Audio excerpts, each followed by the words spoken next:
Chapter 5:07 Onto the Fire from the Frying Pan. The vampire who witnessed his friend get sent flying by Eve bore his teeth, showing razor-sharp teeth.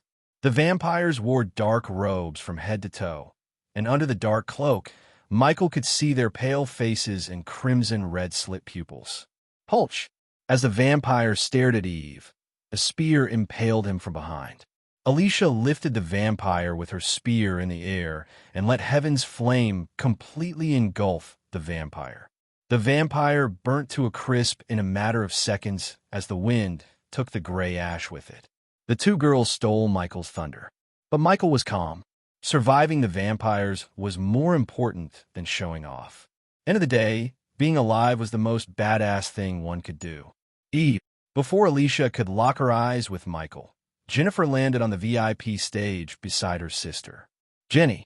Eve embraced her little sister in a tight hug.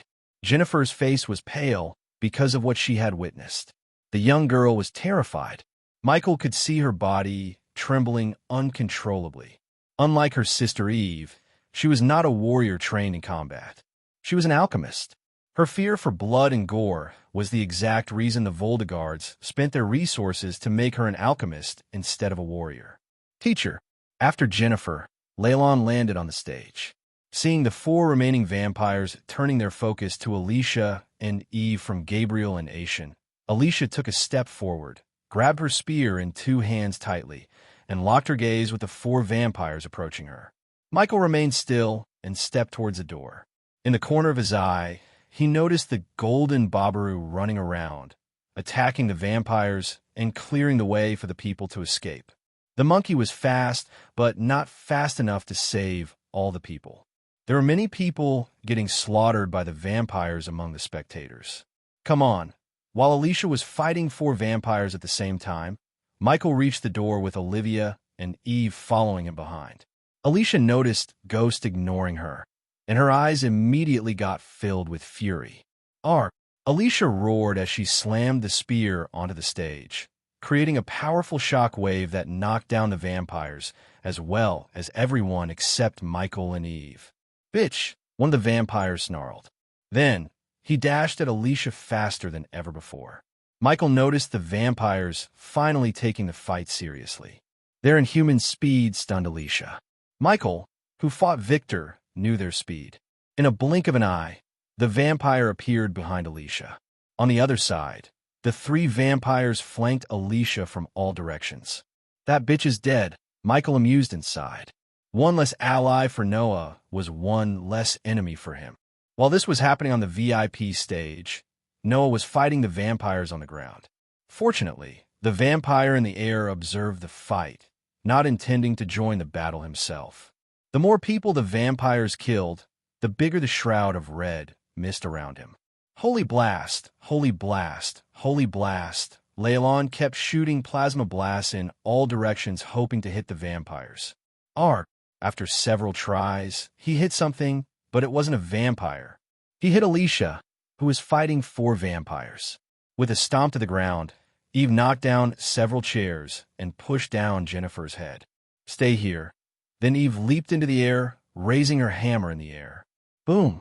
A vampire was about to bite Alicia in the neck when Eve brought the wrath of her hammer down on him. Immediately, the four vampires dashed away, sensing the impending danger. However, when Eve's hammer hit the stage, a shock wave that was several times more powerful than the one Alicia created blasted everyone and everything. Even Michael stumbled and had to grab the wall to steady himself. In addition, the hammer made several cracks on the stage. Looking at the cracks widening, Michael didn't think the stage could withstand another attack. While Eve was spinning her hammer and creating a wind force that slowed down vampires, Michael went to the door, which was covered by the red mist. Get out of my way. Michael shoved Gabriel away from the door. Bastard. Gabriel almost lost his balance and was enraged by Michael's action. Paying no mind to Gabriel, Michael placed his hand on the smoke. Michael felt a suction force as he put his hand through the mist.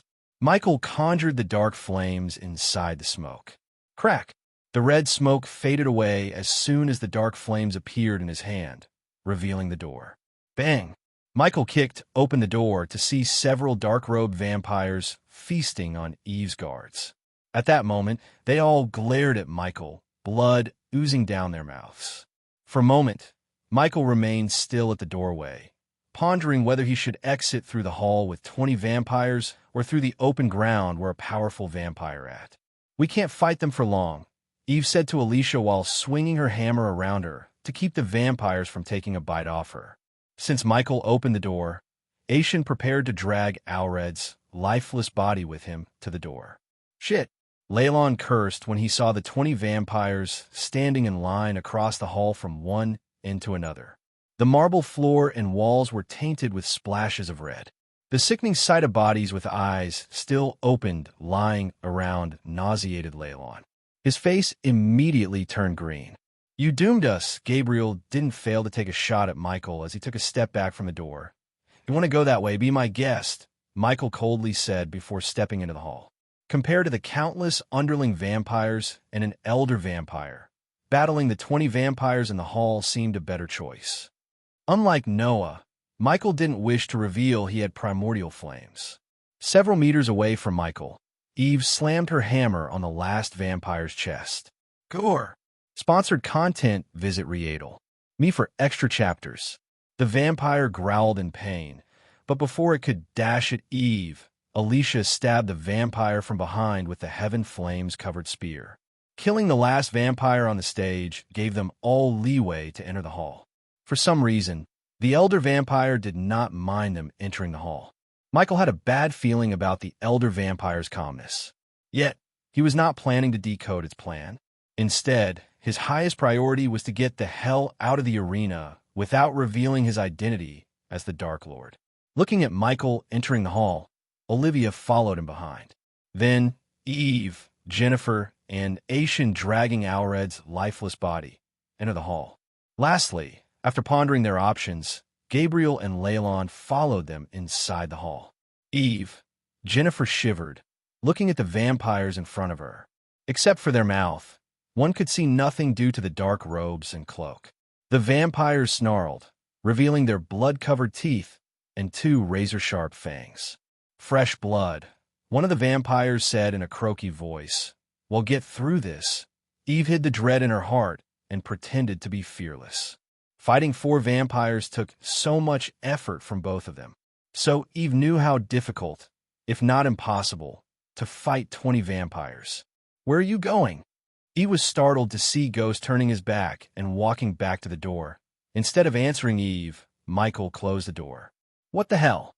Leylon tried to shout this time, but only a muffled cry escaped his mouth. Again, he did not want to agitate the vampires in front of him. Alicia coldly stared at him.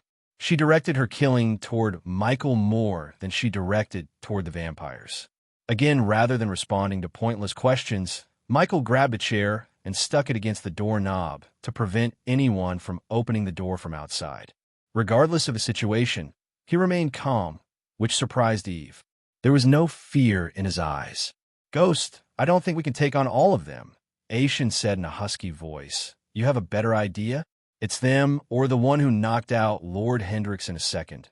Recalling what happened to Hendrix, Aishin's heart skipped a beat. At this moment, he could only pray Noah would somehow save Hendrix and himself.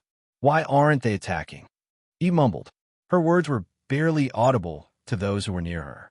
Yet the vampires who stood 20 meters away from her clearly heard her. "Meat dipped in fear is tastier," a vampire snickered. After hearing his murderous voice, Jennifer felt a chill running down her spine. She felt like the vampire was looking at her while speaking those words. "Follow my lead." Alicia took a step forward, and then she looked over her shoulder at Michael. "Don't get killed." Eve could sense the apparent tension between them.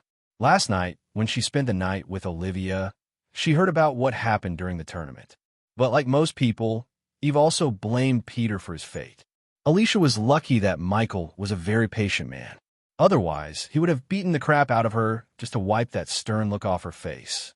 However, before she could take another step, Eve saw a streak of golden light across the hall, running through between 2 vampires.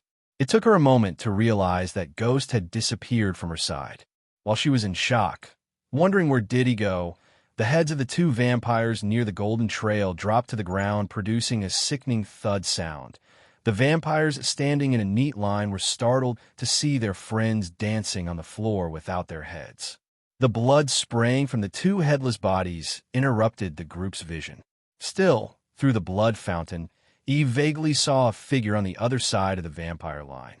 "Ghost," she mumbled, completely stunned by him. One moment he was there, and the next he wasn't. Not only Eve, every single one was taken aback by surprise.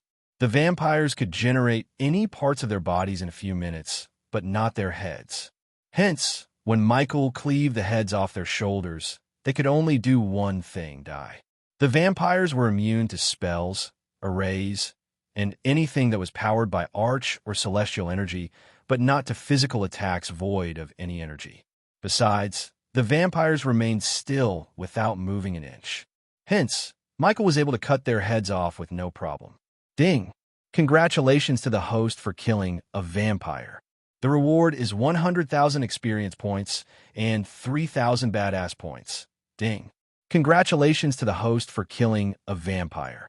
The reward is 100,000 experience points and 3,000 badass points. All the vampires turn around to see Michael staring at them with his two black swords in his hands.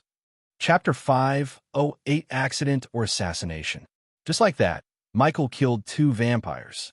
Then, while the vampires were stunned, Michael took a glimmering silvery vial from the system storage. Clang! Michael threw the vial at the ground near the vampire. The vial shattered into countless tiny pieces of glass as a puff of white smoke engulfed the air between Michael and the vampires. It burns. My eyes. Suddenly, the vampires began running around the hall, clenching their eyes and screaming. After taking Victor's blood samples, Michael brewed the tear gas to disorient the vampires. Michael did not dare to waste any time as he cast the lightning dash. This is our chance. Push forward. Eve raised her hammer, roaring a battle cry before running toward the vampires, swinging her hammer. Cut their heads off. Eve felt a chill when she heard Ghost's voice sounding in her ears.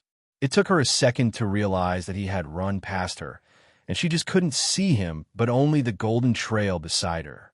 While Eve, Alicia, and Ghost were fighting the disoriented vampires, Gabriel and Leylon made a break for it. They cautiously went to the hall's corner and walked to the other side, remaining so close to the wall like a pair of geckos. Blood tornado, blood hole. Among the 18 vampires, 2 of them stopped running and raised their hands high in the air, casting a spell before Michael could stop them. As soon as they cast the spells, the room was lit with red, as though the chandeliers radiating red light instead of white. Additionally, the bodies of Eve's guards squirmed. Soon, all the blood inside their bodies was sucked out from their bodies to form a mini tornado in the middle of the hall. Michael felt his speed decrease due to the tornado countering his spell. His running speed was further reduced when a red hole appeared in the ceiling, sucking everything into it. The red hole sucked everything in the room, such as chairs, remaining bodies, and portraits of various alchemists. Aishin held Alred's body in one hand and a lion statue, which was too heavy for the red hole to suck. Jenny. Eve kept spinning her hammer, fighting the creating a counter force to the red hole, and shouted at Jennifer. Fortunately, Jennifer and Olivia found a statue similar to the one beside Aishin and held onto it with their life. Since Gabriel and Leylon were sticking close to the walls, they were able to grab onto the window grill. On the other hand, Alicia stabbed the spear through the floor and held onto the spear. Then, while spinning the hammer, Eve noticed Ghost sliding towards the tornado, swirling beneath the red hole. Ghost! She tried to reach for him, even though he was at least 10 meters away from her. Yet, even at this very moment, Eve saw no fear or concern on his face. On the contrary, surprisingly, when she shouted at him, she saw a smile emerge on his calm face. She felt creeped out by his smile. How could a man smile in a situation like this? Her mind couldn't find an answer to her question. Then, as she was staring at him, she noticed he suddenly stabbed the floor with the sword in his hand. The next moment, he threw the sword against all the force at the vampire who cast the tornado spell. The sword he threw soared through the air like an arrow until it pierced the vampire's forehead. Immediately, the tornado disappeared from existence along with the sickering red ambience. Although the tornado went away and gave them breathing room, the remaining vampires were able to dash at them freely. Unlike Michael and the others, the red hole didn't have any effect on the vampires. Several vampires targeted Alicia since she had Heaven's Flame. They wanted to kill her while she was fighting the suction force. Only a couple of vampires targeted Eve because the vampires deemed her as the less threatening one among them. Her blunt weapon was basically useless against them when she fought them alone without Alicia. All the remaining vampires moved towards Michael. As far as they were concerned, he was just as dangerous as Heaven's Flame-wielding Alicia, if not more. Seeing 5 vampires moving towards him, Michael raised his finger. Ignitia, the golden lightning bolt shot out of his hand, piercing through the vampire's chest. ARGH, out of the blue, a scream reverberated in the hall. However, it didn't come from the vampire with the hole in his chest, but from Gabriel. Unfortunately, Gabriel was in the lightning bolt's trajectory and got hit by the bolt in the hand. Hence, he let go of the window grills, resulting in him being sucked into the red hole. "Teacher!" Leylon shouted at Gabriel, but it was too late as Gabriel was flinging towards the red hole. He flew towards the red hole like a kite without an anchor until Alicia grabbed Gabriel by his hands. "Don't let it go," Gabriel shouted. On the other hand, Alicia's spear began to tremble as it couldn't support 2 people. Ignitia. Michael kept firing lightning bolts at the vampires to keep them from reaching him. This time, none of the lightning bolts hit others. "Your hand's slipping," Gabriel shouted, feeling his grab loosening. "Blessing hands." Suddenly, a giant, golden, ghostly hand flicked Gabriel with enough force to send him flying onto the other side. "I got you." In the midway, Michael grabbed Gabriel by his hand before Gabriel could fly over his head. "Teacher!" Jennifer cried out loud when she saw Alred's lifeless body disappearing into the red hole. Only then did they realize that the spell was cast by Ashen. He sacrificed Alred's body by letting him go so he could cast a spell to save Gabriel. Ashen held no love for Gabriel, but he was unable to let Gabriel die when he could save Gabriel from death. Tears gushed out of Jennifer's eyes as the memories she had spent with Alred flashed across her eyes. "Hold me tight," Gabriel shouted at Michael. The swag Gabriel had was nowhere to be found on his face. At the moment, Gabriel shivered and sweated, fearing for his life. "I want Lord Gabriel." Michael raised his voice. Gabriel's heart was pounding against his chest. He looked around while holding on a ghost's hand to see for vampires walking toward them. To inflict maximum fear, the vampires showed their teeth, slowly walking toward them. On the one hand, Michael held onto the sword, and on the other, he had on a Gabriel. "Hold tight, Lord Gabriel. Your hands are slipping," Michael shouted as the vampires devilishly grinned. "No, no, no, no." Gabriel frantically shook his head. But, unlike Ghost claimed, he didn't feel his hands slipping.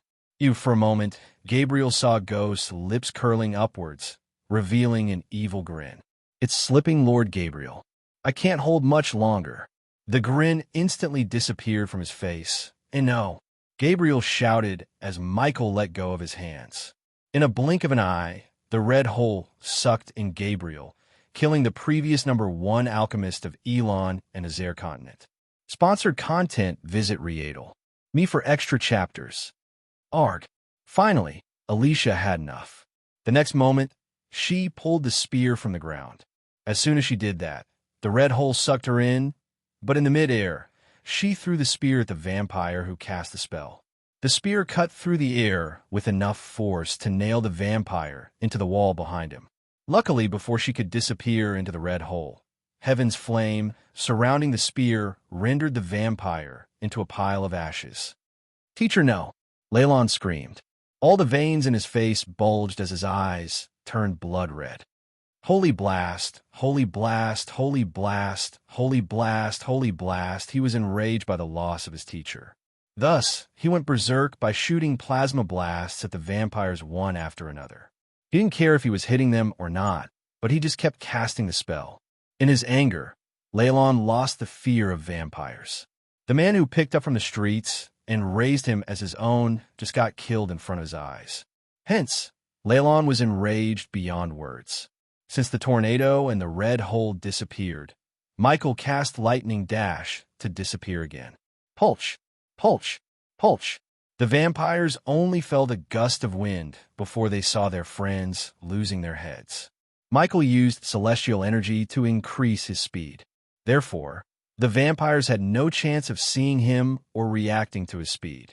Eve saw several heads rolling on the ground as the headless bodies sprayed blood all over the marble floor before collapsing to the ground. Ding! Congratulations to the host for killing a vampire.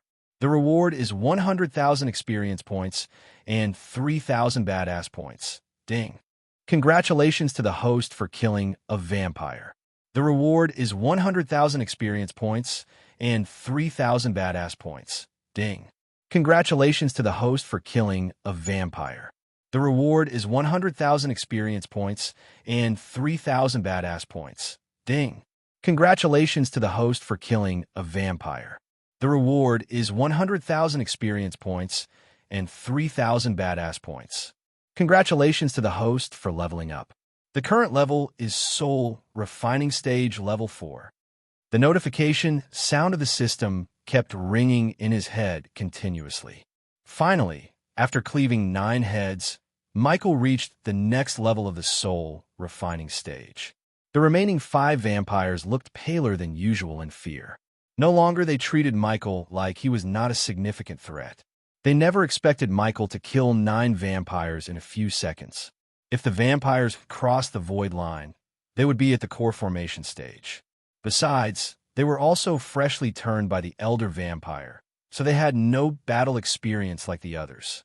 Because of these reasons, Michael killed them so effortlessly. Even Michael was surprised at how easy it was for him to kill them. At this point, Michael was confident the elder vampire was treating the alchemy competition as a training ground for the newly turned vampires. The question was whether the elder vampire really here to take revenge for exposing their existence or for something else. Meanwhile, Eve crushed a vampire's head with her hammer, and Alicia killed 2 more vampires with lightning-quick speed. The remaining vampires stood no chance as Michael made quick work on them. The headless vampires staggered as blood sprayed out into the air from their necks. While the blood was raining down, Alicia saw a ghost walking calmly towards Eve. The latter was breathing heavily after a long battle. However, the battle was far from over. Boom! Suddenly the wall near the door they walked through exploded into bits and pieces, creating a cloud of smoke. A figure came flying through the smoke and landed near Alicia. Noah. Chapter 509, Taking a Risk to Get Stronger. Michael saw Noah coughing mouthfuls of blood while struggling to get to his feet. His pure white robes were smudged with mud and blood. Noah! Alicia screamed as she went to her knees. She immediately flicked her wrist to take out a blue healing potion. Following Alicia, Aishin came running to Noah and tried to help him up. But unfortunately, Noah really seemed to be in bad shape. There were numerous claw marks, cuts, and bruises on his body. Since Noah was just in the core strengthening stage, the cultivation gap between the vampires and Noah was not as big as that between Michael and the vampires. But because Noah battled more than 20 vampires with no help, the vampires did a number on him. After Alicia chugged the healing potion down Noah's throat, the bruises on Noah's face slowly disappeared as the rosiness returned to his face. "We have to go," Noah slurred due to internal injuries. They could barely distinguish the words that escaped his mouth. Boom! Suddenly the door Michael blocked exploded into bits and pieces. Through the environmental map, Michael sensed the vampires rushing into the hall. "Olivia, Eve," Michael raised his voice, drawing their attention to him. "Run now." But Olivia tried to interject, but Michael's face twitched, wordlessly telling her to shut up. If push came to shove, Michael could always teleport away. However, Teleporting Eve and Olivia would raise unwanted attention of Noah and Alicia. Besides, although fighting the vampires was risky, killing them offered him precious experience points. By utilizing the situation, Michael planned to have another breakthrough. Getting stronger was the only way he could fight his future enemies. But to become strong, he knew he had to take risks. Jenny quick. Jennifer did not waste time arguing with Michael. Ghost might be a good friend to her, but her little sister's safety was the most important thing to her. Hence, Eve grabbed Jennifer and Olivia's hand to rush toward the door on the other side before the vampires could pour in through the blasted door. You three should go too. Noah finally picked himself to his feet. Leilon gave a stare to Michael before running behind Eve, leaving Aishan and Alicia behind. Where's Norvin? I sent him away to call for backup, Alicia said as Michael walked towards the door. Even went through. Noah noticed a wooden bucket appear in Ghost's hands. There is no time. Leave. I will hold them off as long as I can. Noah's words reached Michael's ears and surprised him. Michael wondered what the hell was going on in Noah's head. He was planning to stay back to fight the vampires because he needed experience points and had an escape plan. However, Noah needed no experience points or seemed to have no escape plan. No, come with us. Alicia's eyes watered up as she frantically shook her head. Do not make me pull ranks on you, Alicia. Grandmaster, please take her with you. Meanwhile, Michael splashed the liquid in the bucket onto the door. Immediately, the air became thick with the smell of oil. The smell indicated what Ghost was planning to do. Noah pushed both Grandmaster Aishan and Alicia towards the door. Why are you staying behind? Noah asked Ghost. To Noah, Ghost staying behind was a surprise. Alicia forgot to throw a death glare at Michael in her concern about leaving behind Noah. Were you piggy piggy? The bone-chilling voice of the elder vampire sounded in their ears. I can't let you have all the fun, Michael responded to Noah with a smile. Then the moment Alicia and Aishan stepped outside, Michael closed the door. With a snap of his finger, Michael sent a tiny bolt of lightning to the door, causing the door to get on fire immediately. As the door was burning behind them, Michael and Noah walked side by side for the first time as their long coats fluttered in the wind. On the other side, the elder vampire, shrouded in red mist, hovered through the hole where the door was, followed by several dark-robed vampires. We cannot fight him in a closed space like this, Michael whispered to Noah. Looking at the elder vampire and the others behind him, Michael's instincts told him they were not as weak as the vampires he killed. The last thing Michael wanted was another red hole in a closed space. So instead, the ideal place to battle them would be in the open. Just the two I want, the elder vampire snarled. Unfortunately, because of the shroud of mist around him, Noah couldn't see the elder vampire behind. However, Michael was able to because of his X-ray vision. Thus, Michael saw the elder vampire raise his hand. In the moment Michael saw the vampire snap his fingers, the entire hall trembled. Boom! The hall exploded from within. Soon, the building crumbled down. Lightning dash. Michael immediately cast the spell to escape the hall. From outside, one could see the entire northern side of the arena collapse to the ground. The crumbling building hit the ground, producing a dust storm. Because of the dark blanket on the arena, the scene looked eerie. Many alchemists lay on the open ground without moving a muscle. Their green robes were drenched in their own blood. Other than the green robes, the only commonality they had between them was the bite mark on their necks. Those who were lucky escaped the arena while Noah was fighting them. Still, almost 60% of the people died at the hands of the vampires. The smell of blood stench in the air was evident from this gruesome massacre. The casualty rate of the alchemists was much higher than the spectators. Only a handful of the alchemists who participated in the final round escaped the arena. The rest were on the ground, dead. Almost 90% of the most talented alchemists of Elon and Azer died in the battle. At that moment, among the bodies, 2 bodies moved. Shit! Michael cursed as he picked himself up from the ground. He pushed himself to the limit by using celestial energy. Otherwise, he would have been crushed by the building. He still couldn't believe the elder vampire brought down the hall with a single snap of his finger. Michael picked himself up as he growled and saw the arena in ruins. The VIP seating and the whole north side of the arena were gone. Arg! Michael heard a growl as he turned aside to see Noah. Just like him, Noah also pushed himself to escape the collapsing building.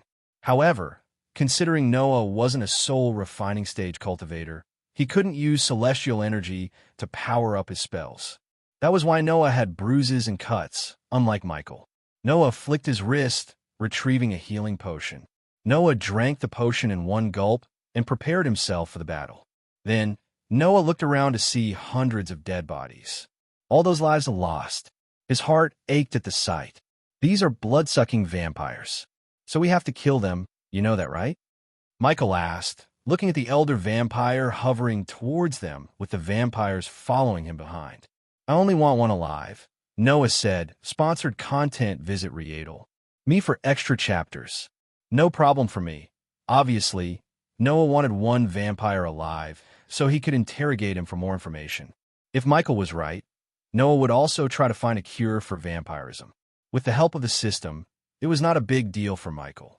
He had already started to find the cure and required a blood sample from a more powerful vampire other than Victor. His blood might do the trick, Michael said to himself, staring at the elder vampire. At the moment, only Michael, Noah, and the vampires remained in the arena. All the others were either dead or escaped the arena with their life intact. You possess heaven's flame, the elder vampire said, landing on the ground. You massacre my freshlings, the elder vampire turned his gaze from Noah to Michael. I wonder what kind of vampires you two would become. The elder vampire's voice sounded colder. When I turn you both, as soon as these words escaped the elder vampire's mouth, the 30 vampires behind him dashed at Michael and Noah before they could even blink an eye. Lightning dash, void step. Michael dashed at the vampires, leaving a golden trail, while Noah left blurry after images. Clang, clang. The sound of metals clashing emerged in the ground, but unlike one would expect, the sound produced by Michael and Noah's sword hitting the vampires' necks. Michael was surprised as his sword didn't cut through the vampire like before. Instead, he felt like he had hit a stone. Only then did he realize the red mist covering the vampire's neck. The vampire violently swung his fist at Michael, but he quickly leaped back. On the other hand, Noah was also surprised by the protective mist around their necks. Blood beam. Before Michael could bat an eye, the vampire fired a red beam at him. Out of the blue, the translucent responsive shield popped up and absorbed the beam, protecting Michael. The vampire was surprised, but kept firing beam after another without a break. Suddenly, Michael's neck hair stood up as another vampire leaped at him simultaneously from behind, left and right. Noah's situation was no different than Michael's. In fact, Noah was in worse condition as more vampires targeted him because of Heaven's Flame.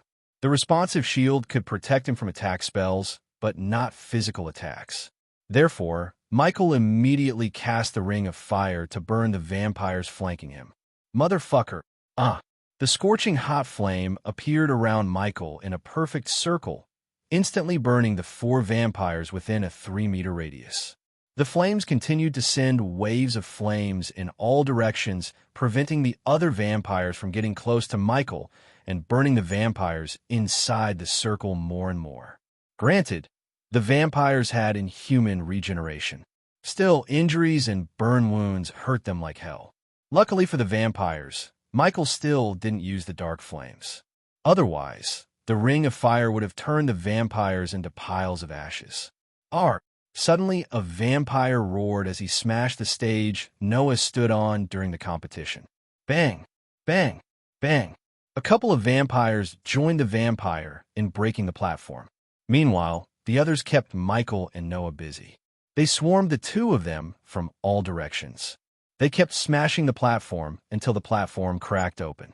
Then, after cracking open the marble platform, the vampires ripped apart a huge 10-meter-long marble slab. Boom! Shit! Michael only saw blue before he was sent flying by the marble pillar.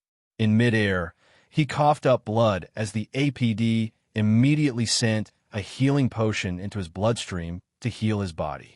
The vampires swung the marble pillar again as fast as they could and swatted Noah like a bug. The next moment, Noah's body violently screeched through the ground, creating a clear trail. Chapter 5, 10 Gods in Action. The vampires split the marble pole into two. Some vampires grabbed one hand and ran to Noah while the others leaped into the air above Michael. Fuck! Michael saw the vampires bringing down the marble pillar to crush him like a bug. Lightning dash! Immediately, Michael dashed out of the way. Boom! When the vampires brought down the pillar, the shock wave created a mini explosion and a dust storm around the area where Michael was a moment ago. Meanwhile, on the other side, the vampires treated the heavy marble pole like a wooden club and tried to smash Noah. Light blast! Noah raised his hand, seeing the pillar coming down on him. Boom! The blast of light beam shot out of Noah's hands, obliterated the pillar into bits and pieces. Still, the beam of light wasn't powerful enough to stop the vampires from smashing him with the marble chunks. Cough! Noah coughed up blood when a huge chunk of marble landed on his chest. Michael was surprised to see Noah getting beaten up by the vampires. However, when he pondered for a moment, everything made sense to him. The vampires drew power from darkness, just like him.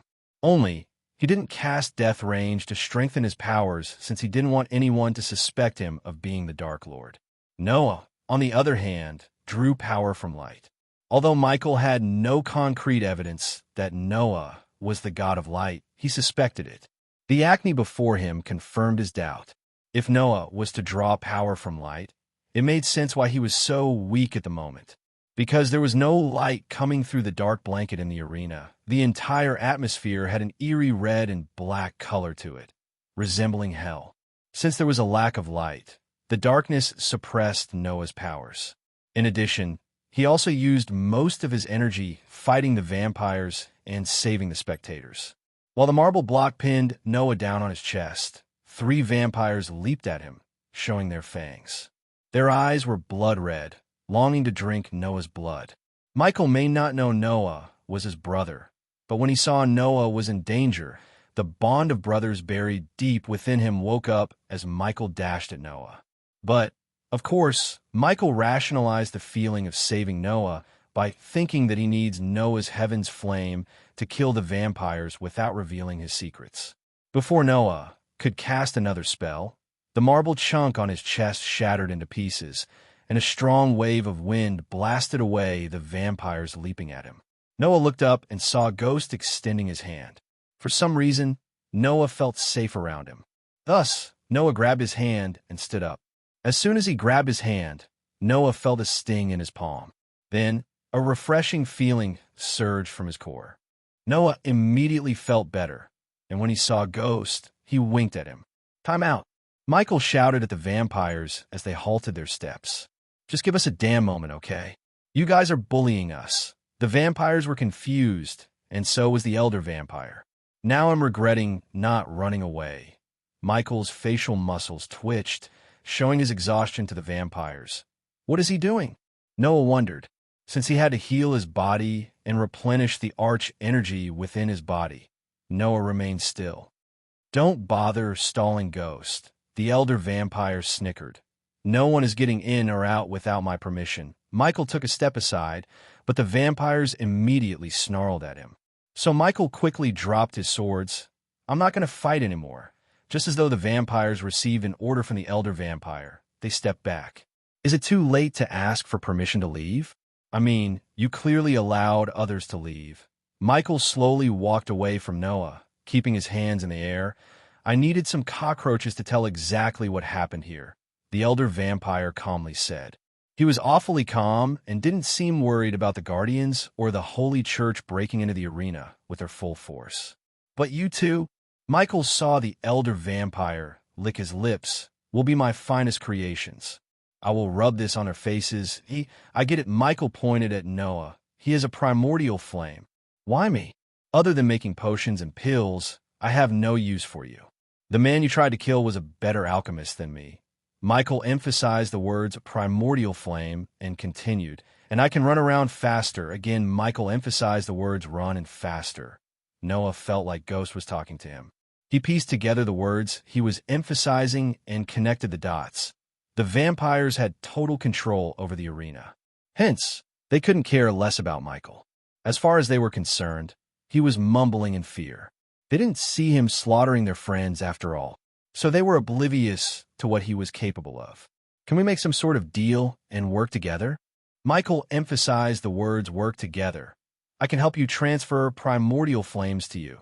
The elder vampire frowned as Michael looked at his sword near Noah's foot. If Michael was right, the healing potion would have healed Noah by now. In the corner of his mind, Michael wished he had injected his Nanite's potion into Noah's bloodstream. However, he couldn't risk it. No matter what Noah must not find, Ghost was the Dark Lord. Michael wouldn't do anything that would jeopardize his identity. After all, Noah wasn't alone. He had Andreas with him. Primordial Flame chooses the host, not the other way around. Today, you will be turned. Then, you will obey every single command I have for you. Damn it, I love my freedom so much. Not to boast, but I rejected the Guardians because I don't want to work for them, Michael sighed. Soon they will all work for the great nation of Evernight. Everlight was the rise of the legendary Emperor's Mcease nation. And you too will be our slaves, the elder vampire coldly snickered. Do you know something? Michael lowered his hand while his expression changed from being afraid and exhausted to cold and murderous. If one thing I hate the most, it's slavery. Now, Michael shouted as he dashed at Noah, as fast as he could. Sponsored content visit Readle. Me for extra chapters. Before the vampires could react, Noah stomped the ground to raise Ghost's swords in the air. Noah waved his hand when the swords were at his eye level, sending a stream of heaven's flame onto the swords. Immediately, the bright blue flame coiled around the two black blades. At the same time, two vampires dashed at Noah, flanking him from both sides. They were fast, but Michael was quicker because he didn't hold back. Instead, he used all the celestial energy in his body, pushing his speed to maximum. Just when the vampires were just a meter away from Noah, Michael grabbed the two swords in the air. Whoosh! Whoosh! The elder vampire saw two heads flying towards him. He was shocked by Ghost's speed. Ding! Congratulations to the host for killing a vampire. The reward is 100,000 experience points and 5,000 badass points. Ding! Congratulations to the host for killing a vampire. The reward is 100,000 experience points and 5,000 badass points. The headless bodies staggered around, spraying blood before collapsing to the ground with a sickening thud. Compared to Dark Flames, Heaven's Flame was much weaker and way less potent. Hence, it didn't melt Michael's swords as Michael expected. Since his sword was on Heaven's fire, they cleaved the heads through the mist like a hot knife through butter. At that moment, the vampires raised their hands. Blood beam. Several beams of crimson red light shot out from their hands towards Michael and Noah.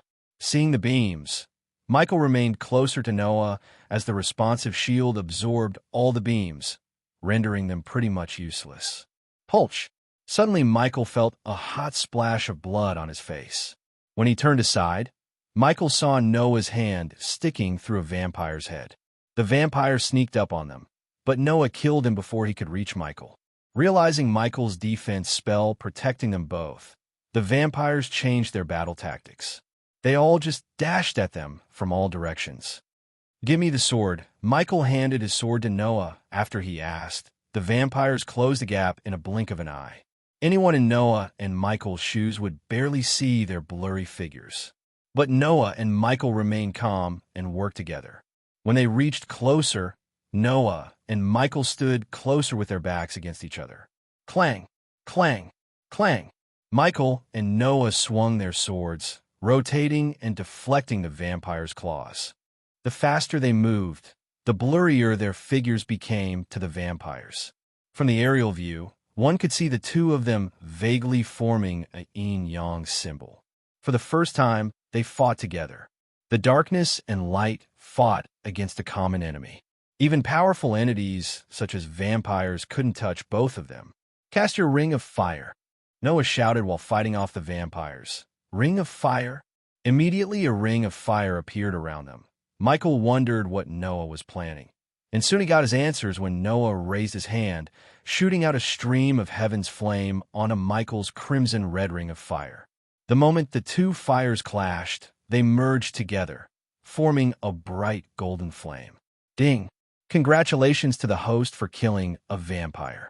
The reward is 50,000 experience points and 5,000 badass points. Ding! Congratulations to the host for killing a vampire. The reward is 50,000 experience points and 5,000 badass points. Ding! Congratulations to the host for killing a vampire.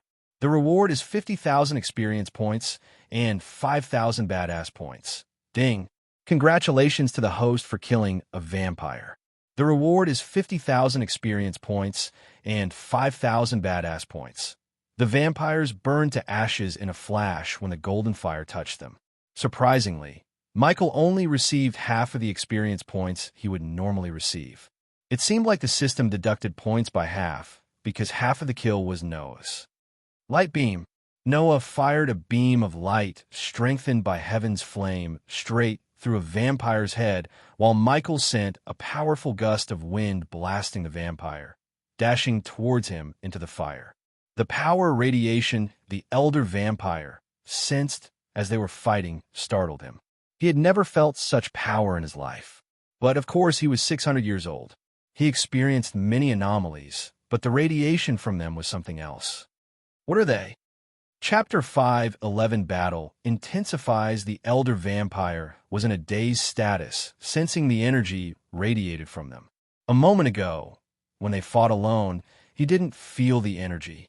Still, the moment they joined forces, the energy radiation overwhelmed him.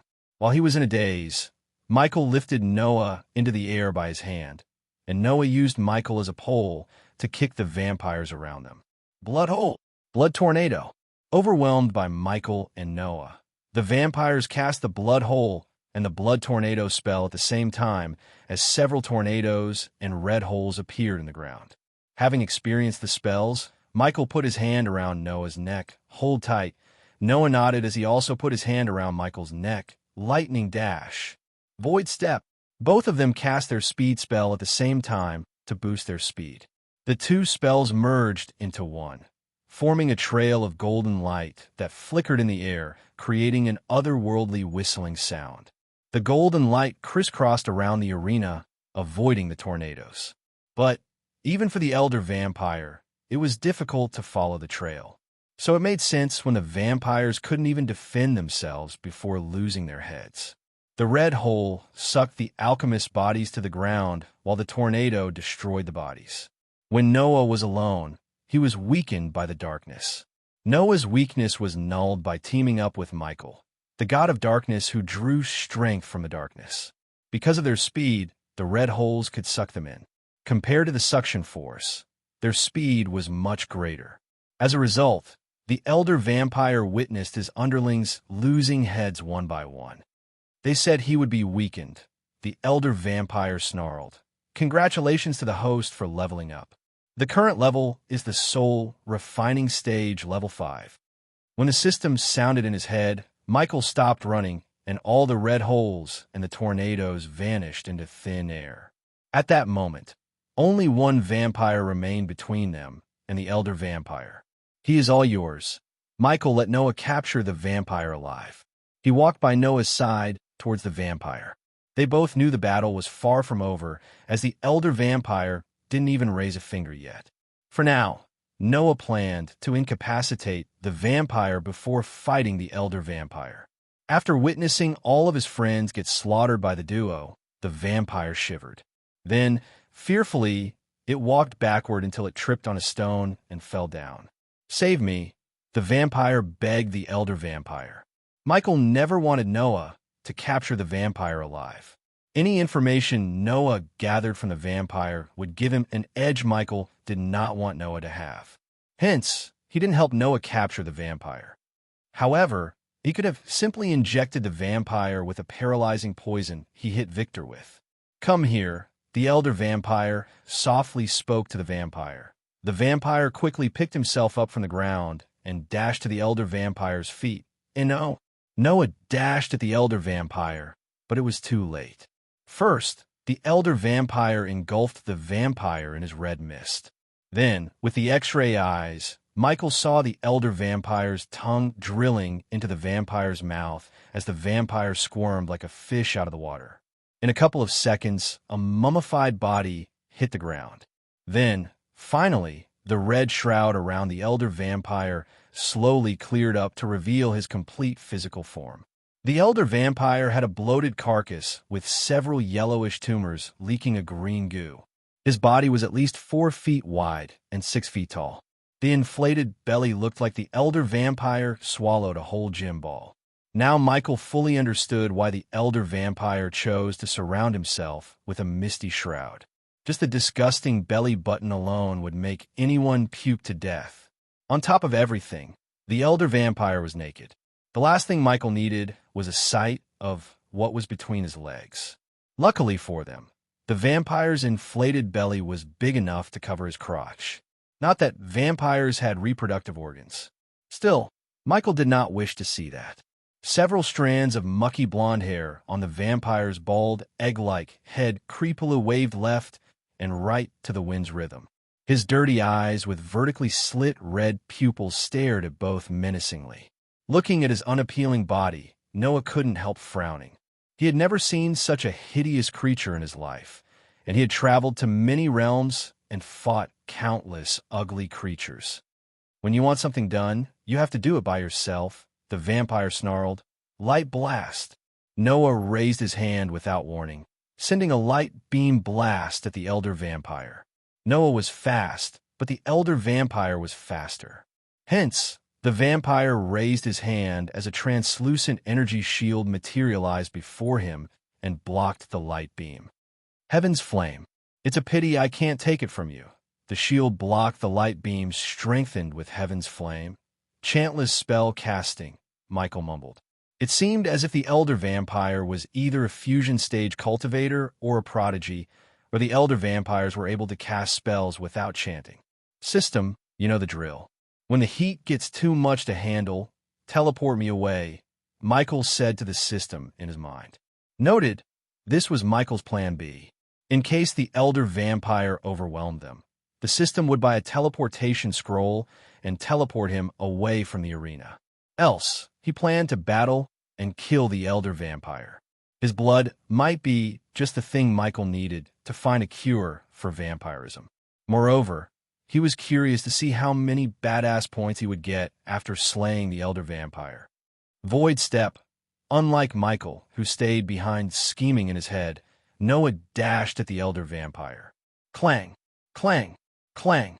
Noah swung the sword covered with heaven's flame at the shield. Although the shield flickered, the shield did not break until a fist poked through the shield. Boom! Noah blocked the fist with his sword. However, the force behind the punch overwhelmed Noah as he was sent flinging in the air. The lack of light really suppressed Noah's power, and without Michael by his side to fight, Noah stood no chance against the elder vampire's punch. This didn't mean Michael could battle the vampire without breaking a sweat. In a blink of an eye, the elder vampire dashed at Michael after hitting Noah. Despite the elder vampire's bloated body, his speed matched Michael's speed when using the lightning dash. The elder vampire brought down his fist on Michael, who had his instincts kick in to block the punch. Michael put his arms before his face to block the punch, and when the fist collided with Michael's arm, a loud booming sound reverberated in the area. As the outcome of their collision, Michael's feet were pushed several inches into the ground. After that, the elder vampire repeatedly beat Michael like a drum. Sponsored content, visit Readle. Me for extra chapters. Boom, boom, boom. The elder vampire kept bashing him with his fists. Michael didn't even have a single second to breathe. To Michael, it felt like he was being slammed by an elephant. His forearm went numb by blocking the vampire's punches. If it wasn't for the APD constantly injecting him with healing potions, he would have been either dead or broken to pieces. At that moment, APD was the only thing keeping him from becoming a victim of the elder vampire. Enough. All of a sudden, Michael's eyes flared up for a second before he grabbed the vampire's hands. He manipulated the darkness, drawing strength from it to thwart the elder vampire's punches. Arg! Michael shouted as he fought against the raw strength of the vampire. The ground Michael, standing on, was cracking as his feet kept going deeper and deeper. Argh! Crying out loud, Michael punched the elder vampire in the belly using all his strength. Boom! The punch's force pushed back the vampire a few feet backward. One could see the ripples on the vampire's bloated belly and a tinge of surprise in his eyes. Void step. After Michael punched the vampire, Noah leaped at him in a flash. Soon, Noah appeared above the vampire's head and brought Michael's sword down the vampire's neck. Ring of Fire. Immediately, Michael cast the Ring of Fire to entrap the vampire within the circle. But in midair, Noah held the sword in one hand and pointed the other at the fire, sending a stream of heaven's flame to the crimson red fire. Noah and Michael's coordination and speed stunned the vampire. Before he could even react, the crimson red fire turned golden. These golden flames burned many of his underlings to ashes. Even though he was powerful, the elder vampire did not dare to underestimate heaven's flame. The elder vampire was a second late to react, resulting in Noah stabbing him in the shoulder. Bang! The vampire moved quickly to swat Noah away from his shoulder like a bug. Boom! Michael used the opportunity to dash at the vampire before punching him again in the stomach. Bang! With a single backhand slap, the vampire sent Michael flying, just like Noah. After streaking through the ground for a few long, painful seconds, Michael picked himself up from the ground as the APD sent a dose of healing potion into his bloodstream. Noah, who stood a few meters away from Michael with tattered white robes, chugged a healing potion down and threw the vial aside. He is too strong, Noah exhaled. For a moment, the three stood without raising a finger. And you lost the sword? Michael looked at the sword stabbed into the vampire's shoulder. The sword almost looked like a needle due to the bloated size of the vampire. Annoying bugs. The vampire bore his teeth to reveal the long, razor-sharp fangs. The two fangs were long and menacing as Sabertooth's canines. As he took a step forward, a large mace materialized in his hand. The mace almost looked as though it was made of blood rather than metal. With each step he took, the ground trembled. Don't worry, your bodies will heal. The vampire menacingly grinned at Michael and Noah. If anyone else were in Noah and Michael's shoes, they would have started to shiver. The amount of pressure they both felt could crush any body strengthening stage cultivator into a bloody pulp. Despite the pressure, they remained calm. There was no use in panicking. Boom! The elder vampire pounded a body on its way to a pulpy mess without showing any shred of sympathy for his kind. The blood vaporized into the air and entered his body. After the blood entered his body, he licked his lips. Chapter 512 battle concludes. The elder vampire caught them off guard by suddenly dashing at Michael. Immediately, Michael raised his sword to block the mace. Boom! The moment the sword and the mace collided, Michael's sword broke into pieces and threw him backward a couple of meters. Now you piss me off seeing the broken sword in his hand, Michael growled. He loved those two black swords, and the elder vampire broke one like a twig with a single swing. Now Michael had to forge or buy a pair of swords from the system for a ridiculously high price. The price was why Michael hadn't purchased a sword from the system. There were better choices in the auction houses than the swords in the system. Unfortunately, the system locked the ores behind an upgrade wall.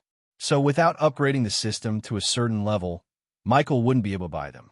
Instead of wasting his badass points on a pair of swords that could be outclassed by swords forged in this world, Michael used the black sword given to him by the Cain Elders. Seeing Michael standing with a broken sword, Noah turned his head to look at the white sword behind the elder vampire, several feet away from them. Go get it. Michael nodded at Noah before dashing at the elder vampire. The elder vampire swung his mace, sending a crescent blood wave at Noah, but Noah raised his hand, firing a stream of heaven's flame to cut through the blood wave. On the other hand, Michael reached the elder vampire and leaped onto the vampire's belly. He climbed onto the vampire's stomach as quickly as possible before the vampire could react. Bang! Michael kicked the vampire's chin with enough force to numb his feet. Arrgh, the elder vampire roared, which sounded more like a roar of an annoyance than hurt. Michael tried to grab the sword sticking out of the vampire's shoulder, but before he could get his hands on it, the vampire tried to swat Michael with his big fist. Bang! Michael stomped the vampire's face, crushing its nose. Yet the broken, crooked nose set itself in a matter of seconds. However, it pissed off the vampire as it began to grab Michael violently. Immediately, Michael retrieved the tear gas vials from the system storage and broke the vials by crushing them on the vampire's head. Fuck! The vampire cursed as the tear gas made the vampire unable to move around by causing intense irritation to the eyes. Michael knew the tear gas could only be in effect for 10 seconds or so to a powerful being such as the elder vampire. Sometimes he was annoyed by alchemy. Almost every single potion and pill would lose its effect in front of a powerful cultivator. The celestial energy was an ultimate purifier than the arch energy. Even the most powerful poisons would be purified by celestial energy. This was why killing a cultivator above the soul refining stage was near impossible by means such as poisoning. It was also why the system charged a measly amount of 20,000 points. Granted, being an alchemist was a great way to get rich. Still, when it comes to battle capabilities, there weren't many potions and pills that could really give him an edge when battling beings with higher cultivation stages, unless he could get his hands on some potent ingredients. Unfortunately, the damn system overpriced every ingredient to the point that brewing the portion would not be worth the price. Boom! The vampire had enough of Michael's annoying tactics. Hence, the vampire clobbered himself in the face with the mace. The shock wave threw Michael off balance. When he struggled to balance himself, the vampire punched him in the chest, instantly breaking several ribs. Fighting the pain, Michael cast the lightning dash to dash away from the vampire before the vampire grabbed him. Michael's arm was so numb that he didn't even feel the sting of APD. Even with a 90% pure healing potion, it would take him at least 5 to 6 minutes to heal his broken ribs. While Michael was coughing up blood, Noah leaped at the vampire with his white sword in his hand. Lightning blade. Michael saw a thick bolt of lightning shooting from Noah's sword to the vampire's head. The pure white lightning momentarily blinded the vampire and flashed across the arena. Noah's lightning would have reached the vampire's head if he, a bloated, disgusting mountain of meat and fat, didn't jump in the air, overhead, kicking Noah like a football. The agility and athleticism caught Noah off guard. And not only Noah, but Michael too. For a moment, the bloated vampire looked like a professional football player. That overhead kick was simply too shocking. Before the elder vampire lands on the ground, a blood-red torpedo shot out of the vampire's butt and soared through Michael. Boom! It exploded when the torpedo clashed with Michael's responsive shield. Fortunately, the elder vampire wasn't stronger than a soul refining stage cultivator. Because of that, the shield absorbed 80% of the force. But the remaining 20% forced Michael several steps backward and broke his ulna like a twig. Damn it! Michael gritted his teeth in pain. He looked down at his forearm to see a bloody broken bone sticking out through the sleeves. He couldn't even imagine what would happen to him if he didn't have the responsive shield. Shooting missiles from your butt. Real matured, you ugly fuck, Michael shouted at the vampire before pushing back the broken bone back into his forearm. It hurt like hell despite the APD sending a healing potion into his bloodstream. Noah had a look of surprise when he saw a ghost pushing back the broken bone. So many would have fainted in pain or screamed in agony. Yet, Noah saw no pain or misery on his face, but intense killing intent in his eyes. After Michael set the ulna back in its place, the healing potion sped up a bit. I had enough of this, Michael mumbled to himself and looked up at the black cloth covering the arena's rooftop. Do you really think it's just a black cloth? The elder vampire snickered. Sponsored content, visit Readle. Me for extra chapters. Unless I wanna, it's going nowhere. I am the overlord in this scene. The elder vampire oozed with confidence. The vampire stomped the ground as a sign of his dominance. I am Ghost. Michael's lips curved upwards, surprising the vampire and Noah. The next moment, Noah and Michael dashed at the vampire from back and front. Noah was the one behind the vampire, while Michael cast the lightning dash spell to face him head-on from the front. System scan completed. The dark net is a web of complicated runes and arrays intervened together. The system requires 200,000 badass points to disable the dark net. He heard the system sounding in his head, and although the required badass points staggered him, to kill the elder vampire, he had to spend the badass points. Do it, Michael yelled at the system in his mind. But, unlike Noah, he never planned to fight the elder vampire head-on. Instead, he planned to level the field by weakening the elder vampire. Sunlight was deadly to any vampire. That was why Victor or the other vampires wore dark robes covering their skin. But the elder vampire was too confident in his dark cloth blocking the sunlight. Thus, he was as naked as a newborn baby. As though Noah had read Michael's mind, Noah changed his trajectory suddenly and dashed at Michael. When they both met a few meters away from the elder vampire, Michael leaped into the air as Noah grabbed Michael's feet and boosted him into the air, using all his strength. While Michael was soaring through the air towards the black cloth, Noah threw his sword in the air, which was caught by Michael just a moment before he swung the white sword at the black cloth. Creech! The vampire was startled when he heard a tearing sound. He looked at the growing tear in the black cloth, dumbstruck. Little by little, the sunlight crept through the gap, vacating the red ambience the vampires created. It's impossible. The vampire couldn't take his eyes off the tearing black cloth. One of the most powerful weapons the vampires had was destroyed in a matter of seconds. He spent the best years of his life perfecting the black cloth, only to fail. Meanwhile, Noah felt the light coming through the gap, restoring his power. Noah gained power while Michael lost his power boost, as the darkness was being replaced by light. Still, it was worth the trade-off because the light weakened the elder vampire more than it did to him. Even without the darkness, Michael was a soul refining stage cultivator and still strong. But the same could not be said of the vampire, as his power took a nosedive. Boom! Suddenly, Noah shot into the air from the ground like a rocket, cutting through the air. In midair, Noah grabbed Michael's hand, which was holding his white sword. They pointed the sword toward the vampire, diving down. The two of them looked like a meteor soaring through the air, creating a trailblaze. At that moment, Noah and Michael shared the same sword and aim, killing the elder vampire. The elder vampire's battle instincts kicked in as he raised the mace in the air to deflect the sword.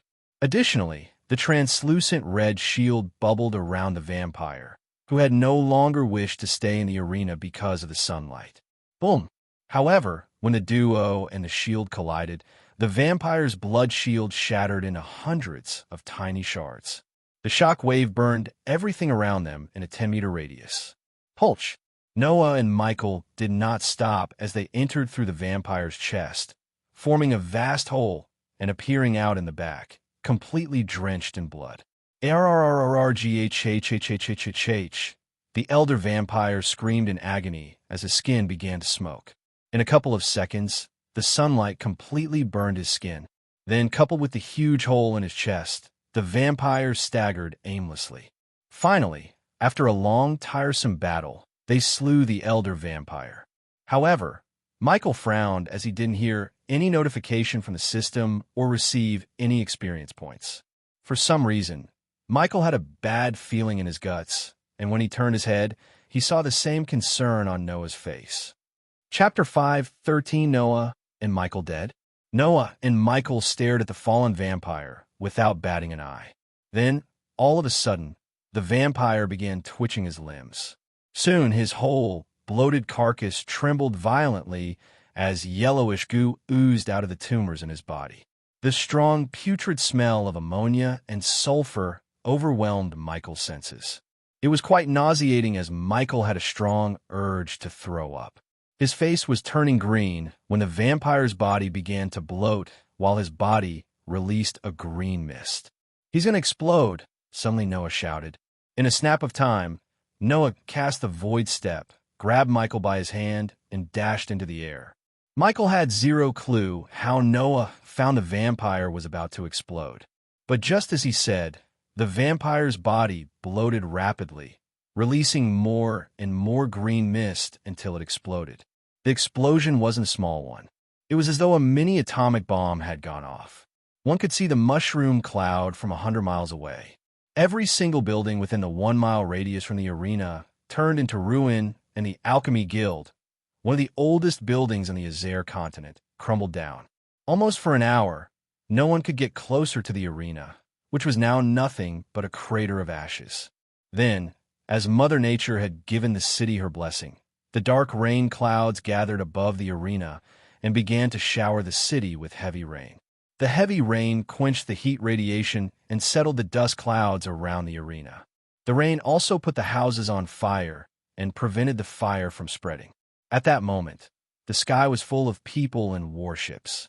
The Guardians, the Holy Church, the King's Men, and every single noble family in Adrizel arrived at the arena to fight the vampires.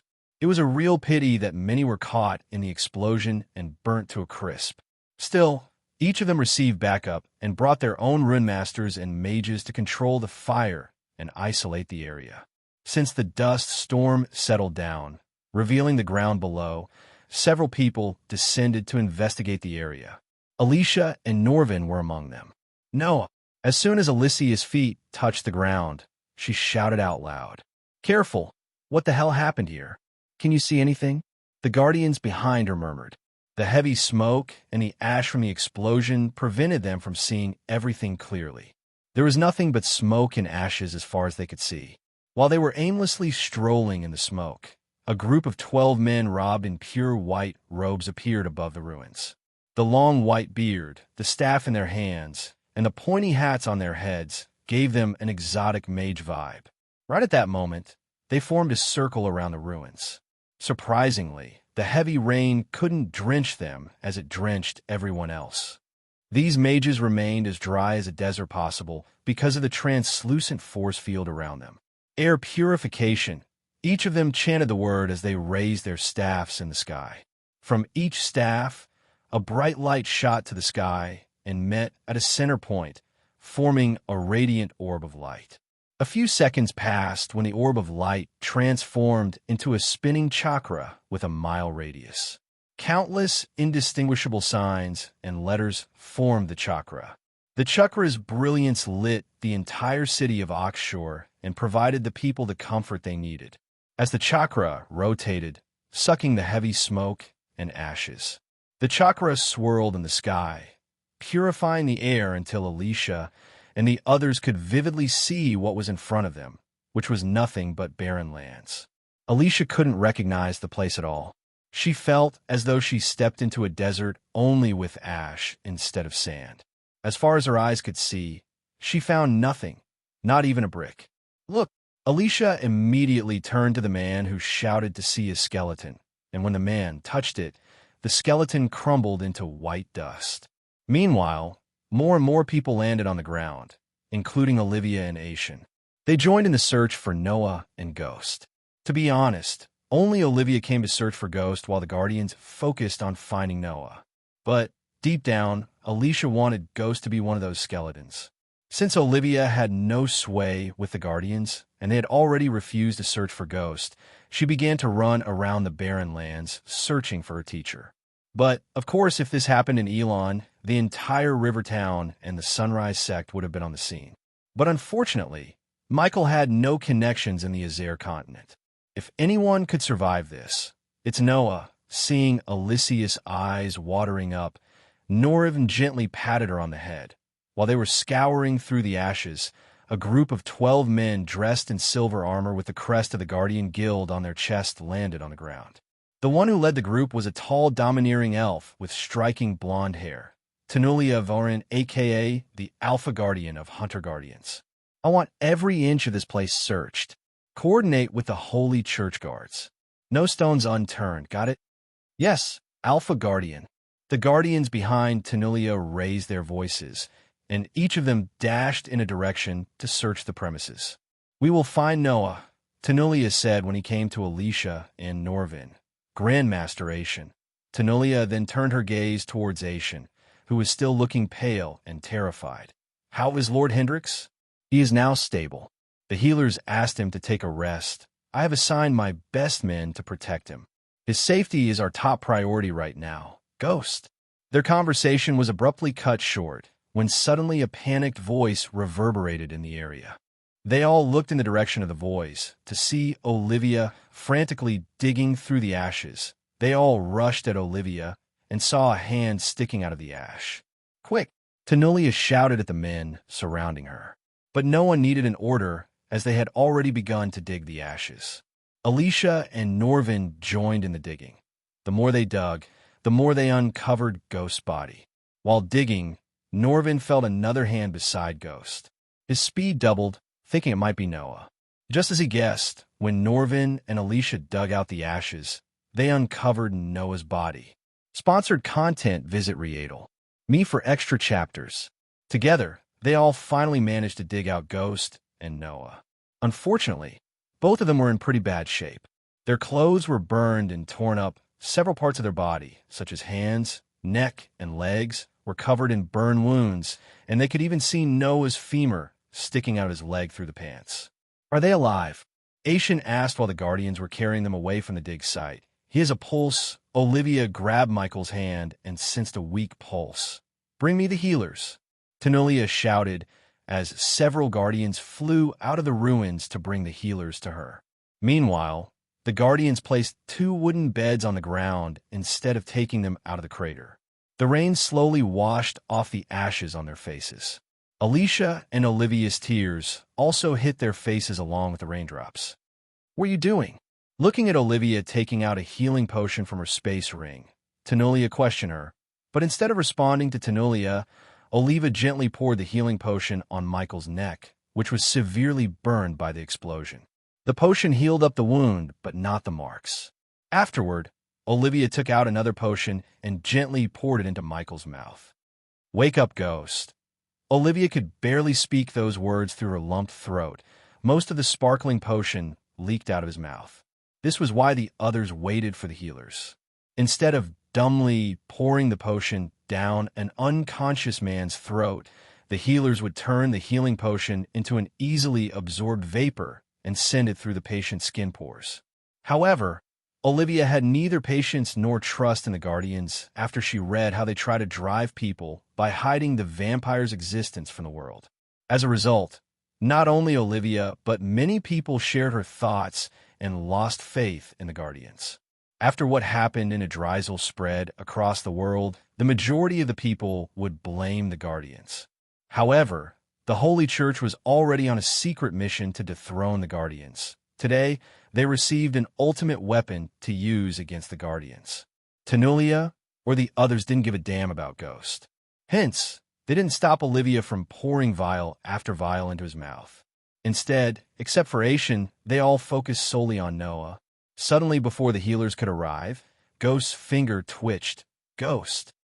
The sight of Ghost's pinky finger twitching may be the happiest memory she had ever experienced. Michael gasped for the air, opening his mouth. Immediately, the healing potion in his mouth went down his throat. As soon as the healing potion reached his throat, the wounds on his body began to close up. The redness gradually returned to his body as they all stared at Ghost's breathing, getting heavier and heavier. Looking at Ghost responding to the healing potion, Alicia wasted no time. She took out a bunch of healing potions Noah brewed and smeared them on Noah. Wait for the healers. Tenulia didn't want Alicia to choke Noah with healing potions. She had witnessed many unconscious soldiers die because their fellow soldiers tried to pour down healing potions down their throats. There was a reason why the battlefield had healers and tents to treat unconscious soldiers. With a flick of her wrist, Tenulia paralyzed Alicia before she killed Noah. On the other hand, Olivia kept shaking Ghost by his shoulder. His eyes abruptly opened, shocking everyone. You whack! As soon as he opened his eyes, he turned his head, throwing up blood. Ghost! Olivia's motherly instincts kicked in as she held his head sideways to make his vomiting as comfortable as possible. She kept patting and brushing his back, while Michael continued to throw up blood. A few minutes later, Michael finally stopped coughing up blood. He took out a healing potion and chugged in one gulp. "Teacher," Olivia said, but Michael raised his finger, wordlessly telling her to wait. He then stood up from the bed and took out another glimmering jade vial. Under their stunned gazes, he emptied the potion into his mouth. The miraculous potion healed his burned skin, visible to the naked eye. "Arg," Michael growled as he rotated his head, producing cracking noise. "I am never judging a competition again." Chapter 514. Noah warns Alicia. Michael spit a bit more blood and took out a leather pouch from his system storage. "Teacher," Olivia tried to say something, but Michael raised his finger as he took a long sip of water. He kept drinking until Tanolia cleared her throat. "What happened here?" Instead of answering Tanolia, Michael looked at Noah, who lay on the bed unconscious. "Give this to him if you want to save him." Michael took out a sparkling healing potion Olivia used on him and threw it at Tanolia. "His pulses are fading. You should act quickly. Where the fuck are the healers?" Alicia shouted. "He is right." Norvin nodded. "We can't waste a single second soon." The golden Babaru snatched away the healing potion from Tanolia and poured the potion into Noah's mouth before anyone could stop him. As a golden Babaru, not only could he sense life signs, but also sense whether something was poisonous or not. Hence, Norvin didn't hesitate to give Noah the healing potion because he sensed no poisonous energy. His finger twitched as soon as Michael's potion touched Noah's mouth. Michael sighed inside. He never thought he would be indebted to Noah. Yet, when the vampire exploded, Noah saved him by casting a protective shield around them. Besides, the system surprisingly urged Michael to save Noah. As for why, the system gave him no answer. So if it weren't for the system, Michael would have left Noah to die. "No!" Alicia shouted, tears rolling down her rosy cheeks. "How long was I out?" Michael asked Olivia, ignoring Alicia. Despite the risk he took, Michael received only 300,000 experience potions and 10,000 badass points for killing the Elder Vampire. Michael wasn't happy with what he received since he almost died. After the Elder Vampire exploded, Noah cast a protective light shield around them. But unfortunately, the shield could only cover one person, and Noah let the shield save Michael instead of himself. Michael would have chosen himself, and not Noah if the roles were turned. 6 hours, Olivia shocked Michael. "Damn it," Michael yelled at himself. He was completely unconscious. This was the closest Michael came to death. When he and Noah went through the Elder Vampire's body, he took a flesh and blood sample. At least something was worth the risk. Using the samples, Michael was confident of brewing a potion that might cure vampirism. "Tell us what happened," Tanolia coldly exclaimed. "Vampires happened. Didn't those who escaped tell you?" Michael stretched his arms and legs while responding to Tanolia. He looked down on him to see his clothes ripped and torn. The black robes now looked dirty brown. Under their gazes, Michael poured down the water in the pouch onto his head, washing the ashes off of his hair. Then he willed the system to equip a new set of robes. "The explosion. Tell us about that," Tanolia asked, not minding he's changing his robes like he was going on a vacation. "You know the one scary one who tried to kill Lord Hendrix?" Michael asked, looking at Ashen as the old man nodded. "He exploded." For a few moments, no one uttered a word until Norvin managed to find words. "Why?" "Because we killed him." "Who do you think cut open the blanket covering the arena?" A glint of shock and surprise emerged in Tanolia's eyes. Michael expected her to be shocked. Obviously, the Guardians would have tried to destroy the dark cloth and failed. Michael paid a whopping 200,000 badass points to disable the runes and arrays into the darknet. If the system charged that much, there was no way the Guardians could have cut through the darknet in a short amount of time. Thus, her shock didn't surprise Michael. Cough. Subsequently, Noah coughed up blood just as Michael did. Michael was glad to see everyone was focusing on Noah instead of him. "I assume your competition got the boot," Olivia cried and laughed at the same time as Michael wrapped his hand around her shoulder. "I am sure your team would have won the competition." Michael rubbed her shoulder playfully. "I don't give a damn about the competition. You scared me to death," she purred like a little girl. "Next time, I will run away with you. Happy? Michael laughed. Michael turned his back on Tanulia and her group to leave the area when he heard Tanulia's voice once again. You cannot leave. Olivia saw the smile on Michael's face vanish into thin air. He turned back and looked Tanulia in the eyes. Why? 1. We still haven't figured out what happened here. 2, we have a witness claiming you killed Lord Gabriel. Several dark lines formed on his face as he creased his brows. Standing beside Michael, Olivia shared the same look. Killed Gabriel? Ghost tried to save him. I saw that, and Grandmaster Ashen too. Olivia defended Michael. Michael turned his gaze to Ashen, who immediately avoided direct eye contact. I'm not sure what I saw. Everything happened so fast. At this exact moment, Michael had a strong urge to kill Ashen. However, it wouldn't take a genius to figure out that the witness was none other than Alicia, who held a grudge against Michael for exposing her brother and destroying his life. At that moment, Michael regretted not killing Peter in the forest when they first met. When Michael gazed at Alicia, Norvin felt a chill looking at Michael's eyes. They were the eyes of a killer, and every fiber in Norvin's body told him that Ghost was not just a killer, but a predator.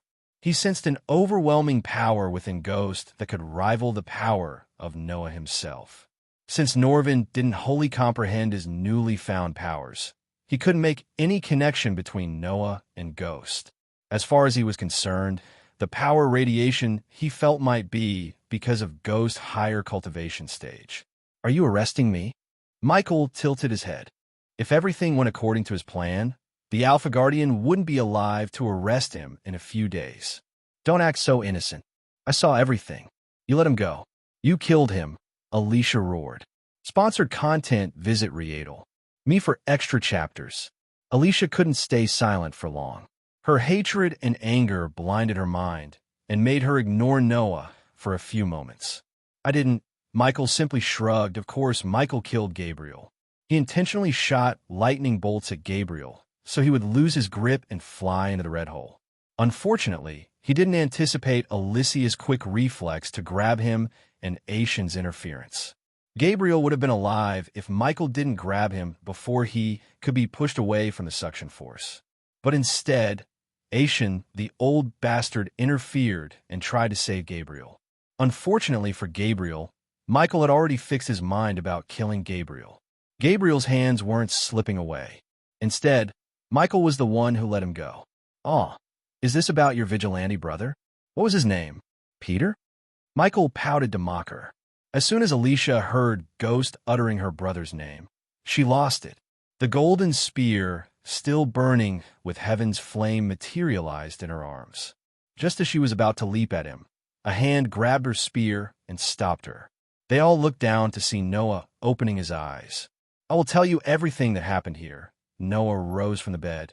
"If anything, we should thank him for helping me take down the vampire," Noah calmly said to Tanulia. To be honest, Noah didn't like the way Tanulia treated Ghost. As far as Noah was concerned, if it weren't for Ghost, the elder vampire would have killed him and his friends. But once again, Ghost helped him. "We can let them go." Despite talking to an Alpha Guardian, Noah seemed domineering. His voice contained an authority that made Tanulia's tone weaker. Noah then turned to look at Ghost, who was slightly surprised by Noah's words. "I thank you on behalf of the Guardians for your help, Ghost. I'm in your debt. Well, it's your lucky day as you have a chance to pay the debt." Michael yet again completely ignored Alicia and smiled. "You've been engaged to her." Michael looked at Olivia and then turned back his gaze to Noah. "But she's in love with someone else. So I'd appreciate it if you annul the marriage agreement. Consider it done." Noah nodded. Olivia felt like a mountain of pressure being lifted off her shoulder. She let out a deep sigh. Thank you, Master Noah." Olivia bowed to show her gratitude. She didn't expect Noah to be so generous. So many young masters considered annulling a marriage a shame, but Noah was so benevolent. "No, I should be the one asking your forgiveness. If I knew you were in love with someone and didn't like the marriage, I wouldn't have agreed to it. No. How could you have known?" Olivia shook her head. "Now that everyone got what they want, I should take my leave." "Ghost." When Michael was about to turn back and leave, Noah called him. Michael saw Noah extending his arm, and with a nod, Michael firmly shook Noah's hands. After everything was said and done, Michael left the place with Olivia. They both shot towards the sky and disappeared into the dark clouds, leaving Noah's group behind. What was that? The moment Michael disappeared into the clouds, Tanolia coldly asked Noah, "Forgive me for taking up the authority Alpha Guardian, but we need to make allies instead of enemies. This vampire threat is not a joke." A single vampire decimated one of the highly protected places in an hour. Noah looked around and sighed. If we want to defeat them, we need powerful allies. Considering Tanolia knew about Noah's identity and how important he was to the guild, she remained calm, although she didn't like how Noah interjected and disrespected her rank. Then Noah turned his gaze towards Alicia, who was trembling in anger. And Alicia, the sooner you accept what your brother did was wrong, the better. If it weren't for Ghost, someone else would have exposed him. Norvin's jaw dropped a few inches as he was utterly shocked by how coldly Noah talked to his sweetheart. It was the first time Norvin had seen Noah treat Alicia coldly. The burning spear in her hands disappeared, along with the anger in her eyes. Instead, her eyes got filled with tears. "This feud of yours with Ghost ends now. We would investigate impartially and serve justice if he had anything to do with Lord Gabriel's death. Do not let your hatred blind your mind." Chapter 5:15 Future Plans of Michael, My Lord. When Michael entered his room in the dark forest, Azazel welcomed him with a bow. However, as soon as he entered the room, the red orbs began to radiate a dim crimson red light. "Dude, you look like crap. What the hell happened?" Iag, who was eating potato chips made by Raylene, asked Michael. He may have changed his robes and washed his face using the rainwater, but he still looked extremely exhausted and pale. The moment he reached the bedside, he collapsed to the bed just a few inches away from Vidora. "I fought an elder vampire," Michael sighed. After hearing his words, Iag dropped the chip in her mouth back into the silver bowl. "Did I tell you I fought with Noah?" Michael said, looking at the dark ceiling. Then, he turned his head to look at Azazel, before Vidora could ask what happened in Adrizel from the beginning. "Connect me to Eladir. Something is drilling my mind, and I think you may have an answer." "As you wish, my lord." Azazel waved his ghostly hand as a 32-inch mirror materialized in the air a few meters away from the bed. Michael rose and willed the system to establish a connection with Eladir through the earpiece. Several seconds later, the mirror flickered as Eladir appeared in the mirror. Currently, Michael could see numerous drawings on the wall behind him and a messy bed behind him. "My lord," Eladir slightly bent his waist to show his respect. "Is there a god of light, Eladir?" Michael's sudden question put a frown on Eladir's face. "Not as far as I know, my lord. But when you, the god of darkness, exist, it wouldn't be illogical to say there is a god of light too. May I inquire why you suddenly asked me this, my lord?" "Because I think Noah is not only the successor of Andreas. I think he is also the god of light." Michael's voice was grave. In fact, Vidora or Azazel had never heard this much seriousness in his voice before. "Why do you think that, my lord?" Michael let out a long sigh and began narrating what happened in the competition from the beginning. None of them uttered a word after Michael finished his story. Eladir finally broke the gloomy silence. Light spells, drawing power from the light, darkness weakening him, Andreas choosing him to be the successor and trains to defeat the Dark Lord. Eladir rubbed his chin as his voice trailed off. "Everything makes sense, my lord." "You might be right," said Eladir after pondering the matter for a long few moments. "That must have been the reason why the system told me to wait until it reaches version 8. He is a god. Just like me," Michael said to himself. "If it's true, we have to be more cautious than ever before." Michael heard Kane as everyone except Michael locked their gazes with Kane. "Also, if you could connect the dots, Noah might be too. So we have to stay as far as possible from him." Hearing them, Iag couldn't help rolling her eyes. "Why can't we just go and kill him while he's still weak?" "And no." Eladir immediately raised his voice. "We must not underestimate Andreas and the Sky Hall. You have only one Rune Master, me.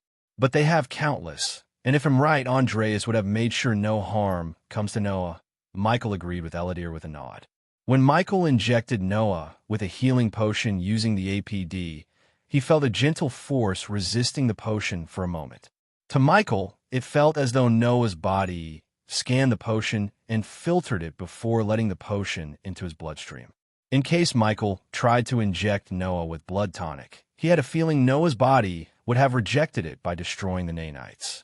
As Michael was deep in thoughts, Eladir once again broke the silence that haunted the room. The best course of action would be to stay away from Noah and raise your army in the shadows for the great war yet to come, my lord. Where should we go? Sarba felt a lump forming in his throat in the sadness of leaving the place he has grown to love. Ghost will go to Ar. Michael cracked his neck as his mind quickly formed a plan. Let me guess. You are planning to kill more people in Elon as Lucifer. Michael nodded, but chose not to explain in detail. He couldn't just say he has to get more experience points by killing people, so he could get stronger. Why not Jysel? We are absolutely safe there, asked Sarba as Michael sighed. We can't be sure until we know everything about the Guardians and the Sky Hall. Then what's the plan? Aya asked Michael as he turned back to look at them. Simple. Ghost will move to Ar and establish himself there. Lucifer will eradicate Noah's potential allies and weaken him in Elon and Azair. The Dark Lord will build an army in the southern continent. I can feel the excitement in my veins, Iag grinned. Do you have a contact in Ar, my lord? Azazel asked Michael and drew Michael's gaze towards him. Eve Voldegard. As soon as Michael uttered the name, a glint of surprise emerged in Eladir's face. Voldegard? Is she a relative of Lane Voldegard? Michael nodded. Yes. She didn't talk about Professor Lane, but I think there is some history between Lane and Voldegards. I will gather more information and try to exploit whatever there is to strengthen ourselves. Michael looked at everyone to see if anyone had something to say. However, they all nodded in agreement with his plan. When are you and Gaia coming here? We should all move to Ar together. Speaking of Gaia, where's that snake? Iag smiled. Although Iag didn't show, she missed having Gaia around so much. Without her, the dark mansion felt gloomier than ever. It was rare to see Elidie smile, but thinking about Gaia, his lips curved upward, revealing an alluring smile. Sponsored content, visit Riedel. Me for extra chapters. She is having the best time of her life in the combat class. Yesterday, she brought hundreds of snakes and set them free in the classroom. There are still many students in the infirmary healing. These snakes were poisonous? Asked Aya with a devilish grin. Very nice. Damn it. I wish we were there to see them screaming and crying. Did they scream and cry? Iag tilted her head as Eladir nodded, brightening her face even more. Tell her not to overdo it. She needs to teach them something to maintain her cover. Eladir rubbed his eyes, fighting the urge to sleep. I already did. By the way, we will be there by next week. Then, we can finally finish the mortars. Michael could see the exhaustion and sleepiness in his eyes. Hence, Michael didn't keep him any longer. Take some shut-eye, Eladir. You can't function best if your brain and body are desperate for rest. I will, my lord. After that, the mirror flickered again before turning completely dark. Then, with a flick of his wrist, Michael took out Lucifer's suit of armor and put on an armor stand. The armor looked as menacing as ever with its dark metallic platings and crimson red linings. When I fought the Elder Vampire, I realized one of my biggest weaknesses. Michael ran his fingers through the armor. What is that? Asked Iag. Armor. Michael simply said, this armor might look fancy, but it can't protect me from spell attacks. I need stronger armor. For both Lucifer and Ghost, who need a suit of armor more than Lucifer. While fighting as the Dark Lord, Michael could unleash his full power without worrying about exposing his identity. Hence, Michael was relatively safe fighting as Lucifer than as Ghost. Granted, there were cool clothes in the system store, but they were not armors. To forge stronger armor, he needed stronger materials. Unfortunately, the system locked the ores and armor materials under an upgrade wall. In other words, until he upgrades the system to version 8, he wouldn't be able to buy a suit of armor or any materials from the store to forge a stronger, unique armor. However, it never stopped Michael from getting what he wanted. The Aqua auction might have what I need to forge armor.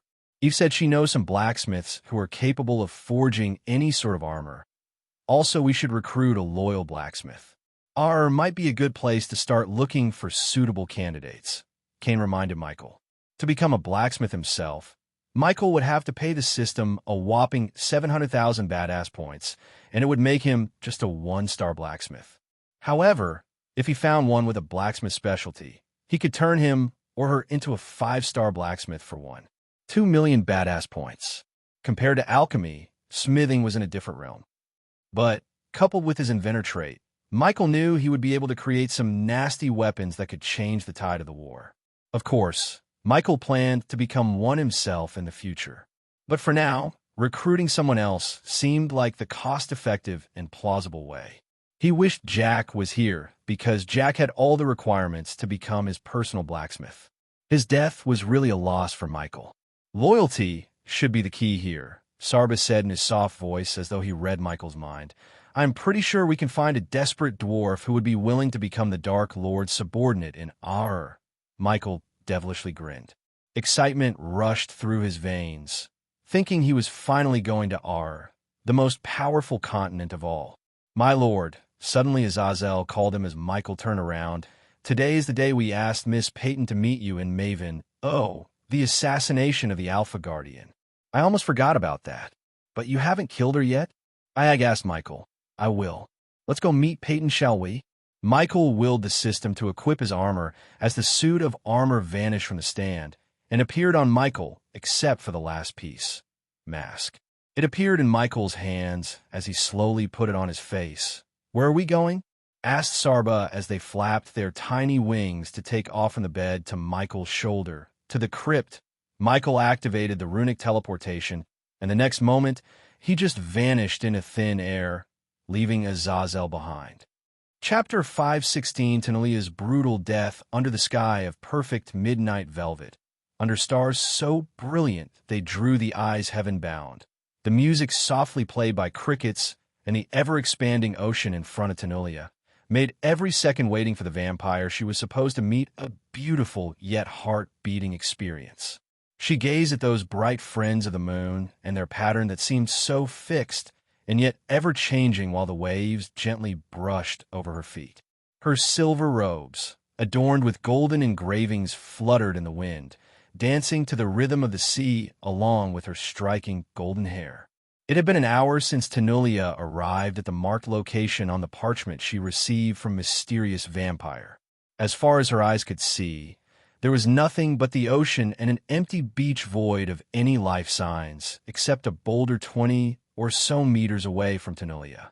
Regardless of waiting for a vampire in the middle of the night with no one around her, Tenulia had no fear in her heart at all. She was trained to remain calm and collected despite the situation by her mentors ever since she was born. The Alpha Guardian was not just a position. It was a state of mind. She was patiently waiting for the vampire and looking at the half moon in the sky until she noticed a figure flying through the puffy white clouds accompanying the moon. The figure slowly descended onto the shot several meters away from her. The dark figure just arrived at the scene was tall, neither too skinny nor bulky, and wore ragged brown robes and a cloak to cover his face. Tenulia had seen beggars in much better condition than the man in front of her. However, she didn't show any scorn since she was not here to comment on his fashion sense, but to do something that would save many lives. Tenulia Valren. Tenulia heard the man speak in an otherworldly, distorted voice that almost sounded mechanical. And you're the one who sent the potion in this. She slowly moved her hands to her waist and took out a parchment in her belt wrapped around her perfect slender waist. Since Tenulia was in civilian robes instead of her usual silver armor, one could clearly see her flawless hourglass structure. Furthermore, although the robes covered her arms, they failed to hide her muscle definition, which added an extra layer of charm to her beauty. Your people slaughtered hundreds of innocents today in a Dryzel. Her eyes glimmered with rage and fury. That was a payback for what you humans had done, Tenulia Valren. Secrecy is the lifeblood of Nightwalkers. When it's threatened, it's only natural we retaliate. The words sounded colder than the words spoken by Tenulia.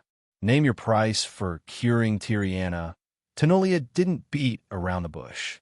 Instead, she directly asked for the cure, so she could save Tiriana, who was dying little by little painfully. We have heard yours spinning the blame on today's message on rogue cultivators. By message, you meant the massacre, right? You can take it however you want, Tanulia Valrin. We wanted to send you a message, and we did. Now we demand you turn us into a myth again. Otherwise, you will receive more and more messages every single week until the vampire paused for a moment to let everything he just said sink in her skull. All humans are eradicated from the face of this world. Tanulia clenched her fist as the veins in her face bulged up. One could literally hear her grinding her teeth if they stood beside her. You want us to cover up your existence. A little bit late for that after your message, don't you think? That's your problem, and you're getting the wrong idea here, Tanulia Valrin. We are not here to negotiate. I'm here to tell you what you have to do to save your species, the vampire sternly said, leaving no chance for her to talk back. After hearing from Noah what happened in the Aqua Clan arena and what the vampires did to the people there, she did not dare to underestimate the vampires. Just a group of vampires massacred hundreds of people and prevented anyone from saving them. In a matter of a few hours, the vampires eradicated 80% of the alchemists in Elon and Azair. As a result, an alchemist value on both continents would skyrocket in the future as the vampires created a massive void in the alchemy world. What about Tiriana? She can't survive until we do the impossible. Your drinking this potion is the price for saving her life. The vampire opened his palms to reveal a brownish potion glimmering from within. Is that poison? No. The vampire shook his head. Since he had a cloak and mask covering his face, Tanulia couldn't see his expressions. But judging by the tone of his voice, she could tell he didn't give a damn about her life at all. If we wanted to kill you, we would have done it by now. We, Nightwalkers, don't use underhanded tactics like your species. The potion floated towards Tanulia, revealing that the vampires could use arch energy within the void line. Tanulia blankly stared at the potion hovering in the air in front of her before grabbing it. She looked at the potion in her hand without any idea what it would do if she took it. Do I have to take your word on that? How do I believe it's not the same poison you gave to Tiriana? You don't. If you value your friend's life, this is the price. With her eyes watering up, Tanulia opened the vial. She expected the air around her to smell different. But contrary, nothing changed as she still smelled the fresh, salty air as before. The vampire stared at her, lifting the potion towards her mouth and pouring it slowly into her mouth. As soon as she emptied the vial, blood seeped through her nostrils. She slowly lost the strength in her legs as everything around her turned blurry. She tried to say something, but a mouthful of blood sprayed out of her mouth instead of words. Then, her skin turned paler than a white sheet in a few blinks of an eye. Thud! Finally, Tanulia collapsed on the sandy shore. Her body frantically twitched as blood seeped out from every pore in her skin, drenching her silvery robes with her blood. The sand beneath her slowly turned red around her. Her gaze fused with shock and rage, still locked onto the vampire until the light of life finally left her eyes. Peyton, the vampire called out when Tanulia's body stopped twitching. Sponsored content, visit Readle. Me for extra chapters. For a few moments, there was nothing but the sound of ocean breeze and waves that haunted the arena. Then, several seconds later, a figure walked out of the boulder's shadow, out of the blue. Currently dressed in black robes from head to toe, Peyton strolled toward Tanulia's body. Is she dead? Peyton removed the cloak covering her head to reveal her face. She turned her blood-red eyes towards the vampire and saw him nodding his head. Her face twitched, showing the burning anger in her heart. I have to make sure. Peyton coldly snickered before retrieving a great dagger hanging on her waist. Bitch! Peyton kicked Tanulia in the gut furiously and continued to do so to vent her anger. Seeing a decorated guardian, such as Tanulia's corpse, getting kicked mercilessly by another guardian was sickening. Peyton kicked and stomped Tanulia's body to the point she started to hear bones cracking in Tanulia's body. Then, she dropped to her knees. You betrayed me. Peyton raised her dagger in the air as far as she could and brought it down onto Tanulia's chest pulch. The blood sprayed out from Tenoulia's chest as Peyton kept stabbing her repeatedly. Her rosy face was painted red with the blood sprayed onto her face. Still, Peyton continued to skewer Tenoulia until she couldn't raise her hand anymore. After she was done stabbing Tenoulia's dead body, Peyton turned around to look at the vampire. Under her murderous gaze, he removed his brown robes, revealing the dark metallic armor beneath. "Dark Lord," Peyton mumbled, looking at his terrifying stature. "I fulfill my end of the bargain. Tenoulia Valorin is no more," he said, stepping towards her. "The vampires will be blamed for her death."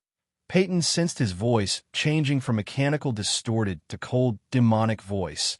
Peyton stared at his crimson red eyes for a few moments in silence. A year ago, she began her journey to hunt down Lucifer so she could climb up the ladders in the guild. A year later, after spilling so much blood and sweat, she stood in front of the Dark Lord with the blood of Tenoulia Valorin in her hands. "What do we do with the body?" Peyton looked at Tenoulia's body. Then, she took a few steps away from the body while the Dark Lord stepped closer to Tenoulia. Peyton saw the Dark Lord looking at Tenoulia from top to bottom. What a pity. She would have made a fine subordinate. Peyton could swear that she almost sensed a bit of compassion in his voice. Letting out a sigh, the Dark Lord turned around. At that moment, Peyton was only a hand-reaching distance from him. Peyton took a deep breath, looking directly into his crimson red eyes. Afterward, she threw the dagger away and dropped to her knees. For a few seconds, she looked at the sand, and then she finally looked up at him. Her heart was pounding against her chest as everything around her seemed to have stopped. Suddenly, Tenoulia's body behind the Dark Lord moved out of nowhere. Within a blink of an eye, Tenoulia's hand grabbed the Dark Lord's legs. The Dark Lord shuddered, but before he could react, a golden sword engraved with hundreds of glowing runes materialized in Peyton's hand. Pulch! She stabbed the Dark Lord with lightning speed and twisted the sword. At the same time, a golden rope appeared around his feet. "Teleport now, bitch!" Peyton grinned as she sent the sword deeper into his guts.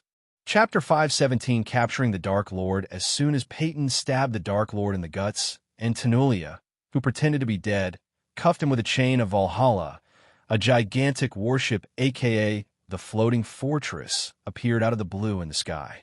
The ship cast a giant shadow on the beach, but soon, a powerful beam of light shot out from the ship, putting the Dark Lord in the center of the spotlight. The warship itself looked thrice the size of a man of war and resembled the shape too, except the warship floated in the air instead of on the sea. The hull was built with strong yet lightweight metal and fitted with 30 cannons on a row, and there were 5 rows of cannons on one side.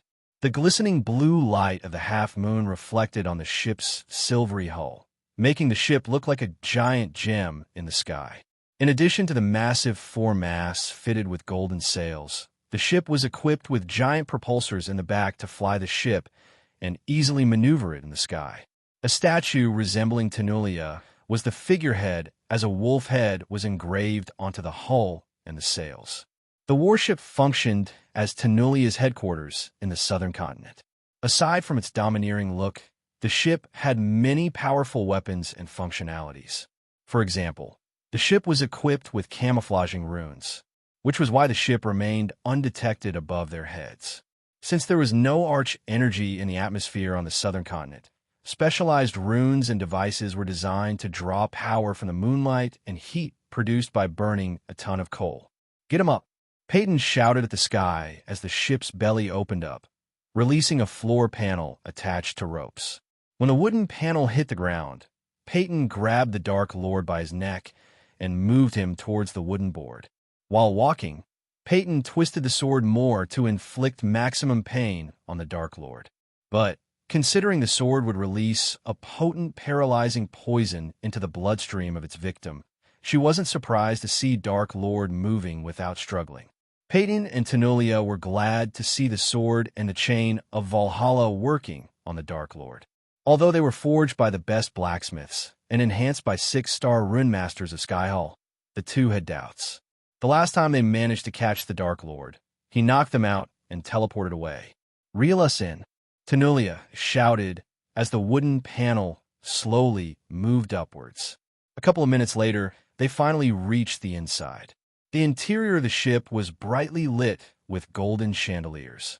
Tremendous braziers encompassing several columns lit up every part of the ship and covered the interior in warm silver and dancing shadows.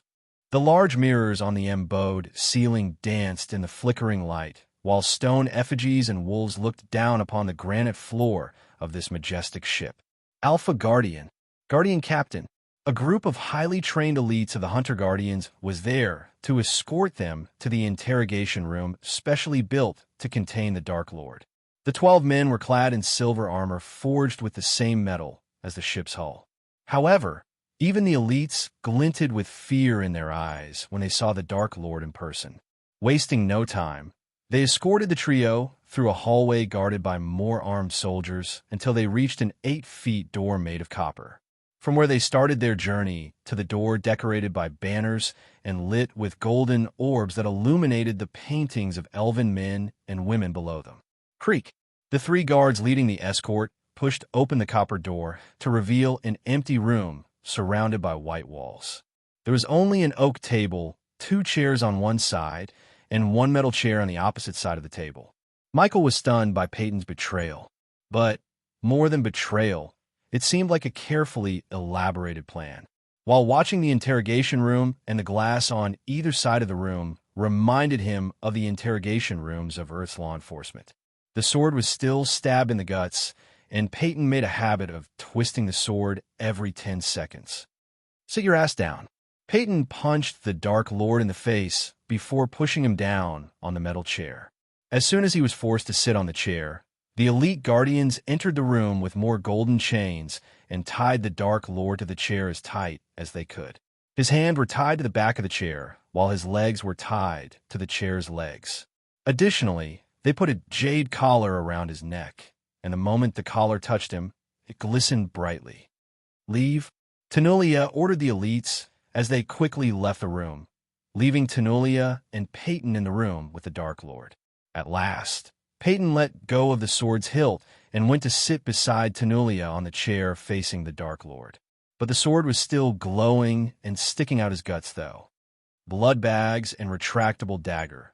Tenulia retrieved several pouches drenched in blood out from her cleavage, while Peyton stabbed herself with the retractable trick dagger. The rooms are powered with hundreds of runes that even we haven't fully comprehended. So don't bother teleporting or using any spells. Tenulia snickered. The last time we met, I saw you bleed. And you know what we Hunter Guardians say about that? If it bleeds, we can kill it.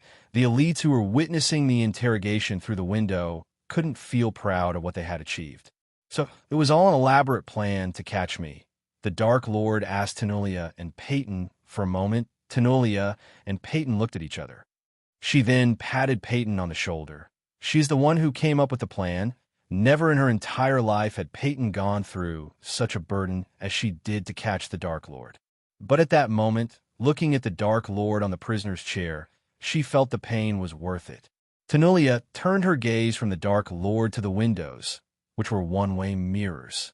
They seemed to be a mirror when seen from one side, but like a window when seen from the opposite side.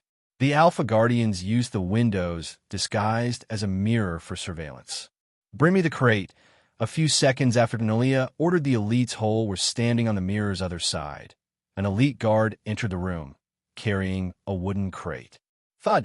The guard quickly put the crate on the table and left the room as fast as he could. It was evident to everyone that despite being the elites, they still trembled at the sight of the Dark Lord. Sponsored content, visit Readle. Me for extra chapters. Tenulia put her hand into it and grabbed something from the crate. When she opened her palm, still tainted with fake blood, Michael saw his spiders dormant on her palm without moving. We know you were watching us. It took us some time. You bugged us, but we did and turned it against you. After showing him the spiders, Tunnelish closed her fist, crushing the spiders to dust. Tiriana, how is she? One would expect Tenulia to lose her calm or act furiously. However, she remained rather calm despite his question and what was happening to Tiriana, a necessary sacrifice. When Michael thought the Guardians couldn't stoop any lower, Tenulia surprised him. Tiriana was her best friend. Yet she just waved it off, saying a necessary sacrifice like Tiriana's life was worth nothing. You will pay for what you did to her. I will personally make sure you suffer more than she ever did. Tenulia coldly exclaimed as the Dark Lord turned his gaze at Peyton. You are really a great actor, the Dark Lord mused. Those who heard him from outside sensed no fear in his tone, which made them terrified of him even more. It was not an act, Peyton said, gritting her teeth. In case you're wondering, we knew about the Nightwalkers long before you sent Victor with Peyton and tipped off the royal news. I have to give it to you. Putting the Guardians against the Holy Church and turning the people against us at the same time was a great move. Tenulia snickered once again as she continued. But you forgot one thing. Tenulia leaned forward. When we hang you in front of Elon and reveal the real Desert Eagle operation, we will be hailed as heroes by the people. The future generations will sing songs about us and the sacrifices we made to eradicate you. So you let all those people die just to catch me? Peyton saw the Dark Lord tilting his head. To be honest, his every move creeped her out. But what she went through to get him made her stronger than ever before. Bang! Peyton suddenly stood up from her chair and punched him in the face once again. That's on you. She raised her voice. If you hadn't exposed the vampires, those would have been alive. Bang!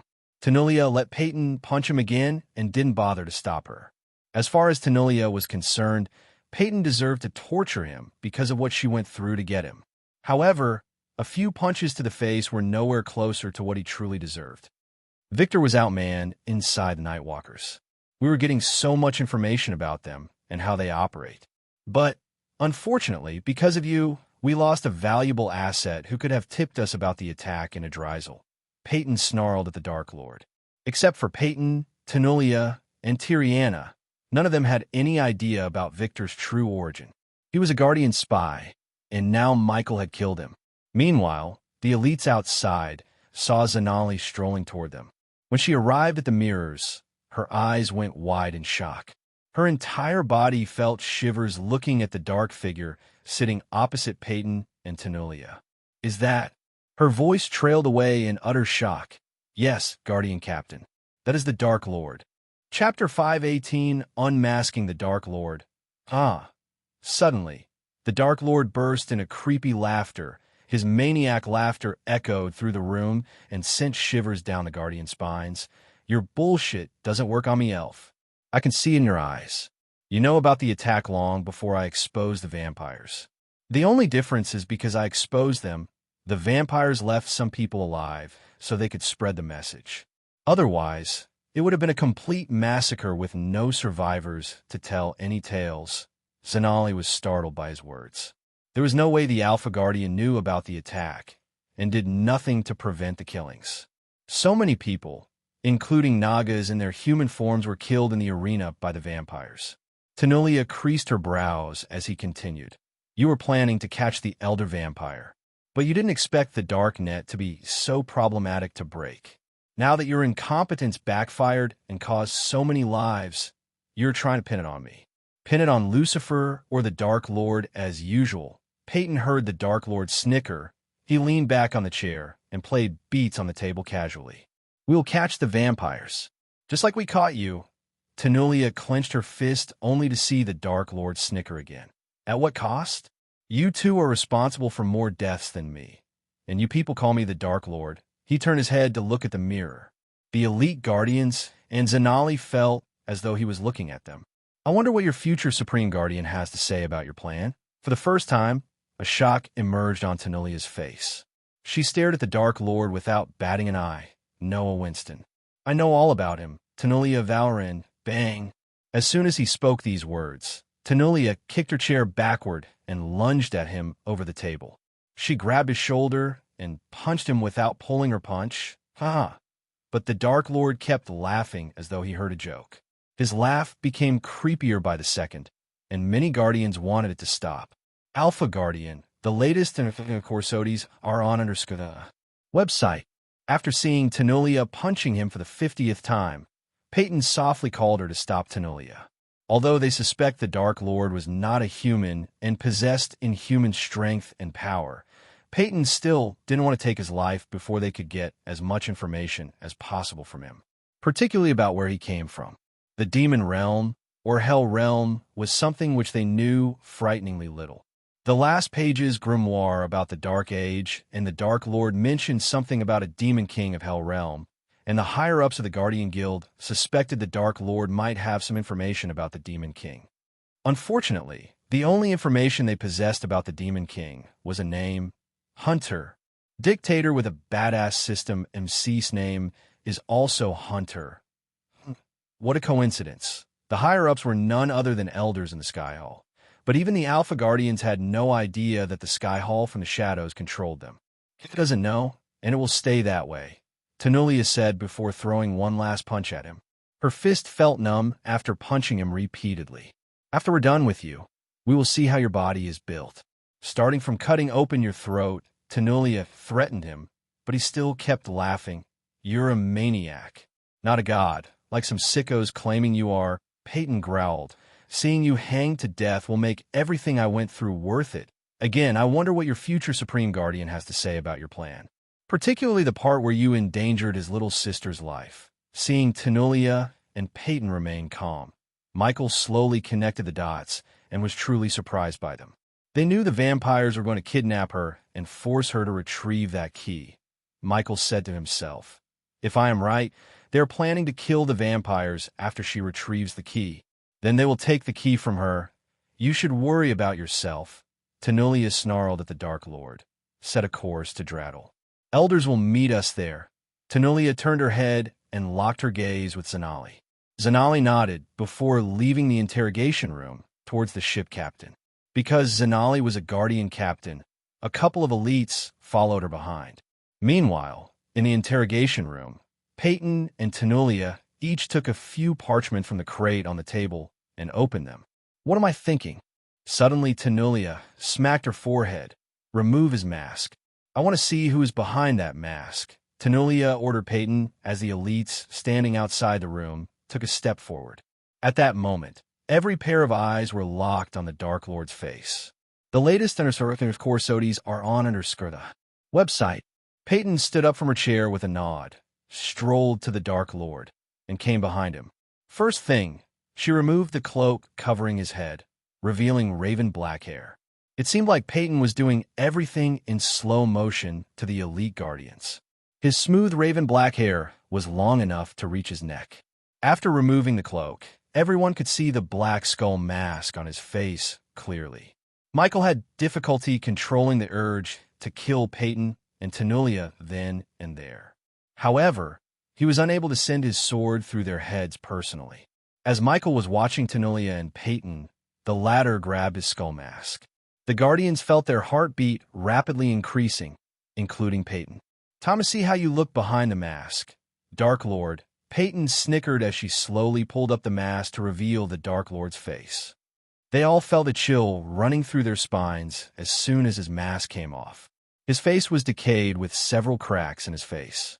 Half of his cheek was missing, and they could see his yellowish, decayed teeth. The two pale white eyes stared at Tenulia with a creepy smile on his face. Tenulia twitched her nose as the strong, pungent smell of rotten skin entered her nostrils. It was pretty horrendous, to say the least. A netheril. Tenulia could recognize an undead or a netheril as they were commonly known in the cultivation continents when she saw one. Ha ha ha ha ha! The undead burst into laughter and squirmed, shaking the chair he was tied to. This time when Tenulia heard his mad laughter, she had a bad feeling.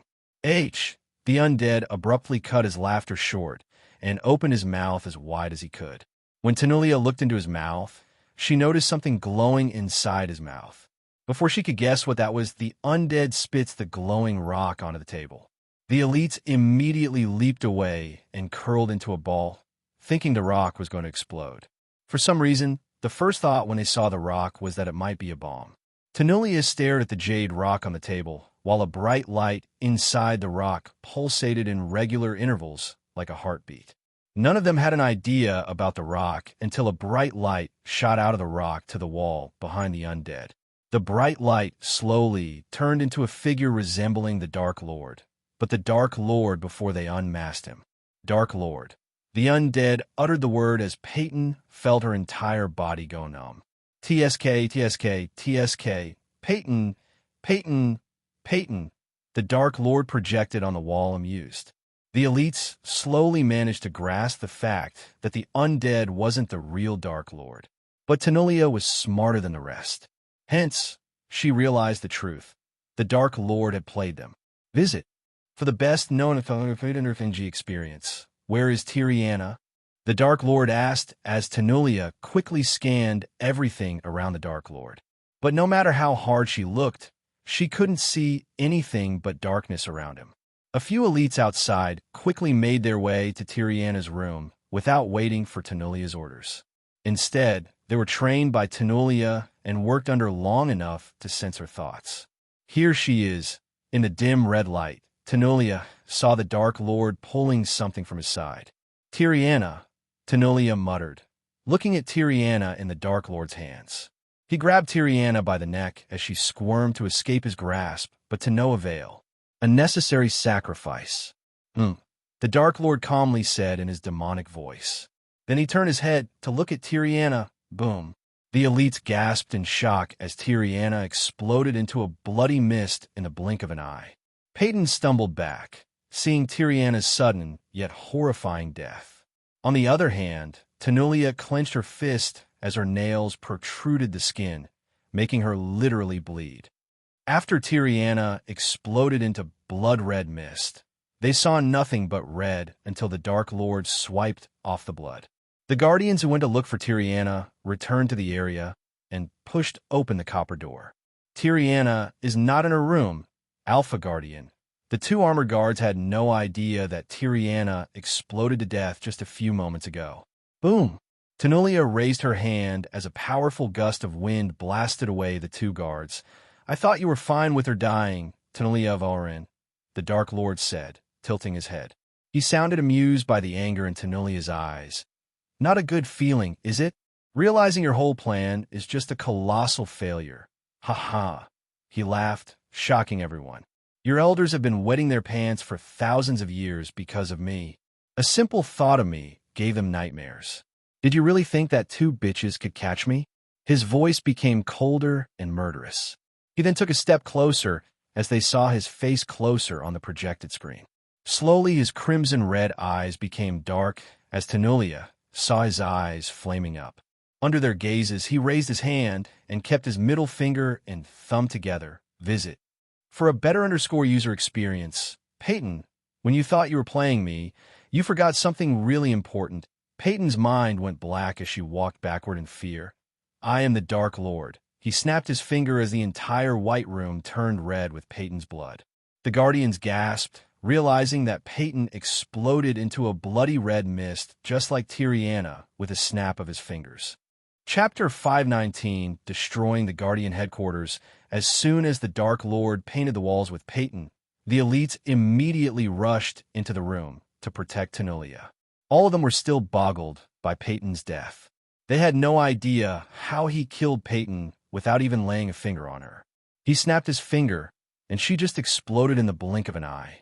The imposter Dark Lord, the undead, was laughing like a maniac looking at the Guardians' panic. I won't kill you now, Tenulia Valrin. First, I will take away everything from you. Then, I will kill your precious elites.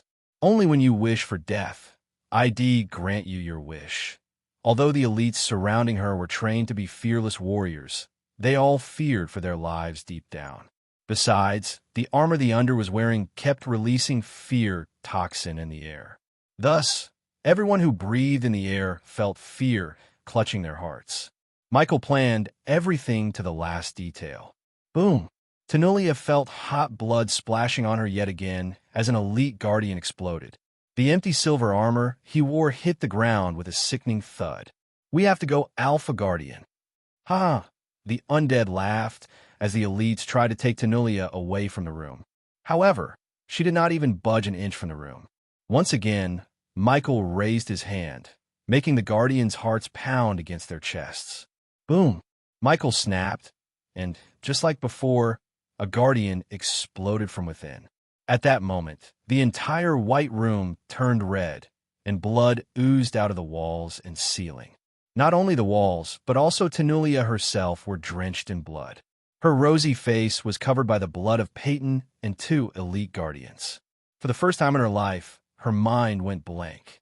She was unable to think of the next step. As they were in a daze, hoping he wouldn't snap his finger one more time, Zanali entered the room. As soon as she entered the room, her face went pale. Her body shuddered. Feeling her heart suddenly skipped a beat. Visit. For a better user experience, looking at all the blood and horror on the Guardians' faces and no Peyton in the room made her think of the worst. She stepped into the room as blood oozed down from the ceiling, reaching her crimson-red robes. Only then did she notice the Dark Lord's face on the wall. Despite all the blood, she could still make out his face. Where is Peyton? That was the first question Zanali asked. You're stepping on her. Zanali felt a chill hearing the Dark Lord words. However, she noticed the one sitting on the chair didn't open his mouth. Since Zanali left the room way before the real Dark Lord's appearance and Peyton's death, she was pretty confused. Peyton is all around you, Zanali Harthill. Princess of Nagaland. Zanali's body went rigid as she stared at the wall blankly. The last time Zanali met the Dark Lord and the Silent Reaper, he revealed her race. Now, somehow, he had learned her real identity. Except for Peyton and Tanulia, no one knew about her race or identity as the Nagaland princess, not even Noah. What happened? Where is Peyton? Zanali stuttered. Gradually, she felt a lump forming in her throat, which made taking a difficult task. When the Guardians exploded, at least their armors survived the explosion. But, unfortunately, the same couldn't be said of Peyton. Not even a shred of Peyton's clothes survived the blast, except her glasses. Zanali saw the glasses lying on the bloody floor and bent her knees to pick them up. Her hands shivered uncontrollably as her mind refused to accept Peyton was dead. Take a long look at what's around you, Guardians. This is what's waiting for you if you stand in my way. At that time, even Zanali couldn't be courageous due to the fear toxin in the air. After hearing his words, Zanali turned around, holding Peyton's glasses tightly. All the sweet memories she had with Peyton flashed across her eyes. We have to leave the ship, Alpha Guardian. Zanali's eyes flickered as Michael saw her pupils shrinking in size. At that moment, her eyes resembled the eyes of a Naga rather than a human. The ship is rigged to blow. We must go now. Tanulia took her gaze away from the Dark Lord. The captain is dead, and so do several Guardians. Her rage and anger in her heart fought back the fear toxin in her bloodstream. Zanali momentarily pushed all her grief and anger to the back of her mind and informed Alpha Guardian of what she saw. Zanali recalled the bodies she saw on her way to the captain's cabin. All of the Guardians guarded the hallways, and the captain's cabin was killed. Someone slit their throats, and the captain literally had no head when she reached his cabin, where Zanali saw several explosives placed all around the room. Though unfamiliar with the explosives that looked like bricks pulsated red light, she sensed the heat building up within the bricks. Visit. For a better user experience, the last time we met, you destroyed the Silent Reaper.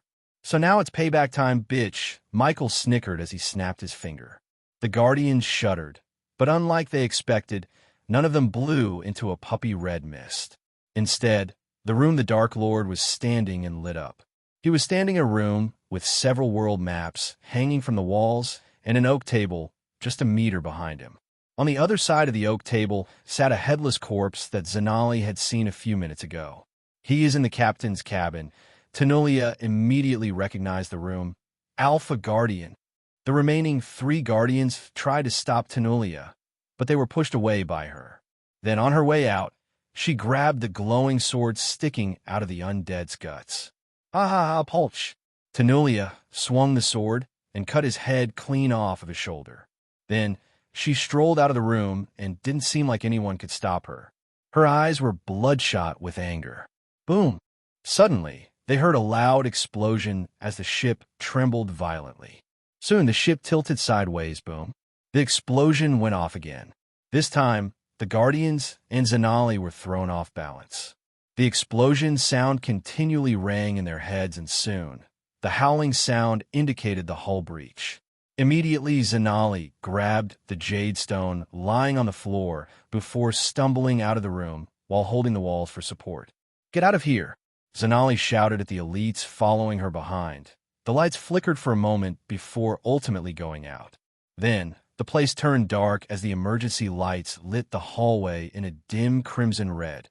"I will go get the Alpha Guardian!" Zanali had to shout, even though the Guardian stood close to her due to the howling wind sound. But dash visit. For the best known or civil energy experience, ITS in order. Zanali pushed the armored guards away before turning around to chase down Tanulia. The two remaining guards had no choice but to find a way to escape the ship. Unfortunately, the ship kept tilting left and right, making moving forward a problematic task. However, holding onto the walls, the two of them walked along towards the cargo bay, where they received the fake Dark Lord. That opening was the quickest and closest way to escape the ship. "Don't fall back, Stas," the armored elite guardian leading the way shouted at the one behind him. The guardian behind was staggering until the elite guardian shouted at him. Then, the guardian's walking became steadier despite the ship's frantic shaking. He walked steadily and lifted the silver helmet off, revealing the face beneath. It wasn't Stas, as the elite guardian claimed. It was Michael. He was disguised as the guard and remained in the room the whole time. "Stars!" When the narrow hallway opened up to reveal the cargo bay, the elite guard shouted in relief. But, unfortunately, when he turned around, his relief became a shock. Boom! Michael snapped his finger before the guard could react. Just like earlier, the guard exploded into a bloody mist the moment he snapped his finger. While Tanulia and Zanali were on their way to the captain's cabin, Michael punched the ship, forming a large hole in the hull. Since they were so high in the sky and rapidly descending, the wind and pressure were strong enough to push any normal human being like a piece of paper. However, Michael wasn't a normal human being. Thus, he stood in front of the hole, looking at the tiny buildings on the ground. The ship descended straight towards Elon's Guardian headquarters in Kingdom Draddle. Michael made sure the captain set a course to the Draddle before he took the captain's head. Michael conjured the dark flames, and the moment the dark flames touched the hull, the ship caught on fire. The ship was built to withstand fire, but not against a powerful primordial flame, such as the dark flames. Hence, the dark flames spread through the ship like wildfire, burning everything in its path. At that moment, everyone on the ground shouted at seeing the giant flaming meteor descending towards the Guardian Castle. Immediately, the mages and the guardians flew out of the castle to stop the ship from colliding with the castle. It wouldn't take a genius to figure out that the result would be catastrophic if the ship crashed onto the castle. The Alpha Guardians in the castle immediately evacuated the people inside, while the otters were casting spells to stop the ship. But at that moment, they all knew stopping the ship wasn't an option. Thus, they all braced for impact and tried to slow down the ship. Far away from the castle, Michael was floating above the clouds in his Lucifer form. The imminent destruction of Tanulia's warship and the headquarters put a wide grin on his face behind the mask. Visit. For a better user experience, it was a real pity that he couldn't hijack the ship because of all the runes and protective arrays. Unfortunately, the system level was too low to hack them, but the system could disable the defensive arrays for a short time. This short amount of time was enough for Michael to set it on fire and send it toward the castle. Payback, bitch! Michael turned around while the ship crashed onto the castle in the distance, creating a giant explosion. Several hours ago, Michael was floating above the clouds and looking at Tanulia on the sandy beach. She looked the size of a bullet and from where he was. Michael wore his suit of armor and was shrouded in dark clouds. In simple words, he was in his complete Lucifer form. "My lord." Azazel appeared beside Michael above the clouds. "He is ready." Michael turned his head to see an undead wearing the same suit of armor as him. It cost Michael 6,000 badass points to buy the suit of armor and make the alpha undead wear it. Additionally, Michael attached a voice modulator he invented to the undead's throat. "The feeds are online." Azazel pointed at the alpha undead's eyes. "Go to the dark forest and monitor everything What will you do about the warship approaching, my lord? Michael looked over his shoulder and activated his thermal vision. The moment the vision went blurry blue, he noticed a bright orange blob of a heat signature approaching their location. Cloaking technology, cool, Michael smiled, feeling his excitement bubbling inside. If the Alpha Guardian ship could have the cloaking ability, Michael could equip his warships and vehicles with the same technology, but only better. Hijack or destroy, Michael calmly said. Now go, have good hunting, my lord. Azazel bowed deeply before his ghostly figure vanished in a thin air, leaving Michael and the Alpha undead behind. After Azazel left, it was time to implement his plan. With a flick of his wrist, he manipulated the wind around the undead. Thanks to his 10% wind manipulation, he was able to levitate the undead slowly to the beach from the sky. My lord, as Michael was flying the undead to the beach, he heard Azazel's voice in his head. I have established a connection with his voice modulator. I can now speak on your behalf. Good. He'll be listening. Keep them think he's the Dark Lord. Yes, my lord, visit. For the best known experience, Azazel went silent as Michael finally landed the undead on the beach. Then, Michael flew higher into the air while controlling the undead telepathically. After merging his soul pieces together, his multitasking ability soared through the roof. Controlling the undead and flying had become as easy as breathing to him. Lightning dash.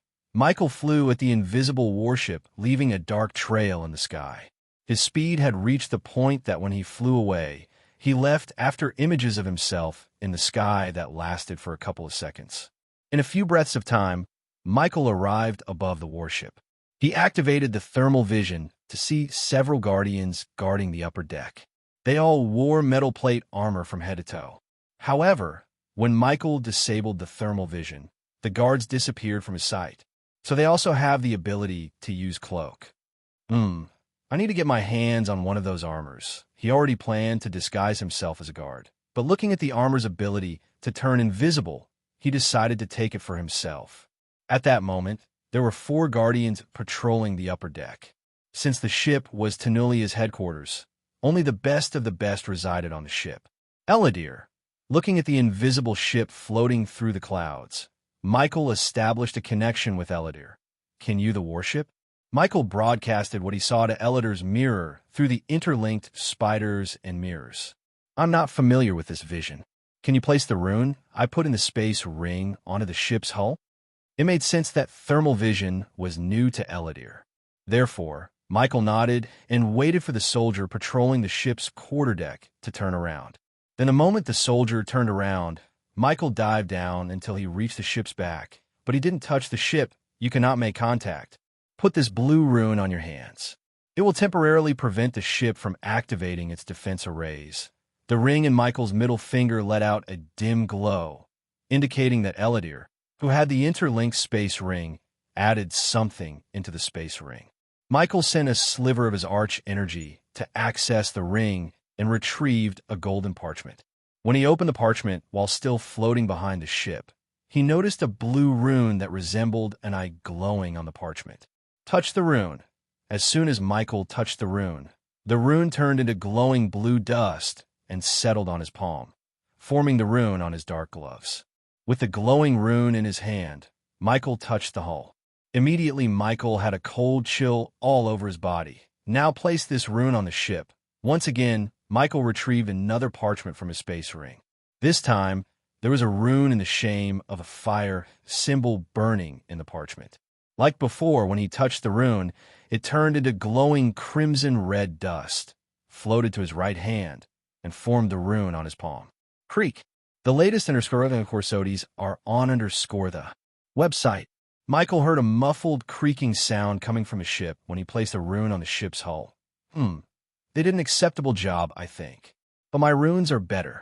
The Eye of Shalia will give you 5 minutes of time, which is more than enough for you to deal with the guards. We're one of their armors, and you're good to go, Eladir instructed him.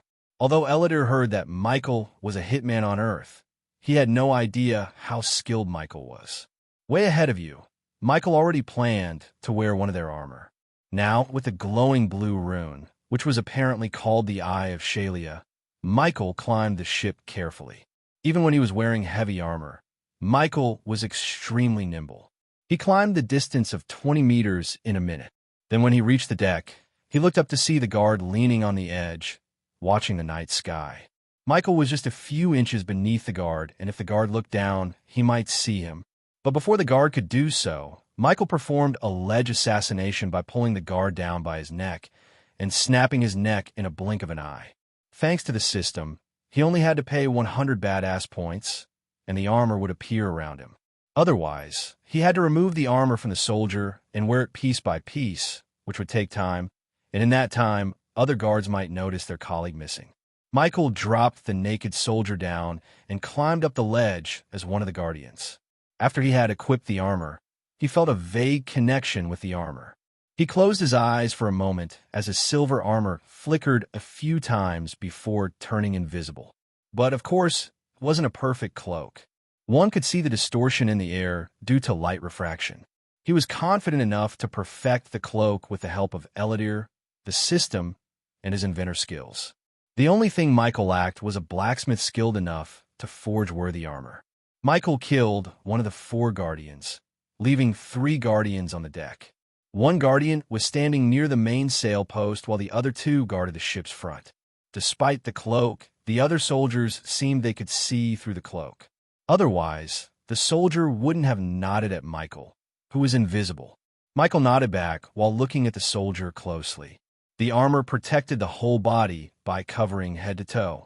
However, the gap between the chest plate and helmet exposed the neck by several inches. The gap was not wide enough for a sword to cut through, but Michael's hidden blades could. Michael adjusted his armor sleeves to form a gap so the hidden blades could come out without damaging the silver armor. Looking at the soldier, Michael moved his hand behind and took out a copper coin from his system storage. The coin was made of junk metal and enhanced by Eladir's runes, just like his spiders. Hence, when Michael sent a spider carrying the coin to the ledge near the soldier, they triggered no arrays. When the spider dropped the coin a few meters away from the soldier, Michael activated the copper coin. For a moment, it flickered, and then it produced a low-pitched, whistling sound. What the? The soldier signaled Michael to keep his eyes on him before turning and walking towards the coin. The soldiers on the front were still looking at the other side. The 2 of them seemed to be having an interesting conversation in Michael's eyes. Instead of following the soldier's order, Michael floated toward him without making a sword. As a result, the soldier had no idea Michael was behind him when he bent down to pick up the coin. Pulch. The latest _corsodies are on _ website. Michael grabbed his neck from behind and immediately sent his hidden blade through the armor gap. Girar. The soldier made a sickening growl as Michael cut his vocal cords and threw him off the ledge. 2 down, 2 to go. Even though the soldiers were elites, they were inside the void, making them powerless in front of Michael. While walking toward the 2 soldiers, the atmosphere grew darker as Michael cast the death range spell to enhance his powers to a terrifying level. We are really going to capture the Dark Lord. Those amateurs in the guild just overhyped him. In truth, they are just incompetent no shit. That's why they are still guardians. And we are hunters. The 2 soldiers gossiped, having no idea death was nearing them. I'm excited to receive a huge bonus from Alpha Guardian. How much do you think it is? I don't know, but I'm pretty sure I can afford a mansion and a huge piece of land with it. Considering it was nighttime, the soldiers failed to notice the darkness formed by the death range. Besides, Michael floated towards them, so they heard no footsteps. Hello, boys. They heard a sudden cold voice and tried to turn around. However, Michael grabbed both of them by their necks and tightened his grasp, crushing their helmets. Their armor flickered, revealing the caved-in heads. The next moment, Michael tossed them down from the ship. Finally, Michael cleared all the guards on the upper deck. My lord, Miss Peyton has arrived. Azazel's voice sounded in his head. Stall her. I'm on my way to the dining area. It's time the soldiers tasted my blood tonic. Michael looked around the empty deck. The latest _corsodies are on our website. I still got it. Michael felt proud of his handiwork. In a matter of a couple of minutes, he assassinated 4 elites like they were nothing. It had been so long since he used his assassin skills in this world. With a proud grin under the helmet, Michael made his way to the ship's center, where he saw a latch. Pulling up the latch, Michael opened the doorway to the lower decks. He climbed down the ladder and reached a narrow hallway lit with elegant small chandeliers. He stepped on a ruby-red carpet that ran from the ladder to the other parts of the ship. A few meters away from Michael, he noticed a soldier guarding a door. And when he noticed Michael, he turned his head. "What are you doing down here?" the guardian asked. "Man, I need to get something to eat. I'm starving." Michael quickly disabled his cloak and rubbed his belly. "Damn it, man. Quickly eat something and return to your post." The guardian had a British accent which slightly surprised Michael and reminded him of the time Michael traveled to London to kill a billionaire in his own mansion. "Will do." Michael slowly walked towards the soldier while looking around to see if he could find any clues to locate the kitchen. Seeing Michael approaching him, the soldier raised his hand. "Where are you going, mate?" "The dining area is through that door." The soldier pointed at the door a couple of doors away from the door Michael was at. Michael expected the soldier to point out the way, because only one of 2 things could have happened. 1, the soldier would point out the right way. Else, he would suspect Michael and try to apprehend him, which would have resulted in Michael killing him and burning his body to ashes with dark flames. Luckily for the soldier, he chose the first option. "My mind is boggled, man. Thanks anyways. You want anything?" "Yeah, give me a pastry on your way out," the soldier said as Michael nodded. "Sure thing." As he reached the door to the kitchen, he twisted the copper knob and was welcomed by an enormous, high-ceilinged room, large enough to contain at least 70 people, with mounds of glittering brass pots and pans heaped around the stone walls and a great brick fireplace at the other end. In addition, there were 7 rows of long oak tables and benches for the guardians to dine on. At that moment, the kitchen was rather empty, and only a few guardians sat on the benches, having their fill. All the oak tables had several pots and bowls filled with various dishes. When Michael reached one of the oak tables, he grabbed a pastry, lifting his helmet a bit. Not bad. The pastry melted in his mouth. He took a big bite and made his way to the brass pots. "I thought only we have a break." Seeing Mike cough, a blonde-haired soldier who was having porridge said, "I am starving. Can't be on an empty stomach when we catch the Dark Lord, can we?" Michael amused. "Can't argue with that point. Finish it quickly, Mac. We can't be late to receive the Dark Lord." Michael was pleasantly surprised. "Visit. For a better user experience, is that so? You guys are so lucky you get to see the Dark Lord up close." The blonde soldier rolled his eyes. "Lucky my ass. I'd rather guard Lady Tyriana's room than stay close to that creepy fucker." Still standing near a brass pot, Michael asked the soldiers, "Speaking of Lady Tyriana, I have a message for her. From Alpha Guardian.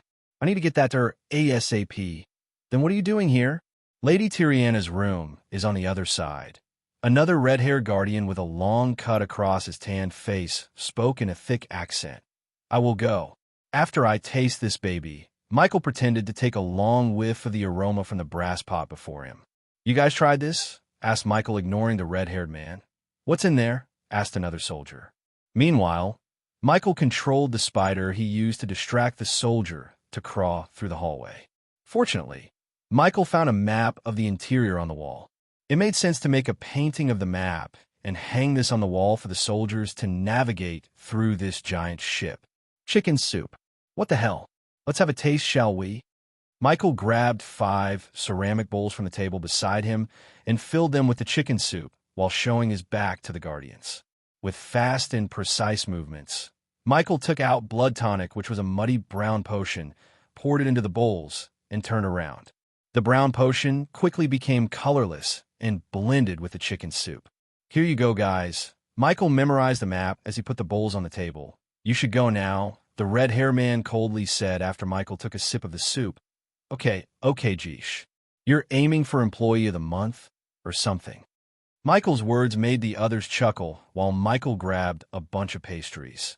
"This is for me to have on the way." Michael walked away from the guardians. On his way towards the door, he looked over his shoulder to see all of them take a long sip of chicken soup.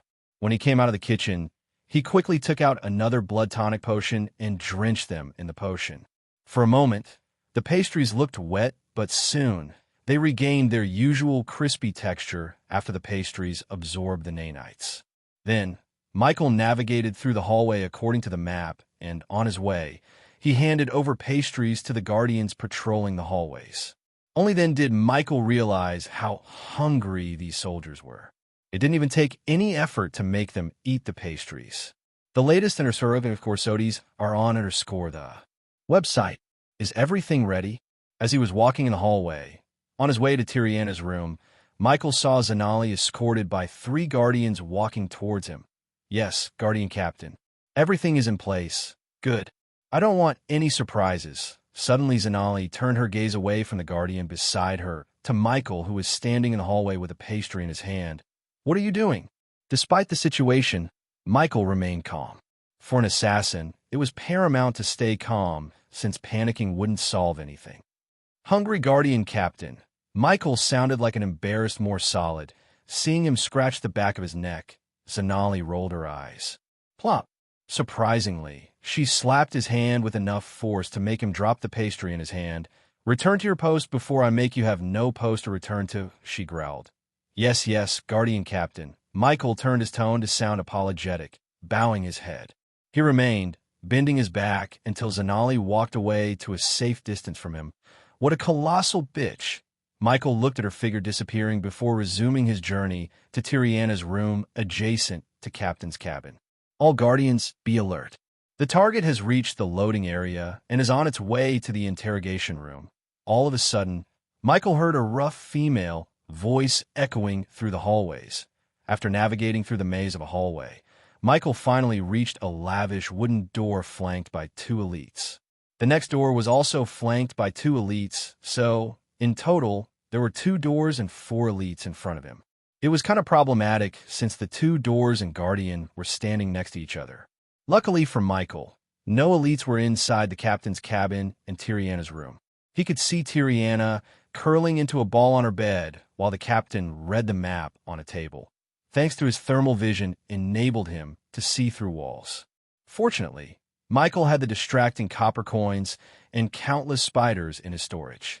He put his hands behind his back, retrieving another spider and a coin. The spider grabbed the coin and crawled through Michael's legs, avoiding their gazes. The spider and the copper coin perfectly blended with the ruby red carpet they were standing on. You have a reason to be here. I'm making sure everything is in place. Alpha Guardian's orders. Michael was always prepared to kill them. It would only take him a couple of seconds to kill all of them, but he decided to deal with them stealthily instead of like a murdering maniac. Visit. For the best known experience anyone could kill, but only an assassin or a killer like Michael could kill with finesse. Ding. This time, the coin made a loud noise, attracting the 4 Guardians' attention. Did you hear that? One soldier at each door walked towards where the noise came from, leaving one behind as they should. Looking at the 2 soldiers at the door at a 3-meter distance, and the 2 soldiers walking away, Michael cracked his neck. The very next moment, Michael dashed at the first soldier, slashing his throat with his hidden blade. Then, before the blood splashed onto the floor, Michael activated the death range and fired a powerful bolt of lightning through the other Guardian's head. He didn't stop as he drew the sword on the Guardian's sheath and threw the sword at the Guardian, who turned back, hearing the thud sounds made by the 2 dead soldiers. The sword went straight through his head as soon as he turned around. Then, using the walls as his steps, Michael parkoured to the remaining Guardian. Ignitia in mid-air. Michael pointed his finger as the golden lightning bolt shot out of his finger and went through the Guardian's throat, forming a hole in his neck. From slashing the first Guardian's throat with his hidden blade to killing the last one with a lightning bolt happened within 5 seconds. The elites couldn't even lift their fingers in front of his inhuman speed, technique, and strength boosted by the death range. Killing them was only half the battle, as Michael had to dispose of the bodies. Quickly, Michael dragged the 4 bodies while spraying the potion he brewed to clean the bloodshed onto the walls and the floor through a sprayer attached to the center of his gloves. Chapter 477 mentions the upgrades done to the armor. Michael looked around with his X-ray vision to see no one was coming his way.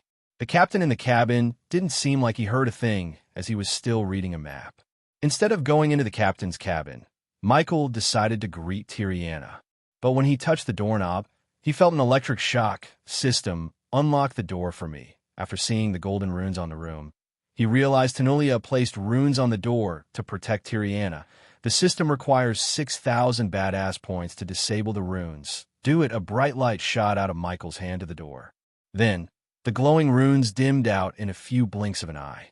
With a grin, Michael twisted the knob as the door opened with a crackling sound. He took a step inside the room and saw Tiriana curling into a ball on her white bed. Knock knock elf. Your death is here. Visit. For the best no under civil under spirit and FNG experience. Tiriana, who heard these words weakly, opened her eyes. After Michael demonstrated his skills to Asian and Alred 3 days ago, he went to one of Michael's restaurant competitors, the Ruby Cuisine. Michael poisoned her food with blood tonic without her knowledge or anyone. Ever since that day, Michael has been controlling the Nanites and causing her pain. Chapter 495 mentions Tiriana's arrival at Adrisal. Tanulia found the spiders because of Noah. They thought they found all the spiders in the warship except the one Michael left in Peyton's body. Michael knew they had found the spiders and tried to manipulate him by feeding him false information. But Peyton's dedication to catching him really surprised Michael. She really went all in, and if it wasn't for the spider in her body, Michael would have been in the interrogation room right now instead of in Tiriana's room. Who are? She was so weak and barely uttered these words. Looking at Michael dragging the dead bodies, she tried to rise up from the bed, but only to fail again and again. After dragging their bodies inside, Michael closed the door. You want to get up? Seeing Tiriana struggling and trying to reach for the dagger on a table beside the bed, Michael stepped toward the bed, bang. With a single punch to the side of her face, Michael knocked out Tiriana. Now it's time to clear their bodies. Michael turned around, controlling the air in the room to lift the bodies into the sky. However, he couldn't lift the body in the air because of his weak wind manipulation rate. If he tried to use the dark flames to burn them without creating a wind cocoon around the bodies, the entire room would be on fire and soon the whole ship. Damn it. Michael yet again raised his hand as a small whirlwind appeared in the room, but he soon lost control over the whirlwind. Several sweat beads appeared on his forehead, but he still couldn't lift one body. Plan B then. Wind blast. Since he couldn't burn the bodies, Michael raised his hand, sending a powerful blast of wind.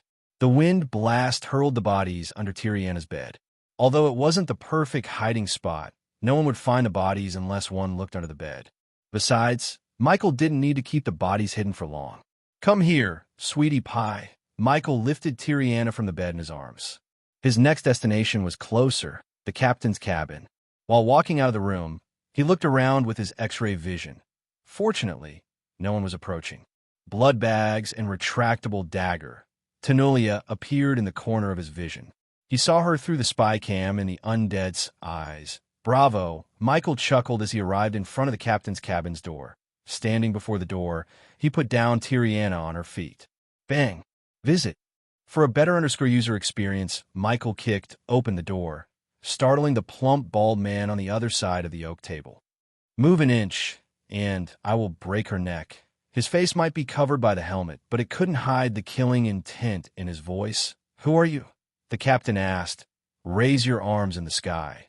Michael calmly asked, but the captain seemed reluctant. With a flick of his wrist, Michael took out a dagger and placed it against Tiriana's neck. Okay. Seeing the knife against her neck, the captain immediately raised his arms over his head. Now, if you do everything I say when I say, you and she will live. Using his legs, Michael closed the door without taking his eyes off the man.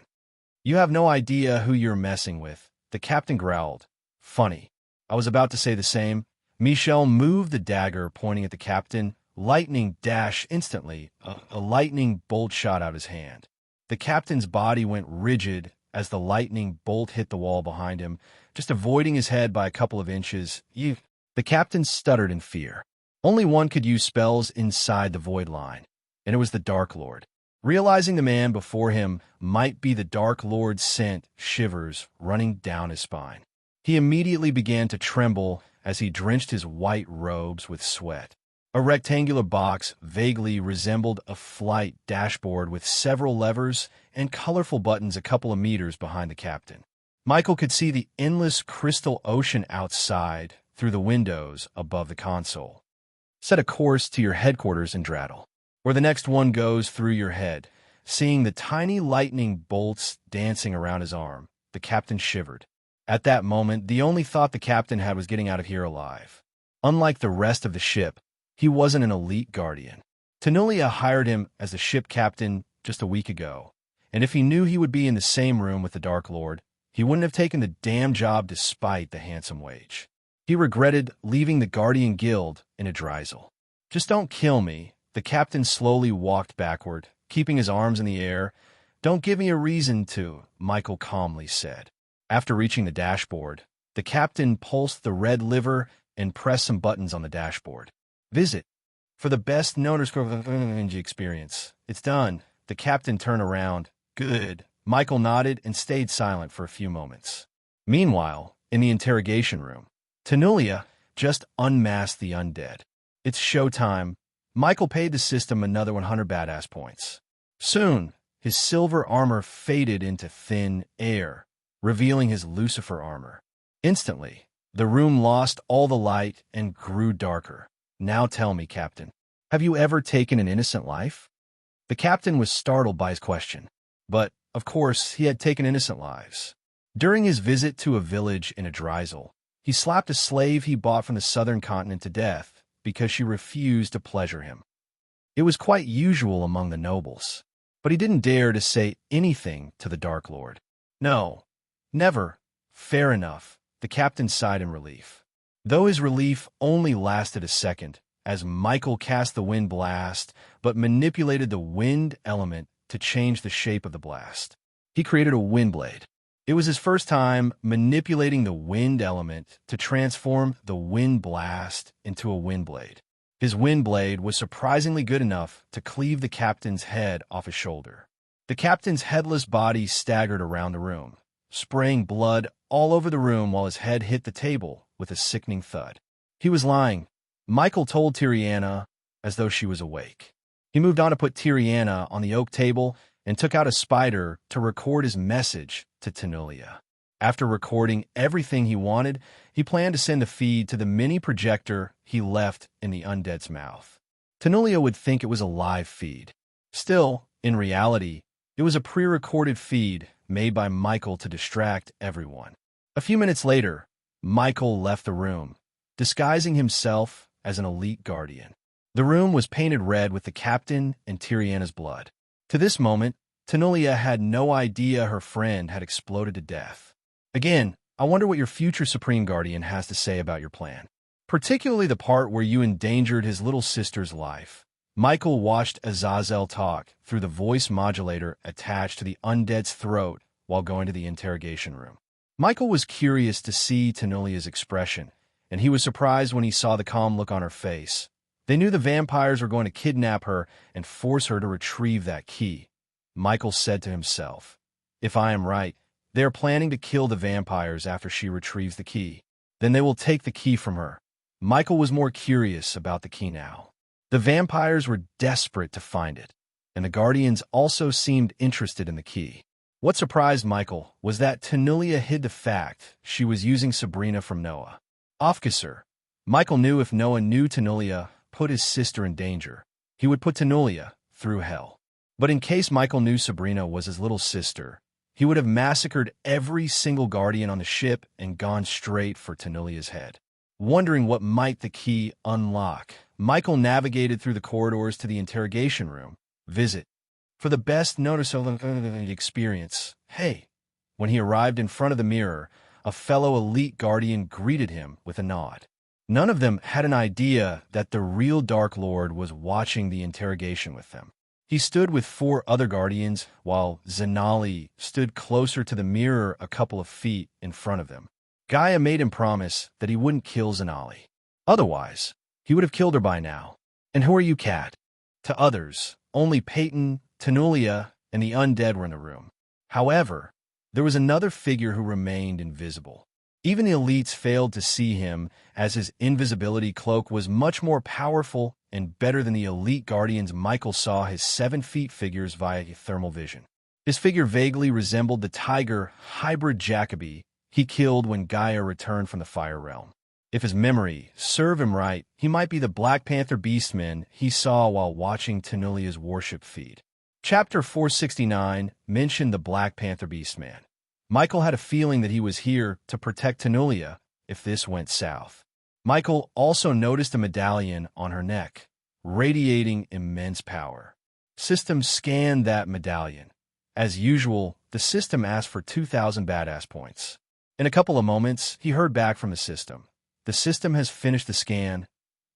The medallion contains a sophisticated rune that will teleport Tenulia to an unknown location in case her life is threatened. Why am I not surprised? It made sense to Michael. She was way high in the Guardian hierarchy, and they wouldn't let her come to the southern continent without any contingencies to save her life. Killing her would take much more time and preparation. All these medallions, runes, and guardians could only protect her for a short amount of time. As soon as Michael reaches the fusion stage, he would end her life regardless of whom or what she has to protect herself. The moment she destroyed the Silent Reaper, she sealed her fate. Set a course to Draddle. Elders will meet us there. Michael saw Tenulia turning her head and looking at Zanali. Zanali nodded at Tenulia before leaving for the captain's room, where Michael left some nice surprises for her. After Zanali left, Tenulia smacked her forehead. What am I thinking? Visit. For a better user experience, remove his mask. I want to see who is behind that mask. Tenulia ordered Peyton as the elites outside the room took a step forward. One of those elites was Michael. Sometime in the future, under the pitch-black sky, a castle menacingly stood in the middle of thousands of warriors.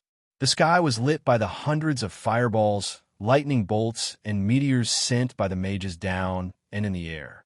The castle's black walls remained firm despite being bombarded by thousands of angry mobs. They all looked like ants in front of the giant castle. As far as one could see, there was nothing but scorched land around the castle, which was previously crowded with ancient forests.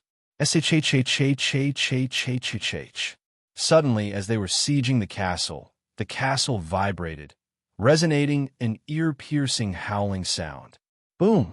As the sound traveled for hundreds of miles, a ring of dark flames expanded rapidly, burning everyone in the vicinity to ashes. Cast the light barrier.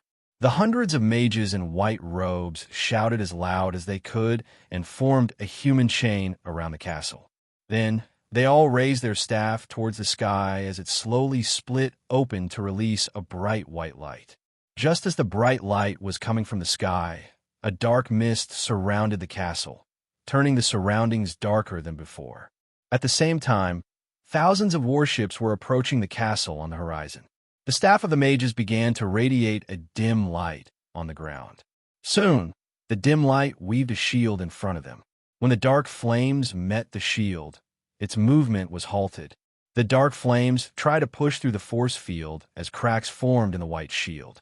Fighting one of the most powerful primordial flames, the immortal mages broke into a sweat. Meanwhile, in one of the warships approaching the castle, a golden-haired man was staring at the map of the dark forest. Several other men adorned with golden armor stood around the large oak table, and they all bore serious expressions on their faces. General Evan, what are your next orders? One of the golden-armored warriors asked General Evan Clark. Push forward. Permission to speak freely, General. Another golden-armored warrior asked General Clark. Permission granted. When Evan nodded, the soldier removed his golden helmet to reveal her alluring face and striking golden hair. Despite their real age, they all looked like they were in their early 30s because of their cultivation levels. Evan, why are we sending half of our troops to the castle where we know the Dark Lord isn't? We all know the Dark Lord is in the crypt. Visit. For the best experience, the other soldiers didn't speak a word, but they all agreed with her. Unlike her, they couldn't ask the general so freely. Because we have someone far more important in that castle who could end this war forever The soldiers were stunned as Evan let out a deep breath. Listen to me, men. I was instructed not to disclose the information until I got the confirmation. Now that I received it from the Queen, it's time for you to know our real objective. Everyone's gaze was on Evan for what he was about to tell them. But instead of explaining, Evan flicked his wrist as a holographic image of an infant child appeared above the table. We have confirmation that the dark child is in the castle. The golden-haired lattice eyes went wide as the others looked pale behind their helmets. It's a rumor, isn't it? A soldier stuttered, trembling in fear. It's not a rumor. The dark child is real. Our orders are to kill the dark child, no matter the cost. The soldiers were stunned by his words as the golden-haired woman strolled to Evan from the other side of the table. Even if it's the spawn of the Dark Lord and the Dark Queen, we don't kill a child, Evan. We are no different than the Dark Lord if we did that, she gravely said. Orders are orders, Victoria, and this order came directly from the Queen. Evan dash. It's General Evan. Captain Victoria. Evan cut her off in the middle before she could finish her sentence. Yes, General. Her eyes showed reluctance, but she decided to follow his lead. Because he was not only the general, but also her husband. General, if the Dark Child is in the castle, the Dark Queen won't be too far. We have no idea about her whereabouts. But expect high resistance from the Dark Lord's army. They wouldn't let us kill the child so easily. With another flick of his wrist, the child's image disappeared, and the castle appeared before them. Evan pointed to a red dot on the far east side of the castle, where the castle's fire-breathing tower was located. The tower was built to resemble a sleeping dragon and breathed fire through its mouth. This is our inn.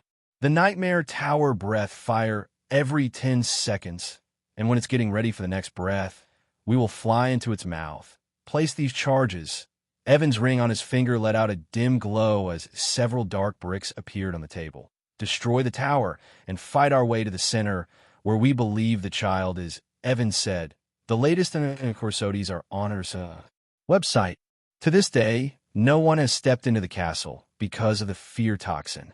So we're going in blind. Expect Alpha Undead, the Dark Assassins, and every type of Dark Lord army to be inside. Although Evan heard no disagreement with the plan, he knew the meaning of their silence. He had been leading the troops for years, and they didn't have to use words to speak their minds. Instead, Evan could understand them. Anyone with a brain could tell that the plan was suicide, yet the orders directly came from the Queen herself. The Queen's words were absolute. They wouldn't have stood a chance against the Dark Lord without her. Her courageous leadership and the God of Light's power made fighting the Dark Lord possible. When he first heard he had to kill a child, Evan immediately opposed the order, just like Victoria. However, the Queen showed him the future. The Dark Child held the key to opening the portals to the other universes. According to the Queen, the Dark Lord was planning to revive the ancient gods to life again. If the portal is opened, the Dark Lord can travel between the universes in his physical form. Once it happened, no one can stop the Dark Lord, not even the God of Light. Evan recalled the Queen's words, the Dark Lord must not revive the ancient gods, ancient gods. Evan mumbled under his breath.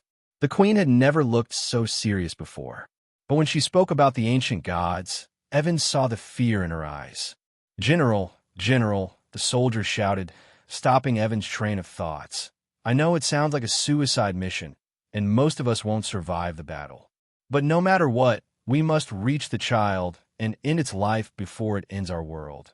Evan paused for a moment before continuing. While we are fighting our way through the castle, our remaining forces will focus on sieging the castle in all directions. This would keep the Dark Lord's forces busy and give us some breathing room. What about the Dark Lord General? Victoria raised a question. If he decides to show up, you know our plan will go down the drain. Just the thought of the Dark Lord appearing gave them chills. The last time the Dark Lord appeared, he killed 3,000 elites of the Great 8 clans and 100 immortals in a few seconds like they were nothing. We don't have to worry about him. The Queen will keep him busy. Once we place these charges, it will turn off the castle's defense mechanisms for 20 minutes. Even after explaining the plan, something fell off to even like it's just a tiny part of the Queen's plan.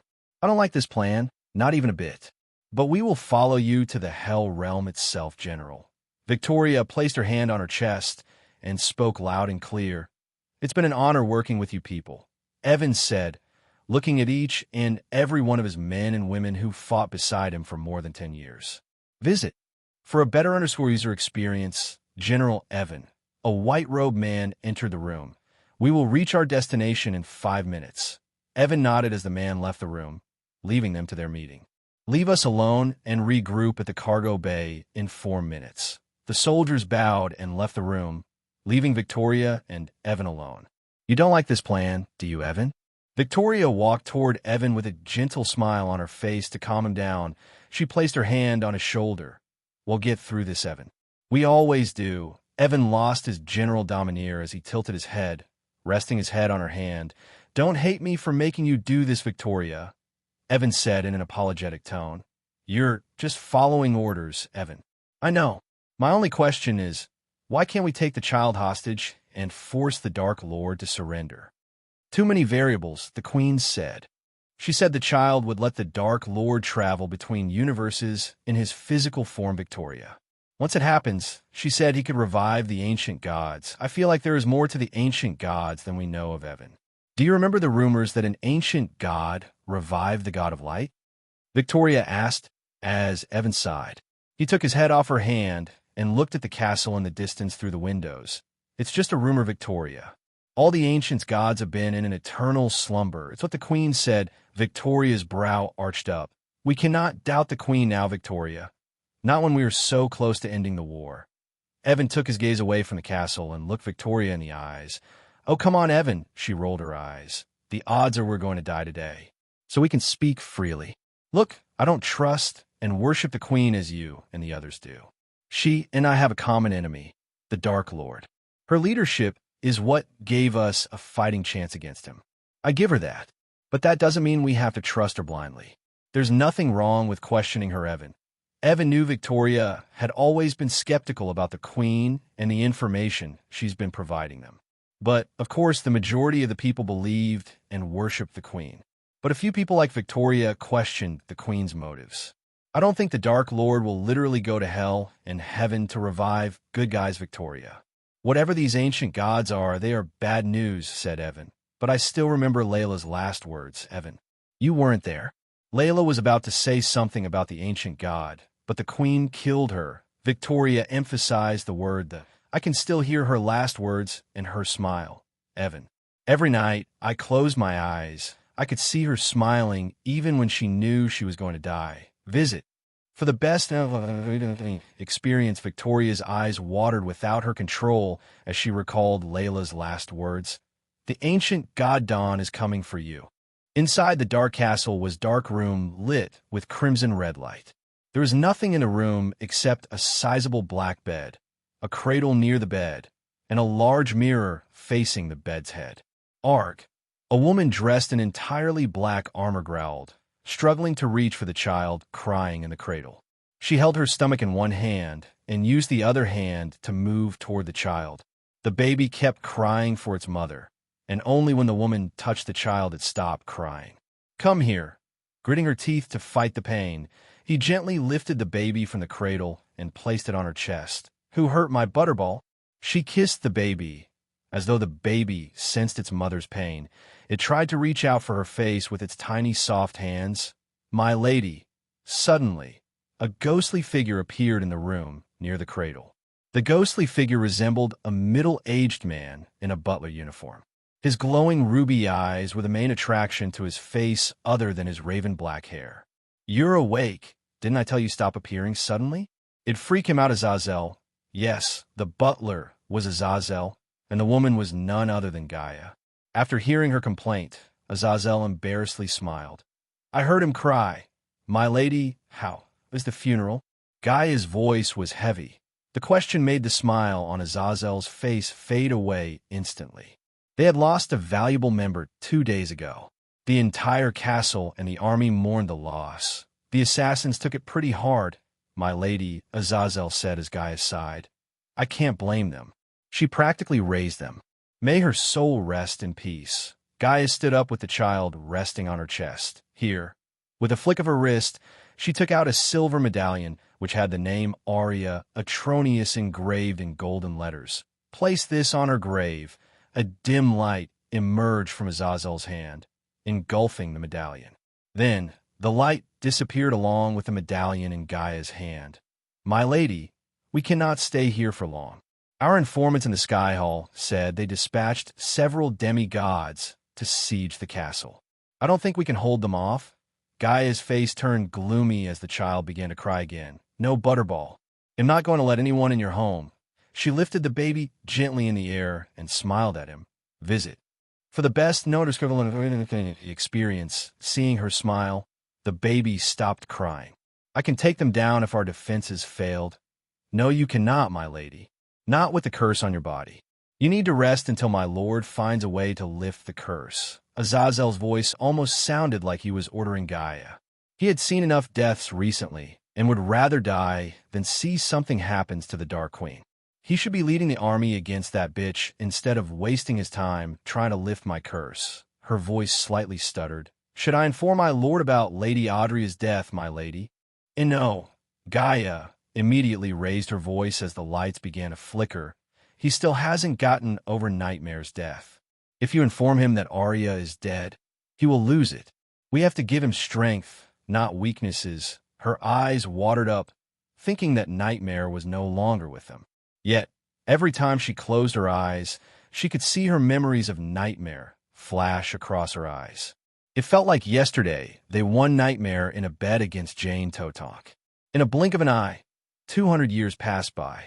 However, when she thought Nightmare died, defending Rivertown by himself made her proud. He defended Rivertown for 3 days from Sky Hall. Even after using almost every resource they had, the Sky Hall failed to take over the Rivertown.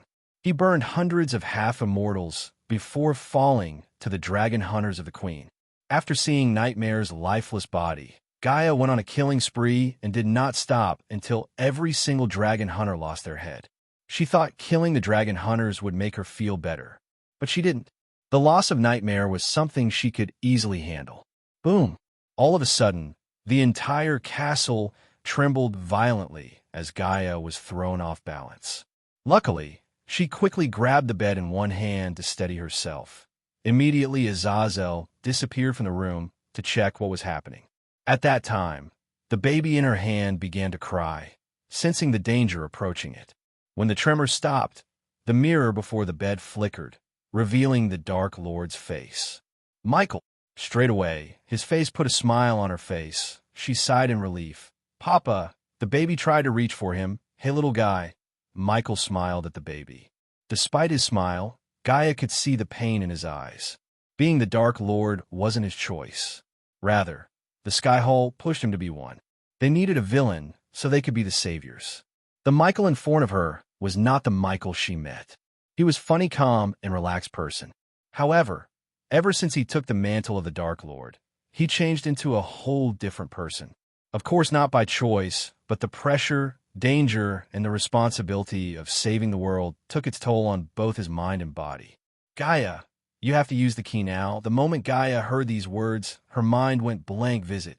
For the best known energy experience, there is no way, Gaia. The Queen is more powerful than we thought.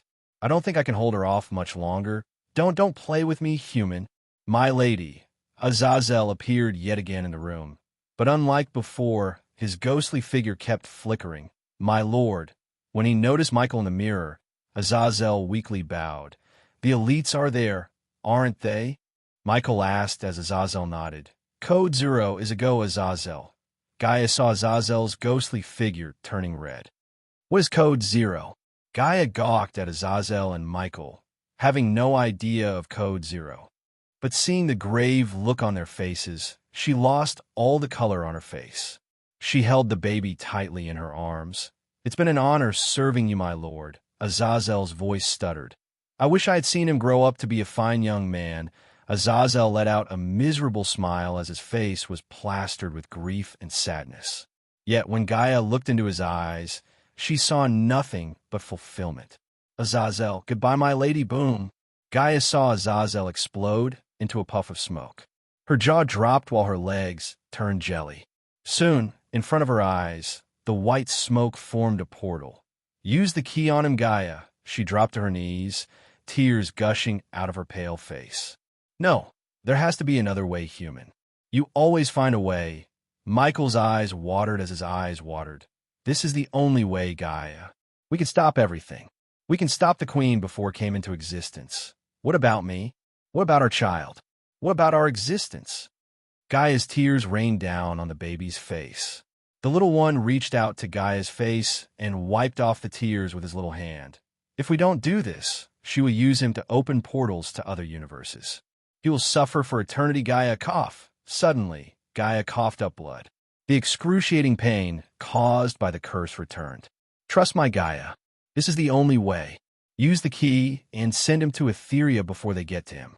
He will cease to exist if I activate the machine before you send him there. Visit. For the best known experience, Etheria is the universe of anti-hero with a symbiote system. No. Her voice stuttered. Gaia held the baby as tight as she could. Compared to the pain of leaving her son, the pain caused by the curse was nothing. His innocent face that stared at her blankly, without any idea, clenched her heart. Boom, boom, boom. The castle yet again trembled violently. If you don't do this, he's good as dead, Gaia. Use that key now. Michael's shout stopped the castle from shaking. His shout just killed hundreds of half-immortals who approached Gaia's room. If he hadn't used his strength trying to revive the ancient gods, he could have single-handedly wiped off the Queen's army. However, even with the system's help, it was impossible to kill the Queen without the ancient gods and Hunter. Hunter is the MC of dictator with a badass system. The Queen was not a being that belonged to a single universe. Instead, according to ancient God Knight, she split her soul into pieces and sent each piece to a universe. To kill her, one must kill all the soul pieces. Otherwise, she would born again and again until she turns the entire universe into mindless minions whose sole purpose is worshipping her and conquering the worlds. Michael temporarily sealed his universe using 2 billion badass points, preventing the Queen from opening portals to the universes she had already conquered. His son held the key to open the universe, and the Queen would stop at nothing until she gets to him.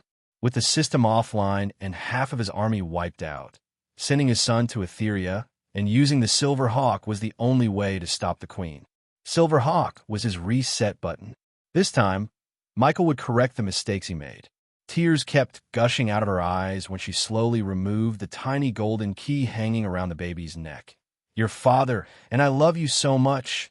No matter what it takes, we will find you. She kissed the baby's forehead softly. I am sorry, little guy. I wish things have gone different. Michael closed his eyes for a moment, letting out the tears he was holding.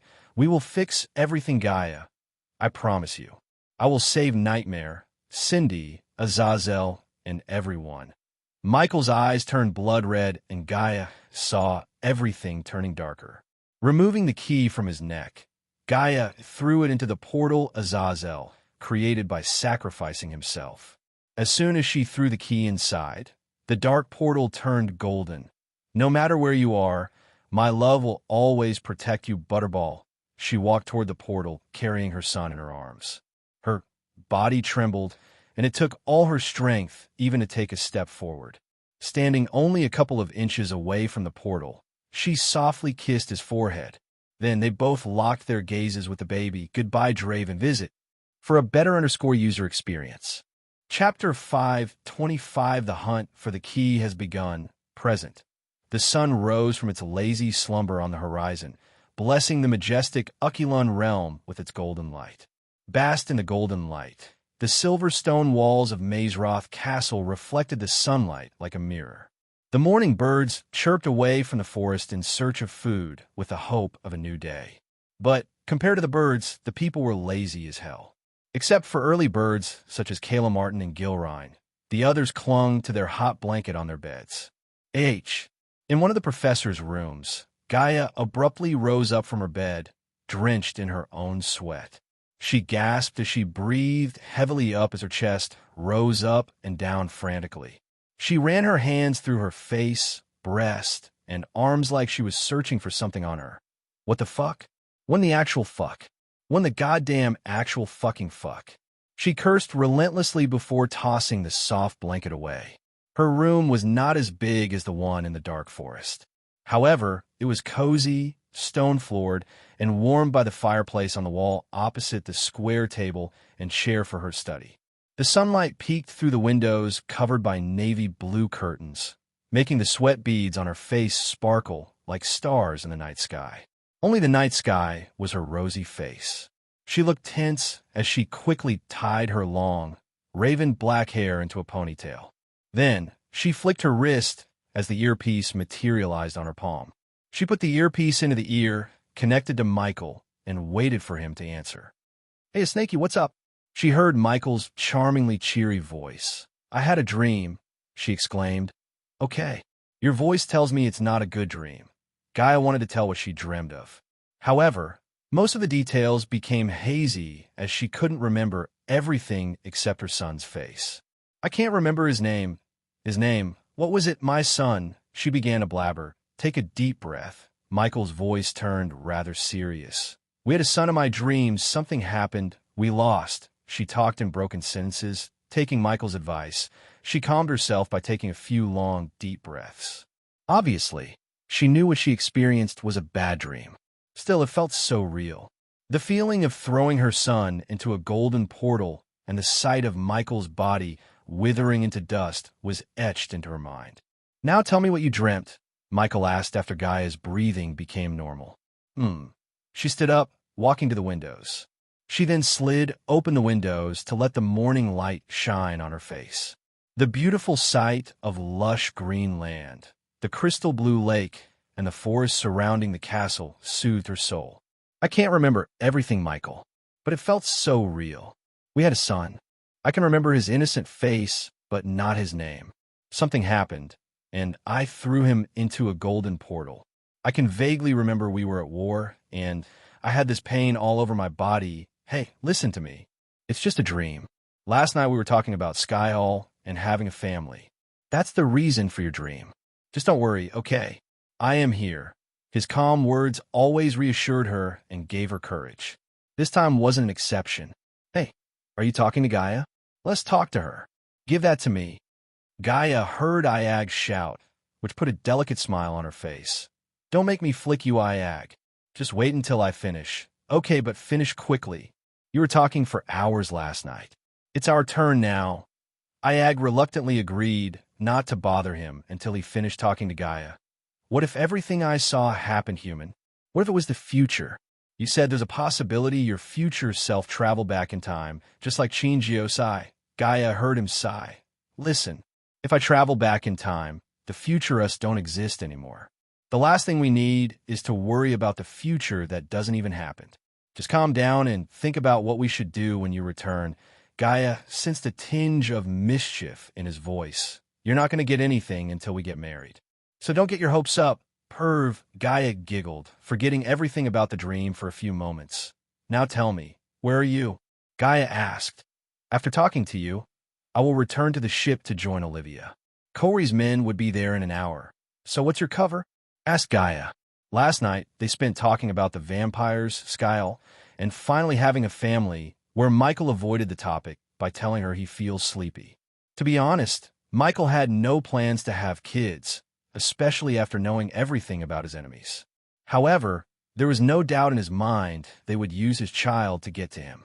On the contrary, Gaia wanted not one, but a bunch of them. If he won the war against everyone, he might grant her wish. But not before that. "Well, Corey's men would attack our ship and take me hostage," Michael calmly said. "You can't let Olivia ruin your plans by bringing backup from Elon or informing the Guardians. I will deal with that. You better be back in the dark forest when I return." Gaia threatened him playfully. She couldn't wait to reunite with him. The few weeks without him felt like an eternity. "I don't think getting the key would take more than a week. Since Noah risked his life to save mine, ID returned the favor by saving his little sister. When the elder vampire exploded, Noah jumped in front of him, forming a light shield around Michael. Although Michael could have teleported away from the arena, Noah risked his life to save him. That was the first time someone risked their life to save him. But, for some reason, Michael felt indebted to Noah. He hated that feeling. Hence, he decided to get the key as well as save Sabrina, so he could destroy the nagging feeling of being indebted to someone. Little did he know that it wasn't a feeling of being indebted, but a little sister's calling for her big brother for help. So even though Michael was separated from his family by Skyhall, they couldn't completely destroy the bond between him and his family. "Where is Nightmare?" Michael asked. Changing the topic, he got into trouble with some other familiars. "Nothing to be worried about. Don't meddle with it. He needs to experience life alone." After everything was said and done, Michael gave the earpiece to Vidora. While they were talking to Gaia, Michael focused on brewing a few potions to fight the vampires. Since he planned to go in as Ghost rather than as the Dark Lord, he needed potions to fight the vampires. The dark flames danced over his hand, continuously spitting our crimson-red beads into the air. Michael merged all the beds into one, and soon, they all split into several blood-red pills. Looking at the glowing crimson-red pills in the air, Michael grinned. "I shall name you Berserker Pills." Michael placed the pills on the table before removing the black bracelet from his wrist. Then, he slid open the cover to reveal an empty box with several runes glowing on the bottom. He slowly picked the pills one by one and placed them into the box. "My lord, my men have seen your ship. I am waiting for your command. Do not attack until I say." Michael fitted the APD around his wrist. "It's showtime." Michael turned around to look at Vidora. "My lord." Out of the blue, Azazel appeared in the room. As usual, the demon butler greeted Michael with a bow. "Monitor and record everything, Azazel." He stood up from his chair. "And Corey, guard the waters all time. Follow me after I get to the target, and do not let anyone follow us." "Yes, my lord." Corey agreed as expected. Since Michael had done everything he had to before leaving for Sabrina's ship, he threw a glance at Vidora and Azazel. Then, he willed the system to teleport him back to Olivia's ship. Then, in a blink of an eye, he vanished into thin air, leaving Azazel and Vidora behind. The waves crashed with the ship, continually shaking the ship left and right without giving it a break. Still, Olivia remained on the upper deck, watching the raging storm with her emerald green eyes. The clouds cast shadows dark enough to make anyone think it was dawn. At that moment, no one except for Olivia was on the upper deck. The sailors asked her to return to her cabin, but she outright refused them. After what happened in Adrizel, she needed to be alone. The adrenaline kept her from losing her mind in overwhelming terror when she was in the arena.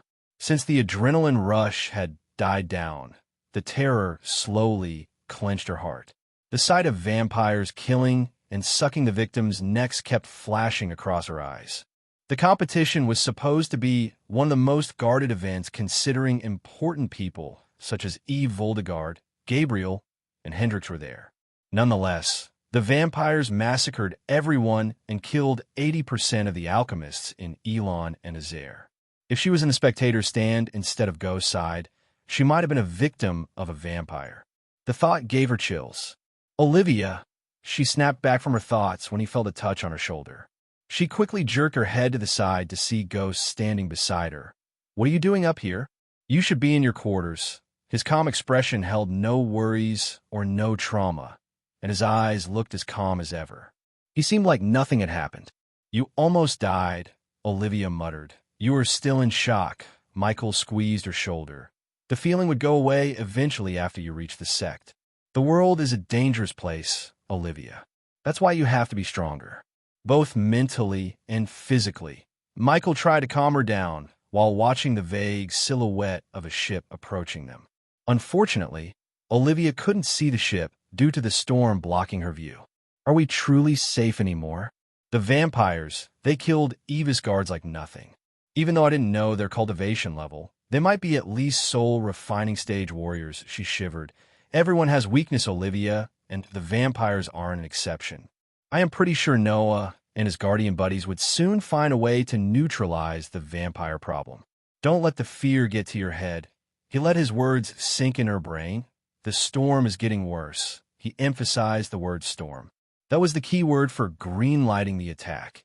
"As you wish, my lord," he heard Corey's voice in his head. Chapter 526, The One Who Hunted the Vampires to Extinction. Meanwhile, the vampires gathered around in a large, spacious hall lit dimly, with crimson-red chandeliers. They all stared at the elder vampire standing on a raised platform. The plumy, brown-haired vampire paced left and right with his hands behind his back. Just looking at the deep frown on his face, one could tell the elder vampire was concerned about something. I always had low expectations of him. But holy fuck. The elder vampire sneered as two tall women robed in dark clothes approached him. Elder Hacken. The two women knelt in front of him as Hacken stopped pacing back and forth for a while. What is it? Elder Saber has reached Arr. He advised you to leave the castle and join him in Kingdom Chinland. One of the women informed Hacken indifferently. Did he tell you anything about what happened in Adrisel? Elder Saber said it's a matter for the council. Hacken exhaled deeply. To be honest, he expected the council to butt in after the stunt Griswold pulled in Adrisel. All the elder vampires wanted payback on Guardians for exposing them, but none of them dared to wage war on them so openly except Griswold. Against all the elder vampires' advice, he attacked the alchemy competition in Adrisel and, shockingly, self-destructed himself. But, since Griswold was one of Hacken's adopted sons, Hacken had to answer the council's questions. Vampires were no different than the rest in terms of politics. Just a simple mishap, and the other vampires would be gunning for Hacken's seat at the table. Griswold gave those vampires a weapon to use against him in the council meeting. While the situation tensed Hacken, the vampires in the hall gawked at him, having no idea why they were summoned.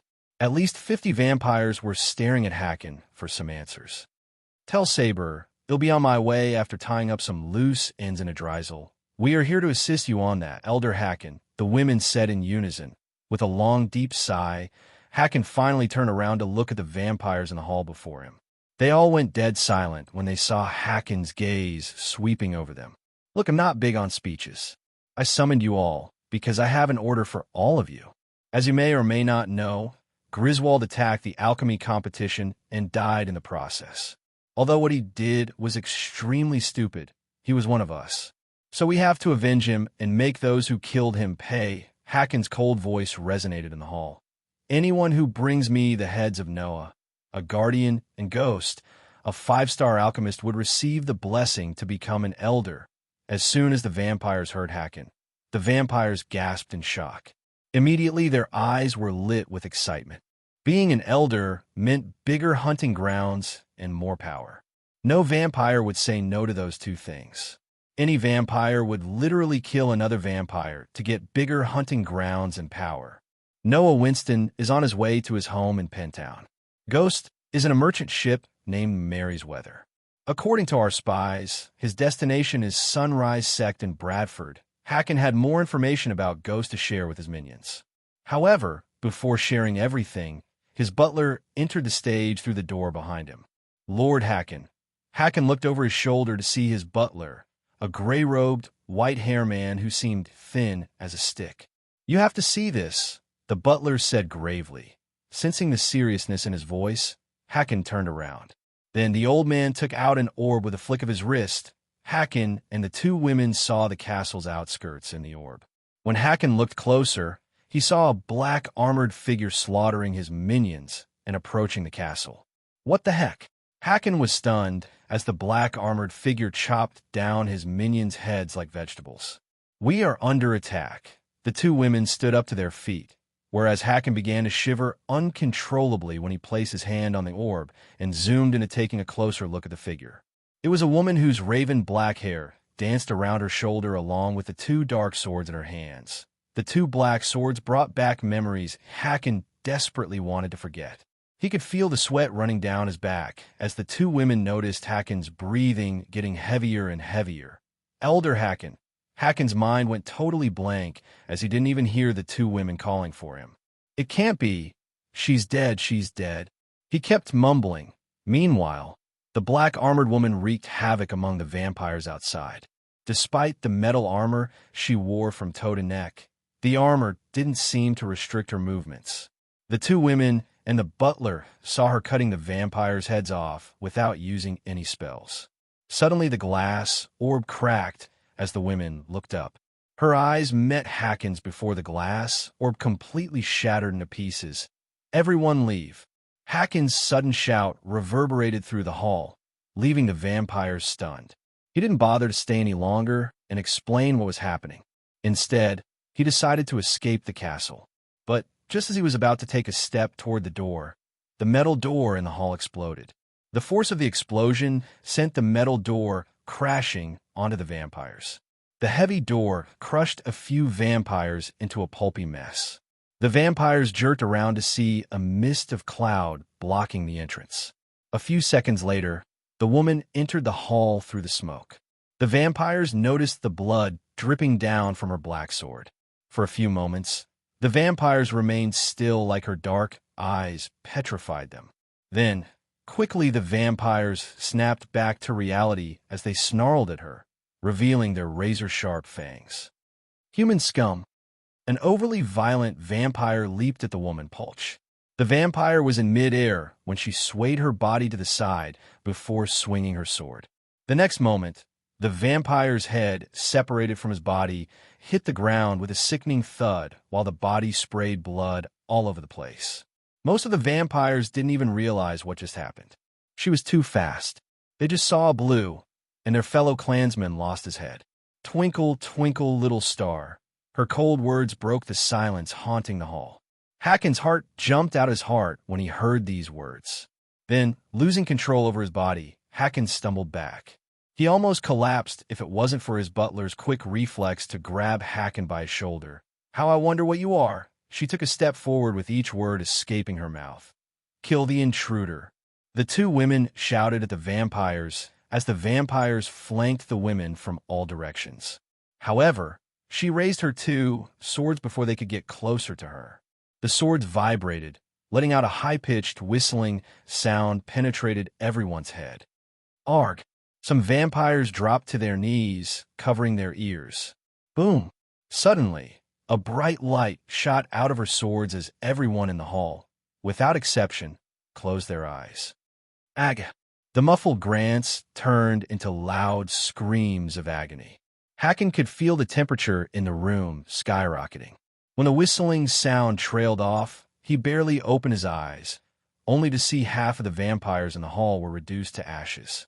The others all squirmed on the floor, crying and moaning in pain. The smell of burning flesh nauseated Haken. The bright flames dancing around her swords shocked Haken more than the pile of ashes. Primordial flames. Even from 20 meters away from the woman, Haken could feel his skin being burnt by the flames. He couldn't keep his gaze locked on the flame, as the fire was too bright. Even the sun seemed dim compared to the flames dancing around her sword. Additionally, the flames let out an ominous howling. Up above the world so high, she gracefully walked towards Haken as the two vampire women poised to attack the black-armored woman. Harriet, Haken mumbled as he kept walking backward. As she was getting closer to them, the vampires on the ground failed to stop her. That meant saving Elder Haken has become their responsibility. Hence, the two women closed their eyes as a red mist enveloped them. The next moment, they leaped at Harriet from the stage, showing their razor-sharp fangs.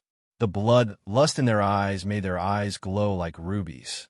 The two women were extremely fast as they left after images on the stage, like a diamond in the sky. Just as they were in midair, Harriet finished her rhyme.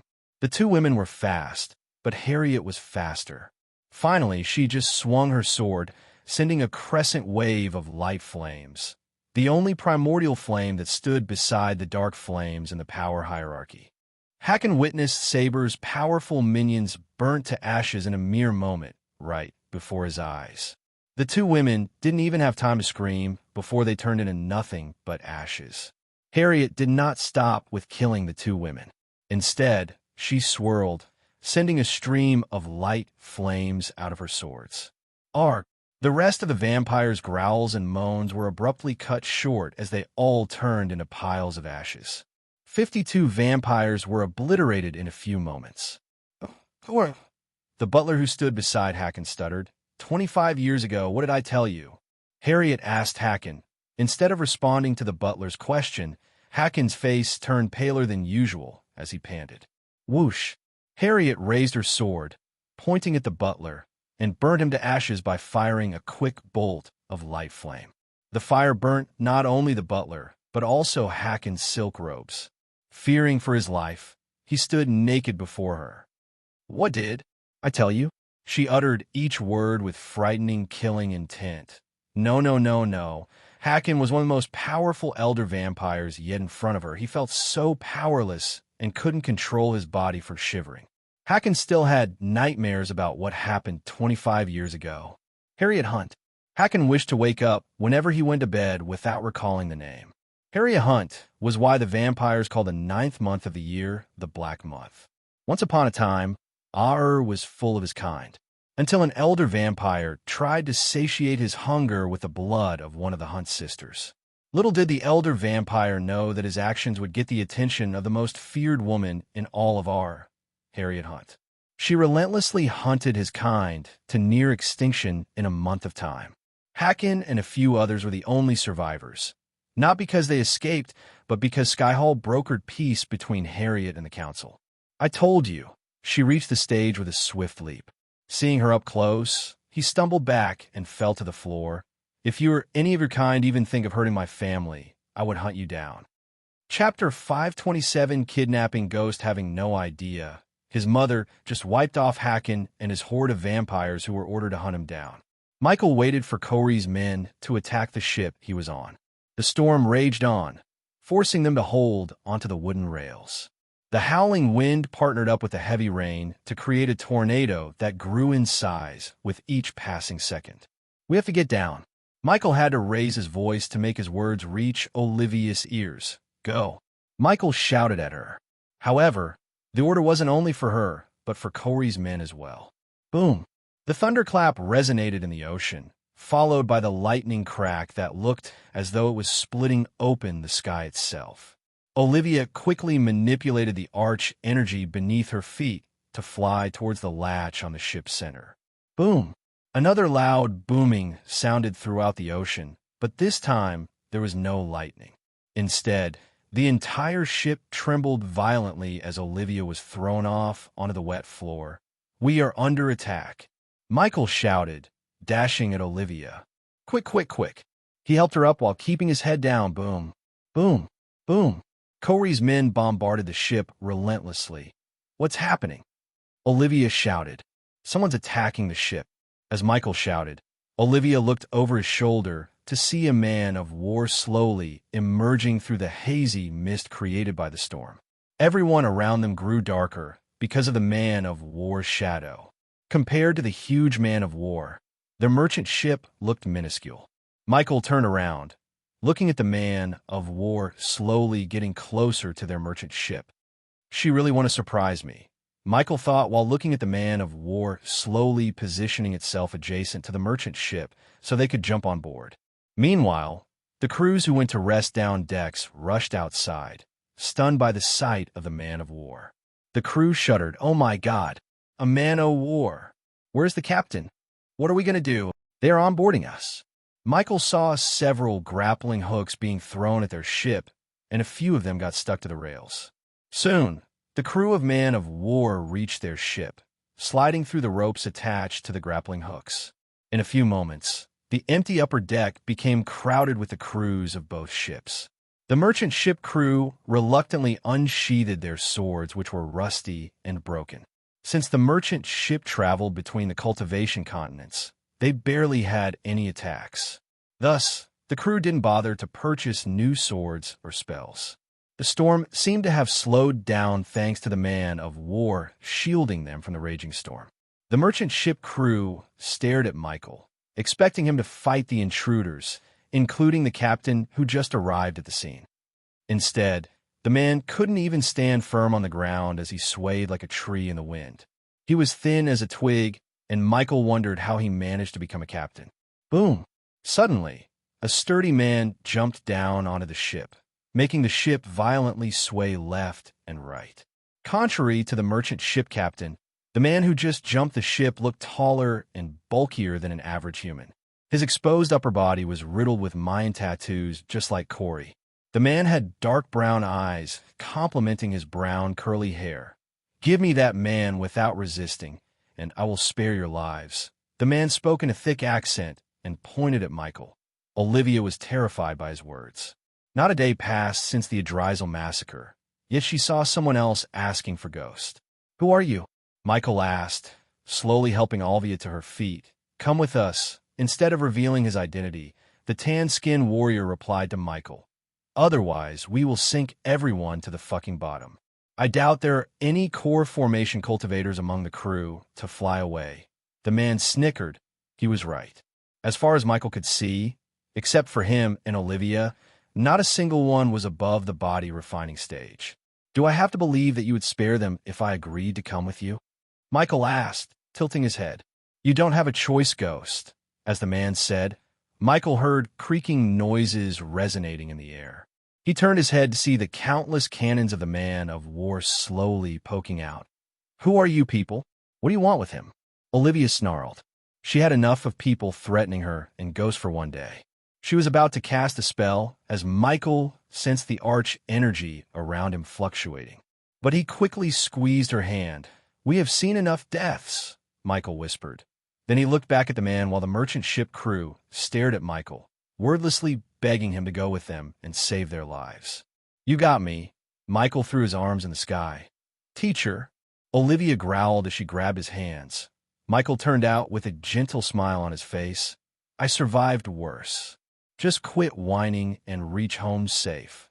Michael squeezed her arm as a gesture of reassuring her before stepping toward the pirates. When Michael reached his side, the man's gaze swept across the ship. "If you wish to see him alive, don't tell anyone about this," he directed his gaze at Olivia. "Trust me when I say this, people. If you breathe a word about this, we will kill you and your kin." According to Michael's plan, the pirates had no idea Ghost is the Dark Lord. As far as they were concerned, the Dark Lord ordered Corey to capture him, and Corey conveyed the order to them. Even Corey thought Ghost was one of the Dark Lord's targets. "Listen to them. Do not speak a word of it." Olivia didn't nod but stared at him with a blank mind. She only snapped back to reality when a man grabbed Ghost by his collar and leaped back to the man of war. By that time, their figures had disappeared from their sight. After Ghost left the deck, the crew members sighed in relief. Except for Olivia, everyone seemed rather happy. Back on the man of war's upper deck, Michael was surrounded by several pirates with scimitars. They all stared at him menacingly as the captain showed him towards the open latch on the ship's center. "Chill out, bro. I am walking." Michael sped up his pace. Soon, the ship began to move, but he couldn't watch over the merchant ship or Olivia as he was pushed down the ladder leading to the dark lower decks of the ship. The strong stench of rum and moth made him twitch his nose. The pirate captain walked behind him, leading him further into the dimly lit corridors until they reached a tiny room with no windows. Instead, the room had a tiny bed, a hand-sized hole in the wall to enable wind flow, and a weakly burning candle. The room was barely 4 feet wide, and if Michael bounced, he would hit his head on the ceiling. But, on the other hand, the bedsheets looked ancient, yellowish, and drenched in fluids that Michael didn't even want to guess what. "Enjoy your stay, Lord." The man chuckled evilly before shoving Michael into the room and closing the door behind him. Michael waited until the footsteps completely went quiet before establishing a connection with Corey. "Is it done?" Michael thickened his voice and asked Corey. "Yes, my lord. My men have captured Ghost without any casualties, as you ordered." "What's your next order, my lord?" "Where are you right now?" Instead of giving Corey her next orders, Michael asked about her whereabouts. "Still following the target, my lord," Corey said. As per Michael's orders, Corey delayed the ship Sabrina and the vampires on for a week by destroying the mask with chain shots. Corey and her men plundered the ship, intending to delay their journey. Afterward, Michael asked Corey to leave them alone. It took the vampires another week to repair their ship before resuming their journey. Corey had been following the vampires for 4 days by now. "They're sailing away from the southern continent, my lord. Where is Ghost now?" Michael asked, pretending not to know anything about Ghost's location. "In the Crystal Ocean, my lord. How long do you think it takes for your men to reach your target?" Corey's voice trailed off as Michael heard the sound of papers ruffling. A few seconds later, she responded, "A day if the wind's with them, and day and a half if it isn't." Michael rubbed his chin for a moment. "Hey, Race, what you're going to do?" Order your men to sail to your location, and then follow the target together. When the target anchors somewhere, throw Ghost over to the target. My lord, what if they reach their destination before my men could reach me? Then note the location and inform me right away. Remember, no matter what, do not lose them, Michael coldly said to Corey. Understood, my lord, and tell your men to stay away from Ghost. As you wish, my lord. Michael was glad to hear Corey abiding by his orders without asking a question. After dealing with Sabrina and the key, Michael decided to deal with the two pirate lords. Currently, Pirate Lord Vance rejected Michael's offer to join his army, which was a pretty stupid move if one asked Michael. The most powerful pirate Lord Blackmane was yet to be found by Corey, and after which, Michael would give him the same offer he gave Vance. Michael would be forced to destroy them if they rejected his generous offer. He had so many things to do, and playing tug-of-war with weaklings such as Vance was not something he would spend more time on. It seems like I have some time to kill. After closing the connection with Corey, Michael turned his focus to the dirty bed beside him. He accessed his system storage to take out a thick blanket and put on the bed. Only then did he lunge onto the bed. After a long few days of planning and killing, Michael decided to get some sleep. However, he doubted he would get any sleep or rest after reaching where the vampires were traveling to. Chapter 528, Cage Sabrina. It's kind of relaxing. Michael snuggled under the warm blanket, talking to Gaia through the earpiece. He felt like a teenager who talks to his girlfriend hiding under the blanket. What's relaxing? Asked Gaia. Everything Snake. The storm outside, this cozy room, the warm blanket, everything. Enjoy while it lasts. Who knows what would happen after you get to Sabrina? Michael heaved a long breath of sigh, staring at the moth-covered ceiling. By the way, why aren't you going as the Dark Lord? Gaia asked. I could, but if I did, Sabrina wouldn't open up to the Dark Lord. We need to know more information about the key. If the vampires are keeping her alive, it means they can't get to the key without her. Since I saved her and her mother, she has a soft spot for Ghost. I can use that to get to know more about the key. Do you have everything you need? You said you broke your swords fighting the Elder Vampire. I already told Corey to order her men to give me a pair of swords. I can make do with that until we go to the Aqua auction. Don't be stupid. They'll put 2 swords in the space ring. Take them with you. Gaia raised her voice, yelling at him like a concerned mother. Oh. Michael quickly sent a sliver of arch energy to the silver ring on his middle finger as the ring began to glow dimly. Then a pair of swords materialized above him and floated in the air. Each of the 2 identical swords had a long, thick, warped blade made of iron held by a grip wrapped in shiny, red-scaled leather. With a single, sharp edge, the sword would protect him from incoming blows while also giving him the ability to shred his enemies to pieces. The blade had a jagged, twisted crossguard, offering plenty of protection to his hands and thus his life. Although the crossguard had a decorative crow head on each side, the cost of forging the swords must have been high. A massive pommel was decorated with gilded linings. No expense was spared for the gorgeous swords in front of him. The blade itself was engraved as countless symbols have been delicately etched into the blade, which only added to the elegance of this weapon and its cost. Where did you get them? Michael was surprised by the swords. Although he liked the black swords more, because he liked black, the 2 silver swords weren't inferior to his previous 2 swords by any means. Where else? From Maze Roth Armory. Do you know they have an entire hall filled with old used weapons the students could use for free? Those fuckers are really rich and resourceful. He couldn't believe they threw these 2 beautiful swords in the waste room and let the students take them for free. If these 2 swords were to be used for free, imagine the things in their protective vault. It would be nice to rob them blind one day, Michael exhaled. To others, earning 20 to 25 million a month was a huge deal. Not even many nobles would earn that much. However, compared to Mazeroth, the noble families in Aur, and some cultivators such as Hendrix, he was poor as a sewer rat. Nonetheless, it would soon change when the scarcity of alchemists hit the 2 continents like a raging tsunami.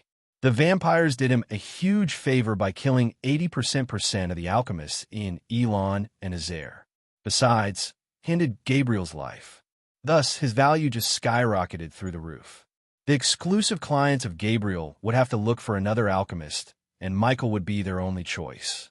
He already decided to raise the prices since it was the logical thing to do. We are still way weaker than our enemies. Just get to the soul refining stage quicker, Snake. Not all of them can get stronger by killing people, my dear Michael, she hissed. What if we both traveled to the treacherous ocean one more time? The last time I went there with Layla, I was so weak. If we both reached the soul refining stage and went there, we could dominate the place. Many young masters such as Noah wouldn't revisit a place that they went to while they were weak. They would struggle and depend on their luck to survive the place. But after surviving, they wouldn't return to the place. However, Michael planned to visit the treacherous ocean. Now he had more tools and was stronger than he was when he last visited. He was confident that he could dominate the treacherous ocean and harvest all the resources there to get stronger.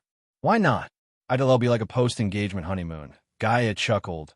Oh shit, I have to go meet Gilrine. Suddenly Gaia remembered she had to accompany Gilrine to the Black Forest. All right, be safe. I'll get some sleep, and I'll update you after I reach the destination. Don't die on me, okay? Just get home safe with the key, human. I love you. Gaia kissed him.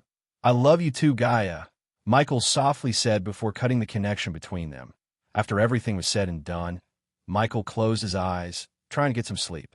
While Michael was sleeping peacefully, Sabrina curled into a ball on the floor, trying to fight the cold.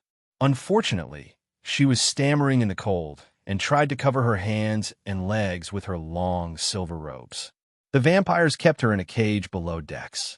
As far as she could see, there was nothing but pitch blackness. The water leaked through the holes and gaps above her and drenched her dress. Rowena, Noah, where are you? Sabrina sobbed. She may be strong, but she was still young and innocent. So when Peyton recruited her to chase down Victor, she thought it would give her real-world experience. Sabina didn't believe she could become a fearless warrior by studying books and fighting dummies in Holy Trident Academy. Instead, she wanted to fight real enemies and get a real battle experience like her brother Noah. However, everything changed when a monster of a man attacked their safe house in the southern continent. Even in her current condition, where they cage her like an animal and fed her only once every 2 days, she thought about Peyton. She slowly opened her palm as a dim golden light brightened her face. Her puffy eyes, due to sobbing so much and paleness, became visible in the light. Until recently, Sabrina was oblivious to the golden rune on her right palm. However, the rune began to glow when she came across an ancient parchment in a dungeon that appeared in Kingdom Mohan. The parchment contained words written in an ancient language. Unfortunately, she couldn't make out any words except the name Aurora, which was written in their language. Sabrina wanted to take the parchment to her elders in Holy Trident, but the parchment turned into a flash of light and entered her brain. Ever since then, Sabrina could recall the way to something called the key. She only shared the information with her teacher at Holy Trident Academy. Little did she know that her teacher was an elder vampire disguised as a teacher in Holy Trident. Because of him, Sabrina was captured by the vampires and forced to show them the way to the key. Otherwise, they threatened Sabrina by telling her they would massacre her family overnight. Now she had no choice but to guide them through the maze to get to the key. Even if it cost her her life, she wouldn't let anything happen to her family. But deep down, she wished either Rowena or Noah would come and save her from the monsters above her. I want my big brother. She sobbed like a little girl in fear and despair. Creak. She shuddered when she heard the door creak open as she saw the light peeking through the door to her cage. Get up, bitch. The island is nearby. A figure dressed in black robes rattled the cage with the wooden stick he used to beat Sabrina for fun. Even in the pitch-black darkness, she could see his ruby-red eyes menacingly looking at her. He licked his lips as Sabrina shuddered. She had seen him bite a youngster's neck and drink all his blood until the youngster was mummified. She could still feel the pain in her back due to the beating he had given her a few days ago. "I'm up," she stuttered as she tried to pick herself up. But the shackles around her wrist made standing up a difficult task. Meanwhile, the vampire took the key chain hanging on his waist and unlocked Sabrina's cage. As soon as he opened the cage door, He kicked Sabrina in the gut with enough force to make her throw up blood. Ah, the smell of blood. The vampire licked his lips again. Cough, cough. Sabrina kept coughing up blood. Her vision went blue because of the pain in her stomach. The next moment, he grabbed her hair and dragged her out of the cage. Thud! The vampire leaped through the opening and threw Sabrina onto the wooden rails when they reached under the open latch. Sabrina's eyes hurt as she saw the daylight after a long time. As her vision cleared, she noticed several black-robed figures surrounding her. Remove her shackles. If she tried to escape, cut her arms. She jerked her head right to see a tall, lean, and mean-looking man walking towards her. Contrary to the rest, he didn't cover his head with a dark cloak, so she could clearly see his pale oval face, crimson-red eyes, and the two fangs that protruded when he grinned like a devil. Hearing the man's question, the one who dragged Sabrina to the upper deck stepped toward her. Please try to escape. He slowly ran his wooden stick across Sabrina's face.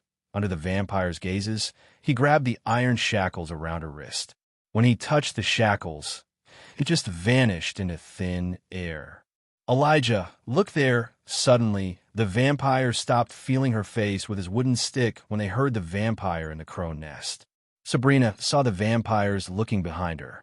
Because of the beating she received, she was terrified even to move an inch. Still, she looked over her shoulder through the gap between the wooden rails to see a large man-of-war ship sailing in their direction. Instead of anchoring the ship and jumping onto the tiny sandy island in front of them, they just stared at the man-of-war. Chapter 529. Big Brother Michael to the rescue. Get to the island. The tall, greater vampire ordered his minions as they quickly leaped from the ship to the island with a swift jump. Come here, bitch. Ah! Sabrina shouted as the vampire with the wooden stick grabbed her messy golden hair. In a few moments, all the 30 vampires landed on the tiny, empty island floating in the sea. Except for the vampires and Sabrina, there was only a coconut tree in the center. Other than that, not even crabs inhabited the island. Is this the place? The tall vampire put on his cloak as the clouds moved away, no longer obstructing the sunlight. If they tried anything funny, board them and kill them, the tall greater vampire named Elijah said, looking at the approaching man-of-war. He then slowly moved his gaze to Sabrina, who was still under the hold of Zeke. Get her to work, Elijah ordered Zeke, who slowly licked Sabrina's neck with a devilish grin. Elijah felt proud of Zeke because just in a few weeks, he broke Sabrina's warrior spirit. Not only that, but he also controlled his bloodlust. Zeke was the most violent and bloodthirsty vampire among everyone on the island. Elijah had lost count of how many humans and beastmen Zeke bought from the slave market just to torture and drink their blood. Sabrina squirmed, trying to escape Zeke's hold only to get slapped by Zeke. A bright light flashed across her eyes as everything became blurry because of the slap. The vampires meticulously tortured her for the last few weeks to break her warrior spirit. Of course, they couldn't destroy it completely, but they certainly broke it. Thus, Sabrina obeyed their orders like a doll without showing any kind of resistance. Zeke grabbed her neck without giving her time to steady herself. Where to? Sabrina pointed at the lone coconut tree in the center. While getting pushed towards the tree, she prayed deep down someone from the approaching man-of-war would save her from the vampires. But after looking at the 30 vampires around her, she just sighed inside. She had witnessed how they cast spells and used arch energy inside the void line. The ability to use arch energy made the vampires absolute gods in the southern continent. So Sabrina knew even if the entire crew of man-of-war chose to attack them, the vampires would feast on them in a couple of minutes. At that moment, Sabrina would give anything to see her big brother or big sister. So while the man-of-war was slowly sailing towards them, Sabrina went to the coconut tree. As she got closer to the tree, the brighter the rune glowed on her palm. Surprisingly, when she approached the coconut tree, the island trembled slightly. Then, a rune resembling the letter D slowly appeared on the tree. It glowed in golden color and pulsated powerful energy. The energy was nothing like they had ever felt. Each time it pulsated, a shock wave swept across the island. After every pulse of energy, they heard a whistling sound resonating on the island. Meanwhile, the man of war reached close enough to cast its shadow on the island. The vampires were poised to leap onto the man of war, but instead, they saw a hook being fired onto the island from one of the upper deck cannons. Elijah moved to the front, expecting a battle. He waited for the humans to attack them, licking his lips. Contrary to his expectations, he saw a dark-robed human sliding through the rope towards them. For a moment, Elijah mistook the human for a vampire. Just like them, he dressed in full black, his long black coat fluttering in the wind. He had a beard that was neither too busy nor too stubble, and the most eye-catching feature about him was the two swords crisscrossed on his back, forming an X behind his back. As he was sliding towards them, he looked over his shoulder and showed his middle finger to the man of war. As a result of his offensive gesture, someone from the upper deck cut the rope. They all expected the young man to fall into the water, but instead, they saw him leap into the air, roll, and land comfortably on the sandy shore like a cat. He cracked his neck, dusted the sand on his black robes, and looked at the vampires lining in front of him. When his gaze swept across them, Elijah saw a tinge of surprise in his eyes, especially when he saw Sabrina. "Ghost?" Sabrina shouted in joy when she saw a familiar face. Without her control, her legs dashed at him only to get pulled back by Zeke by her hair. The moment Michael saw Zeke slap Sabrina, something primal awoke in him. Something deep down told Michael to cut Zeke into pieces and throw him into the sea. Kill him. While Zeke was dragging Sabrina to the tree by pulling her hair, Elijah ordered the others to kill Michael. Michael, on the other hand, couldn't take his eyes off Sabrina. His hatred for the Guardian Guild reached another level. They knew Sabrina was with the vampires, yet they didn't even raise a finger. For them, the key was more important than Sabrina's life. Just by looking at her bruises and the messy state of Sabrina, Michael could guess what she went through. Even in front of him, the vampire handled her like she was a rag doll. "Don't you idiots know who she is?" Michael asked Elijah, instead of surrendering to his bloodlust. "I said kill him." Without answering Michael, Elijah growled at the vampires, revealing his fangs and crimson red eyes to Michael. "Vampires." Michael pretended to be surprised. "Now you're going to quench our thirst." Elijah menacingly threatened Michael. "I don't know why you bloodsuckers kidnapped me here, but I'm really not in the mood for your games." Elijah was surprised, and it was visible in his eyes. He quickly raised his arm, wordlessly ordering the vampires to halt their steps. "We didn't bring you here," Elijah coldly said. "I think you guys have communication problems. The vampires in that ship said you wanted me here." Elijah frowned, looking at the man of war sailing away from them.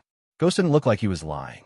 Of course, the vampires couldn't see through his lies because he was trained to lie convincingly. "Don't kill him. Just break his bones." Elijah ordered them with a nonchalant wave. "Diddle, diddle." As the vampires walked toward him, licking their lips, Michael cracked his neck. His words sounded funny to some, but murderous to many. Meanwhile, Zeke stopped dragging Sabrina through the sand to watch what would happen to Ghost. Sabrina's heart started to pound against her chest, looking at the two vampires getting close to Ghost. "We are so little Pulch." "Pulch." The two vampires who extended their hands towards Michael suddenly put their hands down. Elijah saw the two just standing before him without moving an inch. When the vampires looked at Ghost, he had bloody silver swords in each hand. It happened so fast that many didn't even see him unsheath his swords. Sabrina's eyes went wide as the two heads hit the sand while the headless bodies staggered around, spraying blood through the neck. As a result, the vampires shuddered. "Blood thorns, blood bolt." Sabrina saw the vampires near her raise their hands and cast spells. However, nothing happened. The vampires looked just as confused as Sabrina and Zeke.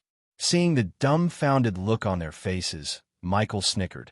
The moment Michael saw the island, he paid the system to scan the island for anomalies. Although the system said its level was too low to provide him the full information about the island, it notified him about the strange energy surrounding it. The energy waves radiated by the island nullified any arch energy or celestial energy in the atmosphere around the island. So even Michael had to pay 50,000 badass points to use arch energy inside the island. Thus, he knew the vampires wouldn't be able to use arch energy while they were on the island. Because they had no way of using arch energy, the vampires lost all their chances of winning against him. You shouldn't have brought me here. Michael flicked his swords, scattering the blood on the blade to the sword. After the two vampires failed to cast the spell, Elijah tried to circulate the arch energy in his body, but to no avail. No matter how hard he tried, he couldn't feel any arch energy in his body. To be exact, he couldn't feel the arch energy or manipulate it. I'm so sick of you bloodsuckers. Michael swung his sword at the three vampires in front of him. Two of them evaded the swing by crouching down, but the one who had slow reflexes lost his head to Michael's sword. But the two who crouched down weren't lucky either. Michael kicked the sand into their eyes. When they instinctively covered their eyes, Michael cut their heads like pruning weeds. Their heads flew into the air as Michael kicked their heads with a swift, stylish spinning hook kick. The vampires were stunned by his speed and skill. In a few seconds, he killed 4 vampires. Shockingly, the vampires were highly trained by Lenora, one of the elder vampires who had a seat on the council. They'll rip you to pieces. Instead of ordering his minions to kill Ghost, Elijah dashed at Michael to kill him by himself. Whoosh! Ghost threw his sword at Elijah, but Elijah caught the sword easily. However, before Elijah could make a snarky comment, he saw Ghost flick his wrist as a vial dropped into his arm from his sleeves. Clang! Elijah was too late to stop Ghost as he threw the vial at the dead bodies on the ground with enough force to break the vial into pieces. As soon as the vial was broken, Elijah noticed a green mist emerge from the ground. Arg! Shit, it burns! Arg! Soon the vampires began to scream and shout, including Zeke, who dropped to the ground, screaming in agony. Surprisingly, Sabrina felt nothing. She even saw Elijah scratching his eyes and growling on the ground. Instead of killing the vampires near him, Sabrina saw Ghost walking towards Zeke. Noah might be his archenemy, but Sabrina was nothing but nice to him. She always treated him warm and friendly, even after Michael beat the crap out of Andrews. By slapping Sabrina in front of him, Zeke punched his ticket to hell. You're tuning in to the Romance Rendezvous YouTube channel. We're so grateful for your support, and don't forget to subscribe to join us on this incredible journey through captivating stories. Your generosity through donations truly makes a world of difference, as it's the primary source of revenue that allows me to expand and enhance this channel for you. Thank you from the bottom of my heart for being a part of this adventure.